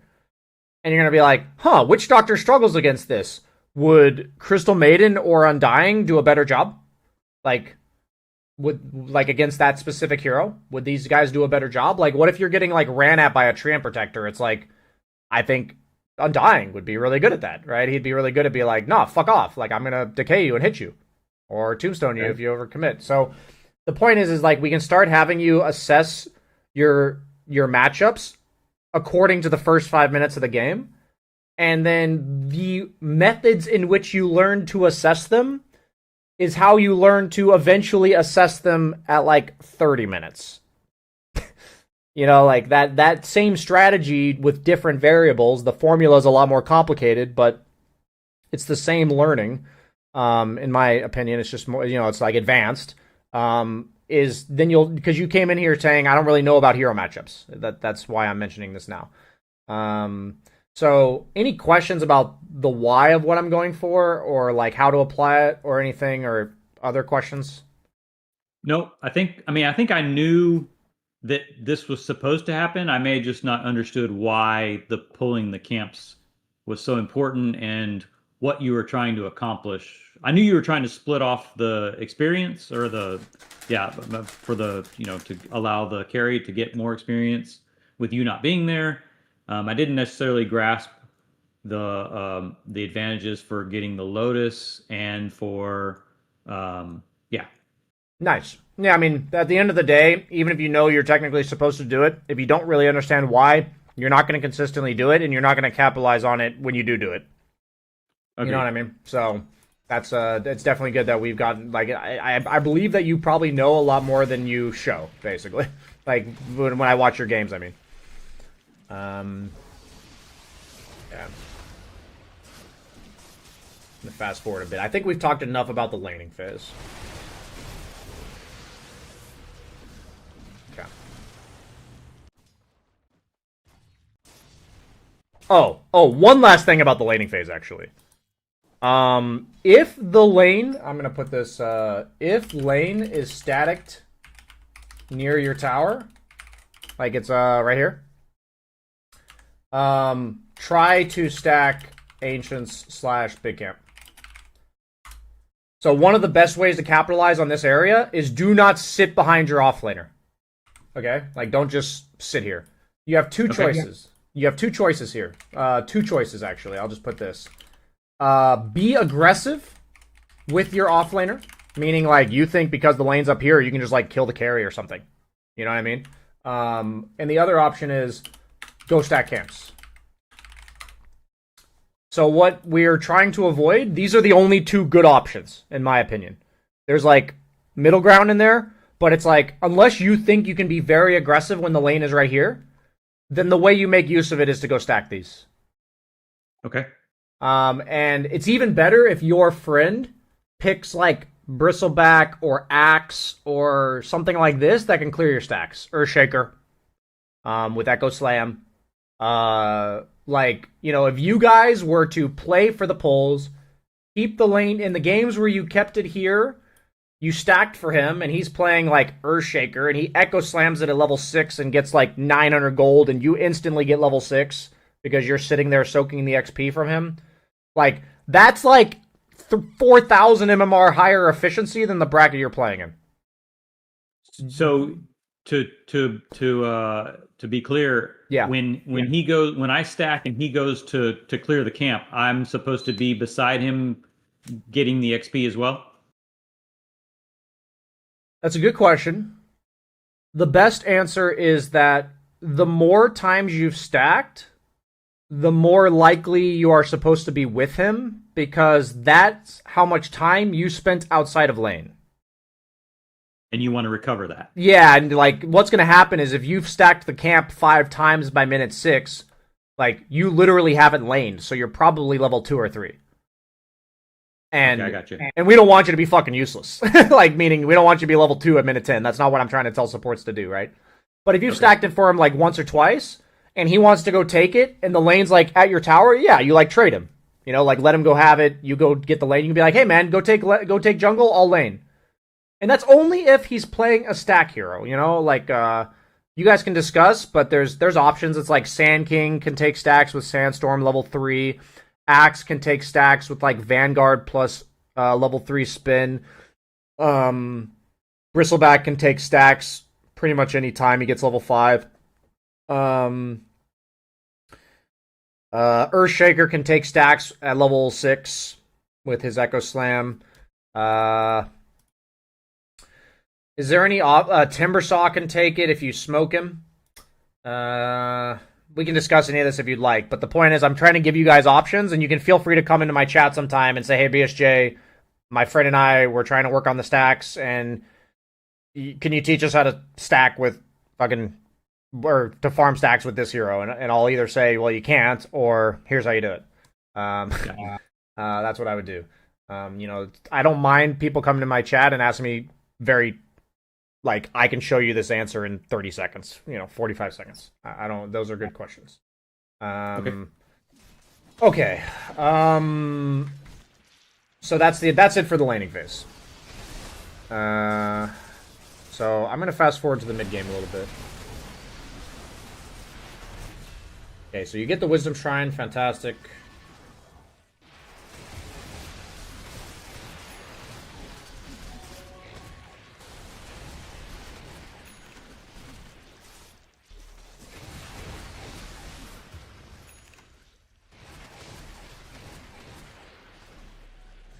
Okay, got a D-Ward, nice.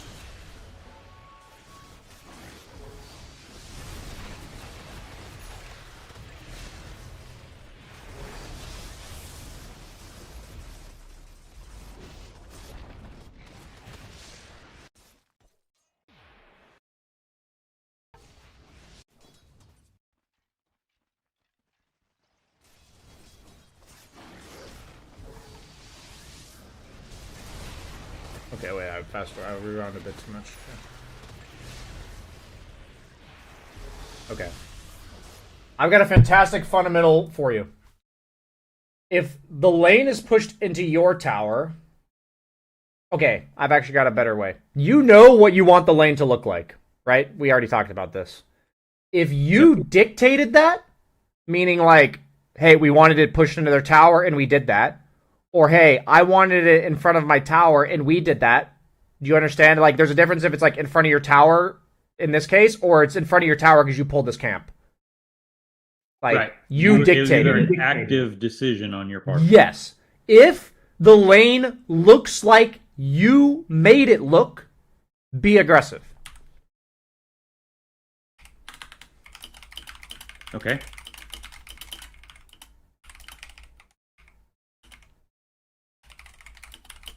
So what I'm trying to say is in this last minute, you have now died twice trying to be aggressive when they dictated the lane.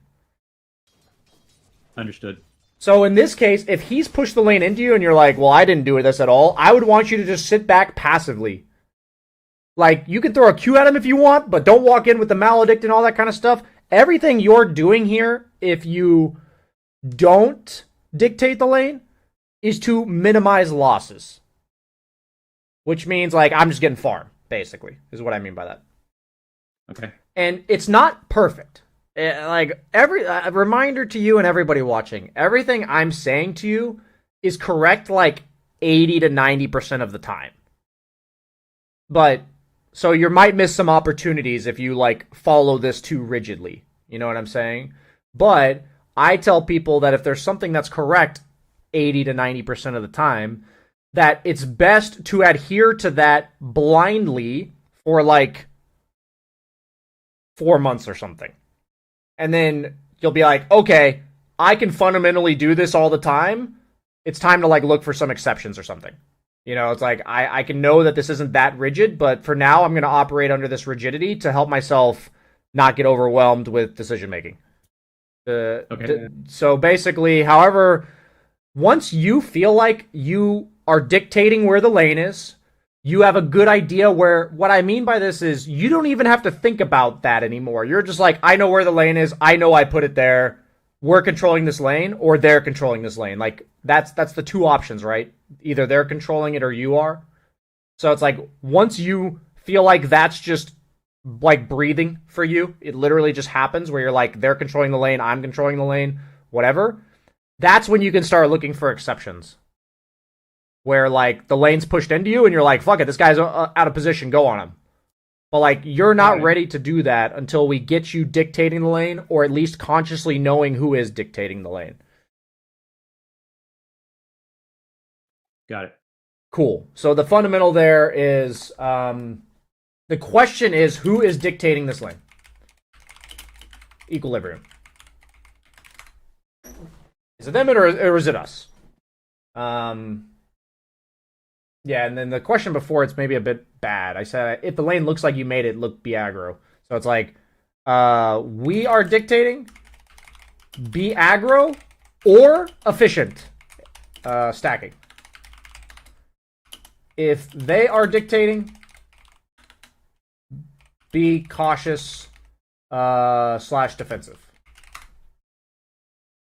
We got it? I think I worded it better there. Okay, cool.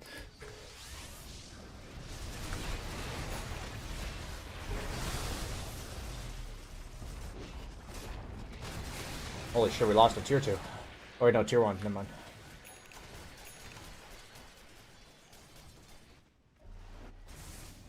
Okay.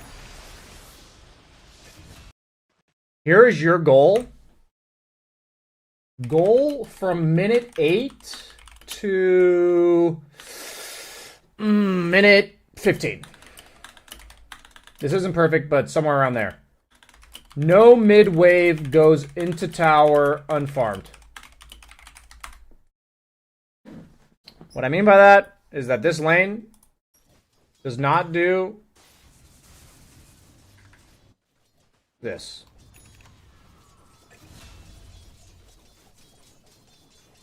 All right. Okay?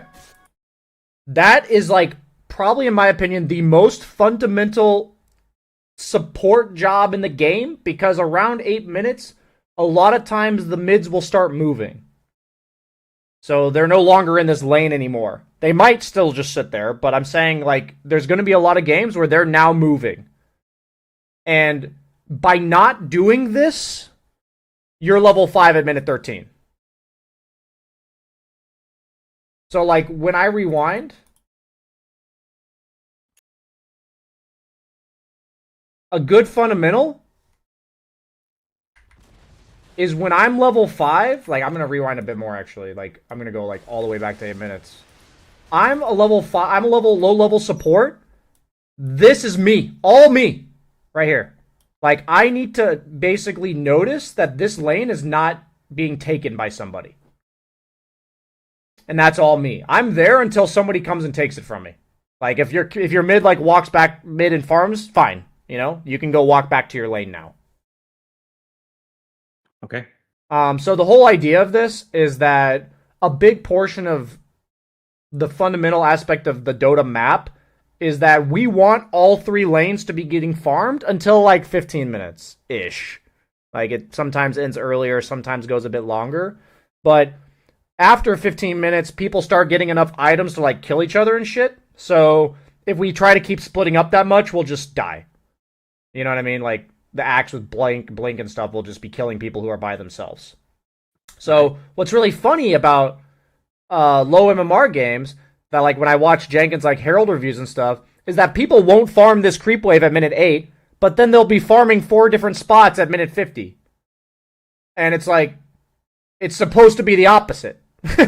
Like, we want everybody to be maximizing their farm for the first like 15 to 25 minutes of the game.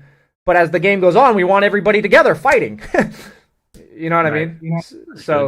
So that's I giving you hard cutoffs of like your job between minute 8 and 15 is to farm this creeps right here, if they're not being taken. So when I say that, it's just like the longer the game goes on, the less likely you have time to farm as support. But a lot of times supports will still manage to find farm all the way until like 30 minutes ish. You know, like they may be getting less than cores, but they're getting something. Think of it as like you're getting their leftovers. They don't want that lane anymore. It's yours now. You know, you're getting the hand-me-downs. You got the hand-me-down lane. That's what you get. Right. So, like, if we rewind this from 8 minutes, like, this is a little fun exercise you can do in your future games if you want to, like, learn for yourself, is between 8 minutes, how many times did this happen? How many waves?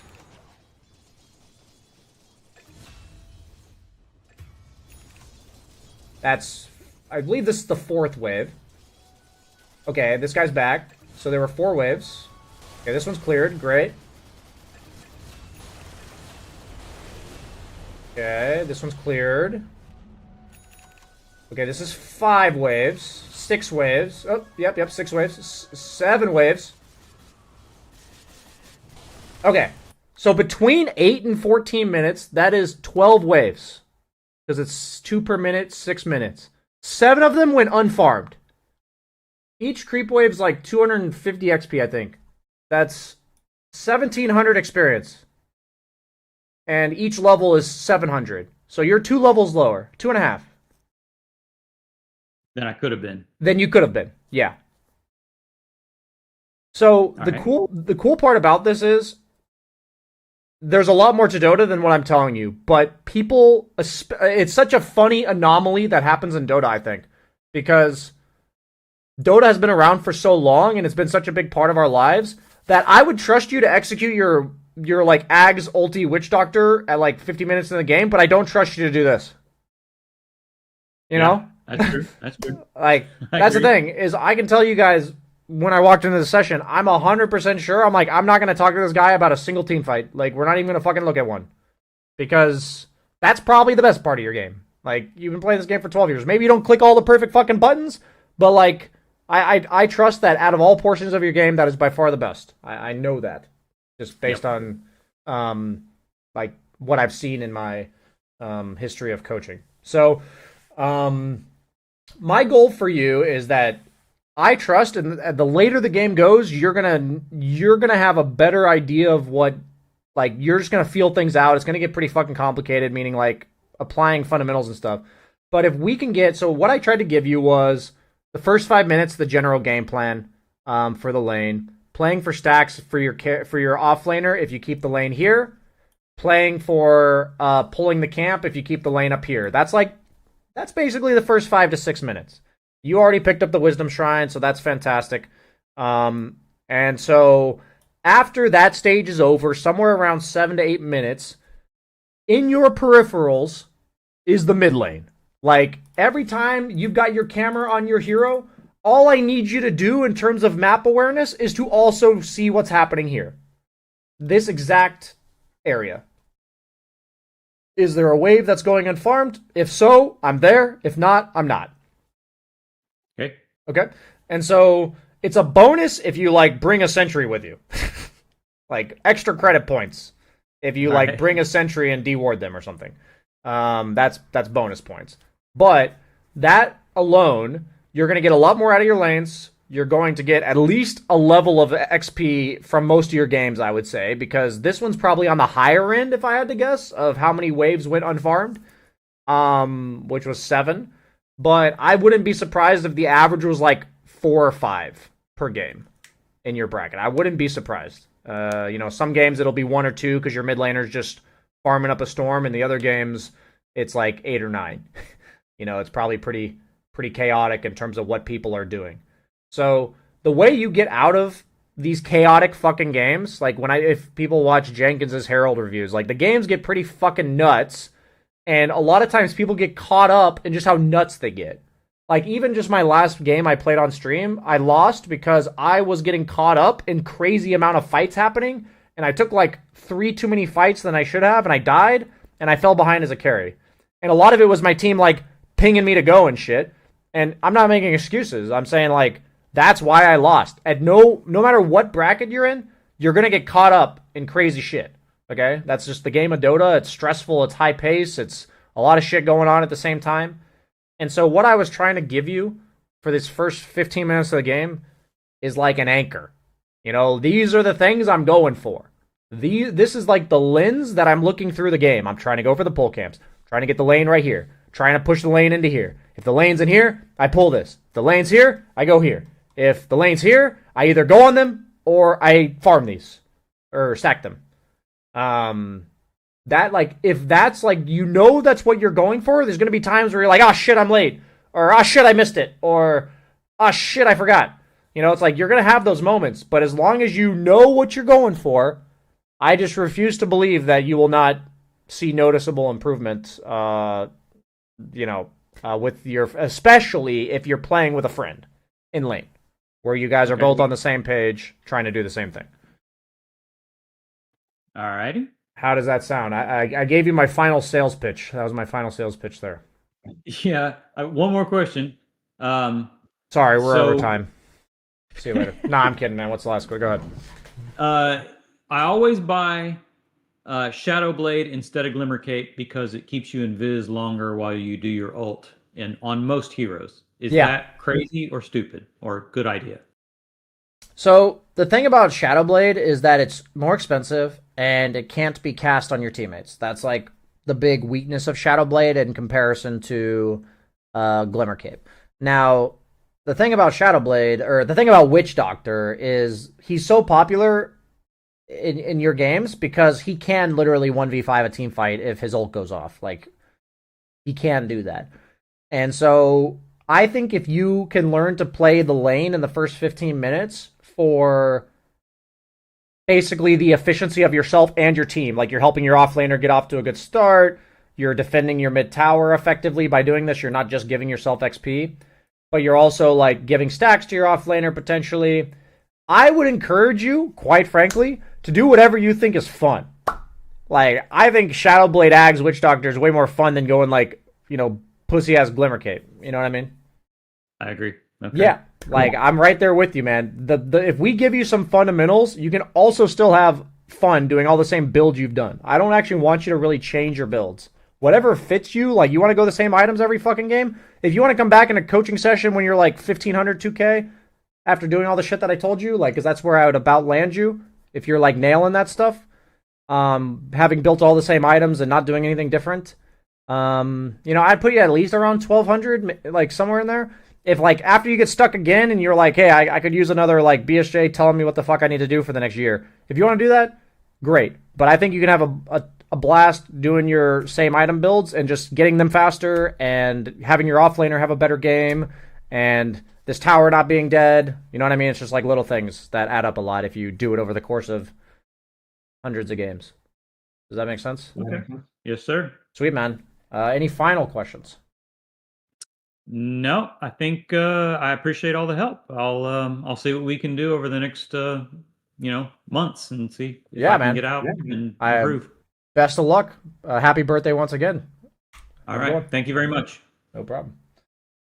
Okay. That was an experience. That was an experiment.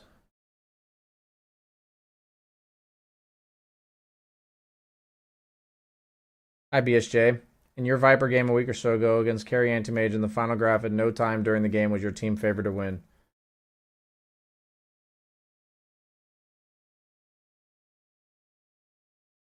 That was a weird game, yeah. I know what you're talking about, and your question's pretty convoluted. It's a hard question to answer. 1200 rank or 1200 MMR? 1200 MMR. He's currently 500. Would it be cool to have both those players together in one session since they play together? I mean, I think it'd be great if he came back in like 6 months and him and his friend had the session together. I think that would be like really good.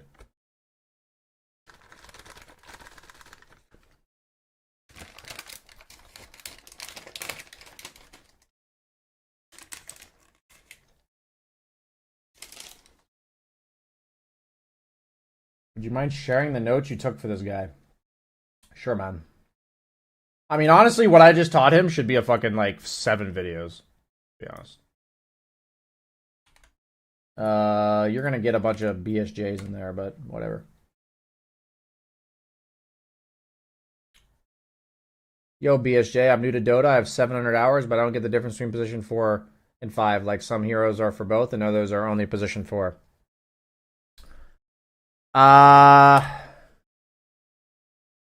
I'm gonna send you a timestamp, alright?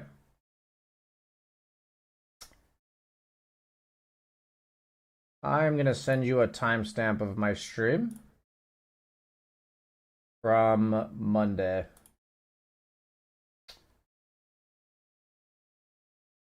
Where is it? It's this one. Watch.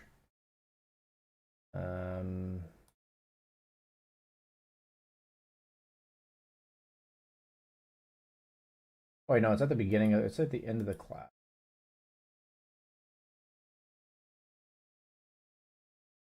Of this.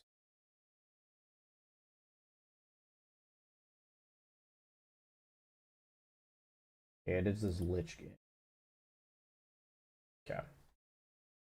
I have a class that I did on Monday where we literally went in depth about the difference between a 4 and a 5.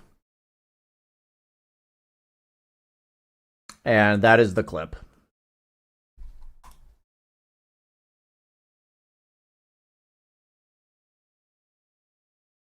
Generally speaking, no qualweds, because most carries can't do ancients, and they want there to be a single camp there that they can farm. But if you have like a hyper situational where you have like a Beastmaster carry or Earthshaker carry or something, basically an offlaner that can do massive stacks, then sure, but most carries don't want you to do that.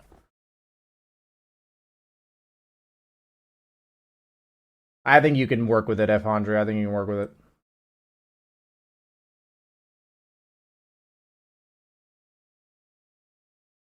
Right on, Floki Sid. I'll just say this. People talk about, like, no new Dota players, and I just get, like... I get, like, 10 messages a day saying, like, I'm new to Dota, or, like, I've been playing Dota for a year. And it's like, there's actually a decent amount of new players, man. They just don't tell you they're new, because every Dota player just shits on them. Yeah, I mean... I love my favorites when people say, I'm new to Dota BSJ, I have 22,000 hours. That's the best one.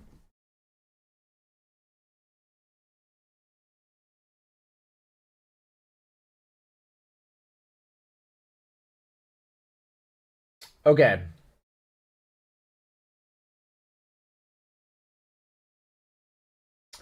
Okay, guys. That's going to be it for today's stream. I actually have an exciting little thing I'm doing after stream today. I can't really spoil it. I'm doing an interview with somebody.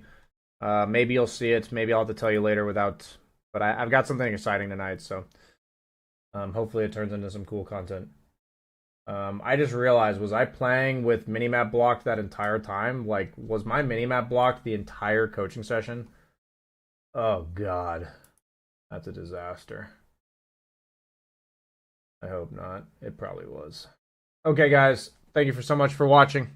Hope you enjoyed the stream. And I'll see you guys tomorrow. I start my Thursday streams in the morning. So my Thursday stream starts 15 hours from now. See you then.